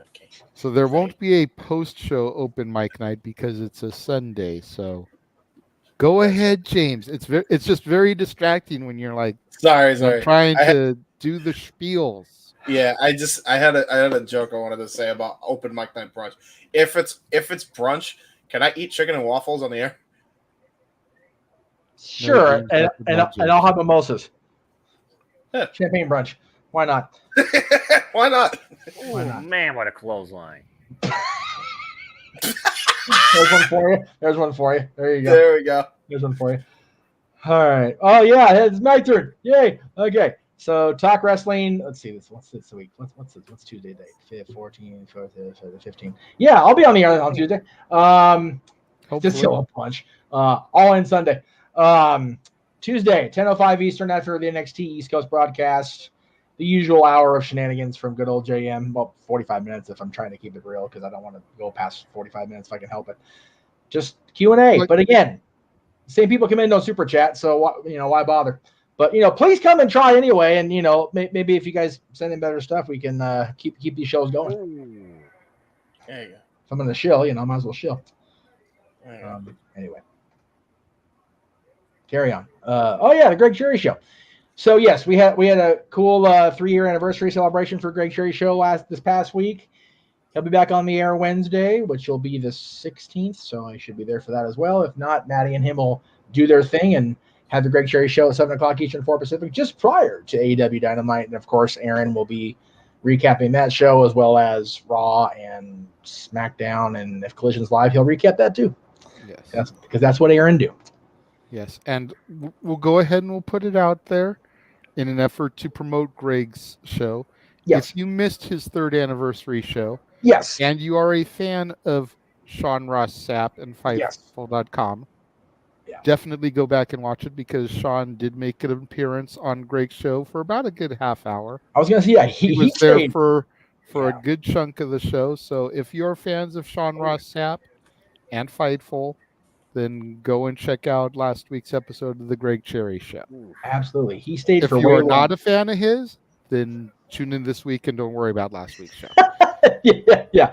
He actually stayed for longer than Greg anticipated. So we were pleased he was able to give us that time. I know Sean's a busy guy. I know people, either really like or really hate Sean, and that's everybody's prerogative. And Lord knows I have my own opinion that I keep to myself more often than not. Yeah, it's cool. It was nice to have a different dynamic on a Wednesday than just the usual talking heads. Sunday, the 27th, in between the pay-per-views. Attila. Yes, an open mic night brunch type of thing. Yes. Just to keep the flow going. That's right. Emmanuel saying he had voted for Orton versus nobody. At least the Casa D18 acknowledges him, not like WWE. Yeah, well, yes. Hey, and then Arlene here. Noah, you might want to pay attention for this one. Screw saving money for Disneyland. Hearing Noah scene for my early birthday gift is so much better. Oh, no. Damn it. And just remember, Arlene, you'll be able to find those on Noah, That's What I Call Music. Volume 1. And Show the the cover newest again. album Show the cover. album cover. Yeah. No, that's what I call slow jams. Fuck me, man. Come on. That is Noah Seriously. Guerrero right there. Orale, what I do to deserve this? That is the greatest thing ever. Like, I am so proud of everybody that contributed to that ridiculousness and nonsense. Oh my God. Walter, we don't have your graphic still, but would you like to go ahead and talk about this real quick, since you seem to always be on it?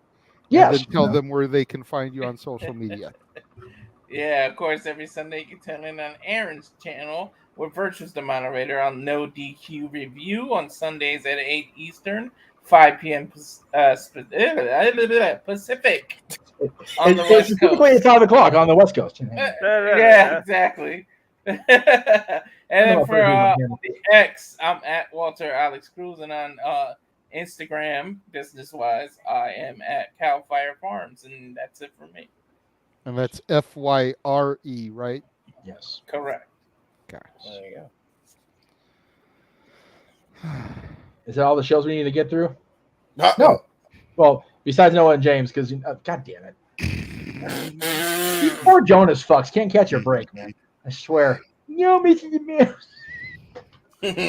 Noah, I know some of your graphics are a little out of date because SummerSlam has already occurred, but if you would like to run through your stuff real quick. Sure thing, brother. Folks, you want to engage with me, simply follow me on the Twitter and YouTube and Foster1916 for all things wrestling. Shout out, of course, my TW family on the Twitter and our social media platforms as I keep you informed and updated on all the prediction leagues, all the prediction videos, and all the prediction forums that I do across both of those channels primarily. But if you want some extra content, and I'll send you the updated graphic for my Twitter too, you'll find actually Pictures Tell a Story. Your pictures uploaded on Instagram via my SummerSlam Live first ever stand experience and catching up with No DQ. Great to see you again, Caitlin and Aaron Rip, and finally me and Jess and Goshku, along with Queen's Court, Amy, and Aaron. But yeah, primarily YouTube. That is my hub, my simple hub. So find all the videos there because I do everything live, whether it's exclusive or across the multiverse. And of course, there'll be other stuff come up all across August. So stay tuned. Consider predicting, simple takes, so much more. We just did the SummerSlam one, so the next predicting will be a fun little exhibition as we talk about the Multiverse United 2. And whether me and Jeff cover it again, or it's me and Jay did this time, or me and James, stay tuned. But that's going to be fun. Then we go full throttle into all the pay-per-views and content. All in, Emergence, Payback. All out, Victory Road, NXT No Mercy. It's going to be a fun upcoming couple months. And of course, in conjunction with a lot of those, I will be participating, of course. Oh, who am I kidding? Freaking leading the call on most of these, on all these live watch along events. By the way, please go check out what James and JJ did on the full-on SummerSlam call. Yes. Again, you both did a tremendous job. I'm so proud of you. I think it's very nice that we give the odds a couple of variety too. And Jerry's suggesting, Noah, you don't need to cover everything. Maybe James, if he's willing, he and JJ can actually do more calls together. But we'll see what happens too. But yeah, stay tuned as, of course, here on the Multiverse Media, we'll keep you covered on everything. WWE, AEW, Impact, some NJPW, and now even NWA. There's the next live watch events that are coming up for you too. Again, Multiverse United 2 is next, followed by NWA 75, Night 1. Yes. All in London, Emergence, same day, Payback. AEW All Out and Victory Road will continue from there too. So is the event going to be in Bakersfield? Is it not my NXT No Mercy? That's it. Not my NXT No Mercy. That's a lot of words. Yeah, right. But this is my NXT. It is your NXT, damn it. And yeah, there you go. But you digress. Yes. Am I allowed to plug? Because I have some stuff. All the plugs. Give me 1 second because I'm seeing a couple more images here, and then yes, you can share your screen. All right. You want to talk about these real quick? Oh, I was just gonna do shout outs at the end once the plugs were done because those are more shout outs than anything else. The ones I put in there. So. Yeah, that's fair. Or we can go over it now. That works. That's a shout out. Well, no, the one under that is a shout out. Okay, under this. Okay. Yeah, that one I was just gonna put up there because I don't have a graphic ready yet because there's too many matches we lost too soon. I don't have a graphic ready. But the one about the Bellas, I was gonna say we are gonna have to pre-tape that episode of Dad's. It's gonna be on the 25th because I will be in Arizona in the dead ass of August because I'm a glutton for punishment. Seeing the Garcia twins at their next podcast live event with our buddy Kalea. We did get the tickets bought today during the show, so we are going to go for sure. And if Jeff can get a couple $100 super chatted to his channel, he'll actually go face to face with Johnny Ass. You know what? Fuck it. I will. Seriously, we got 2 weeks from yesterday. If I, on the channel between now and the morning Kalea and I drive out to Arizona, if I get $200 of super chats total, not just one person, and his dumbass laryngitis face shows up, I will make the attempt to make peace with him and make peace, because I am not trying to start a fight with him. He's the one that glared at me across the room. When everybody else in his family, including his wife, by the way, was all happy to see me and hugging on me and lovey-dovey. Johnny, if the audience of the multiverse can come through, and you know what? I'll even say if it's across the multiverse, JJ and my channel. If we get $200 total this month, or not even that, in the next 2 weeks, you got yourself a deal, JJ. I will gladly confront/speak with Mr. Laurinaitis. Let me ask you this. Does the $25 we already accumulated tonight for Josh's singing count towards that or not? I will count that because it happened during the show that I was able to purchase the ticket. So yes. Okay, so $175 more. From right now until the morning. By the time Kalea and I get in the car in Anaheim to head over there, that's the deadline. So roughly 9 a.m. Friday the 25th. John Laurinaitis, he coming for you. Right. Good luck on that drive. I hate that California-Arizona drive. It is okay. I'll put it this way, Walter, because we did it. When the hell was that podcast we went and saw them, Jake? I don't remember when it was. Her and I went last time. It was fairly recently enough. It was before Mania. Yeah, it was before Mania, so it wasn't too. Driving there was fine. We fucking flew there. It was easy peasy. Driving back, bitch. We stopped 4 different times at truck stops because it was so long, and I don't know what the hell we ate at that bar, but it didn't agree with either one of us. I'll put it that way. Not happy. Not a happy drive back. And then trying to get stuff to quell your stomach at a truck stop or a rest stop. Not gonna happen. My brother has a house in Maricopa, Arizona, and in California. That back and forth driving. Yeah. Well, the last one they had was at Lucky Strike Live, and that was in right by the hell's the name of the place the Diamondbacks play? I think it's Chase Field, is what it's called. Yeah. Literally, like I could walk to the baseball game, in 5 minutes, right there. So this is further in, I believe, and like further into Arizona. So it's going to be an interesting day. But you know what? Yeah, for real. JJ makes a good point. I've had a couple of weeks of I let the quality of people I allow in my circle to be compromised, and I also honestly have allowed myself to hang on to shit with too many people for too long. So one way or the other, if y'all want to see either a confrontation or a settlement of peace with me and Mr. John Laurinaitis, the former Executive Vice President Talent Relations and former Raw and SmackDown General Manager, that's what you got to do. Have Kalea record it. Oh, I know, absolutely. One way or the other, we'll get the camera in there. We'll make it happen. And that's if he shows up. If he doesn't show up and we get the 200 anyway, then I'll figure out some other premium thing to get you guys. No worries. One way or the other, we'll get you guys. Some quality content. If we get the donation and he doesn't show up, then the next time you go to one of their functions and he does, then you do it. Well, we'll just roll it back. If he gets those donations, that's real people power. Right? Ha ha! Good call. Yes, sir. Yes, sir. That's a fair point. Anyway, the other shout out I wanted to give, which is what JJ mentioned, it was under the dad's graphic. As it's now midnight, happy birthday to one of my favorite people I've ever met being a fan of the Los Angeles Kings, my buddy RC. It has been a wonderful experience to stay in contact with this lady. She is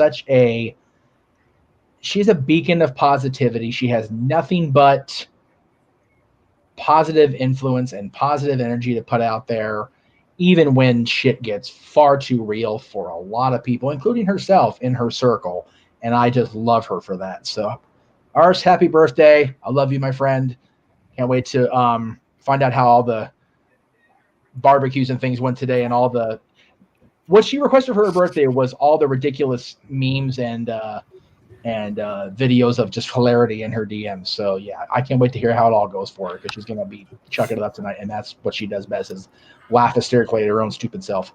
I love it. Wait a minute, she actually requested for people to slide in her DMs? That's not what she said. You're terrible. You're a terrible person. Oh, no. Go ahead and share your screen, James. Alrighty, here I go. Now this is gonna be.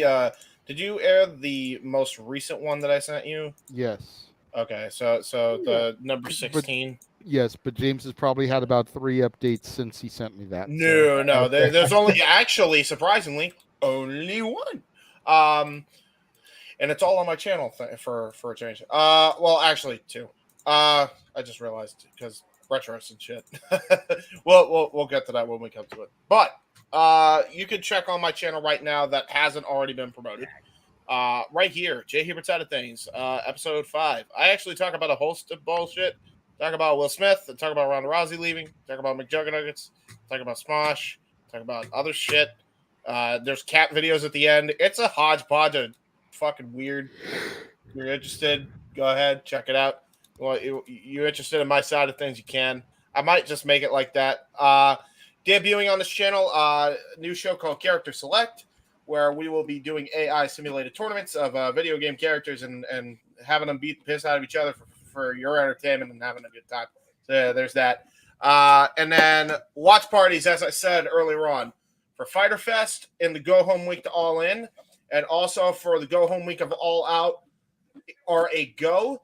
And we're going to try something different, because for the first time ever, and by the way, they're all going to be released a day late because $5 stuff. Thank you.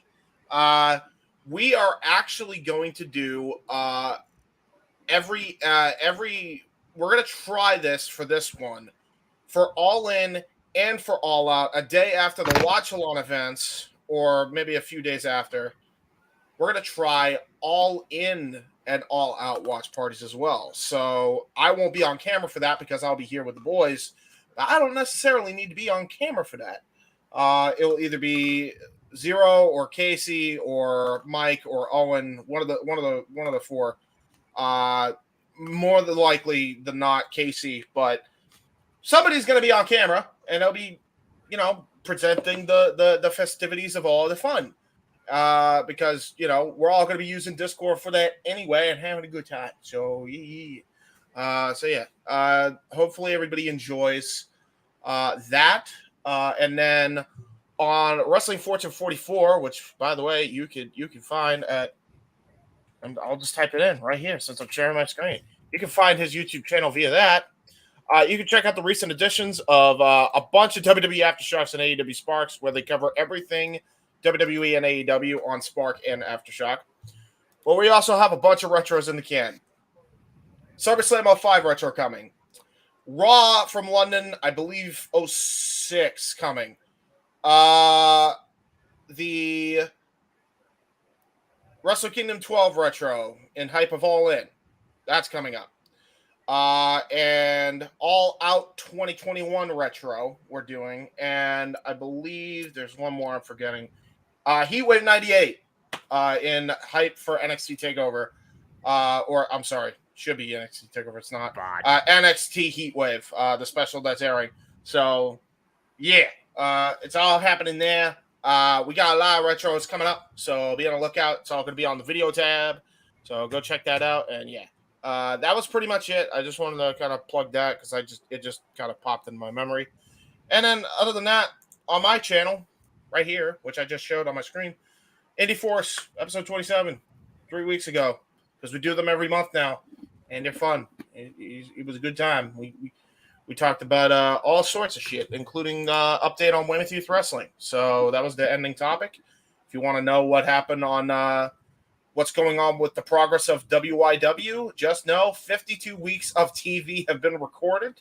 And if you want to know more details, it is on that podcast and podcast clip on my channel. So there you go. All right. Whew. Sam. Forgive me. Time for memes. Yes. All the memes.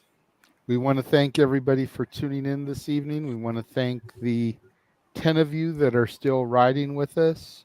We appreciate you guys. We want to thank Statboy. We want to thank Josh Mansfield.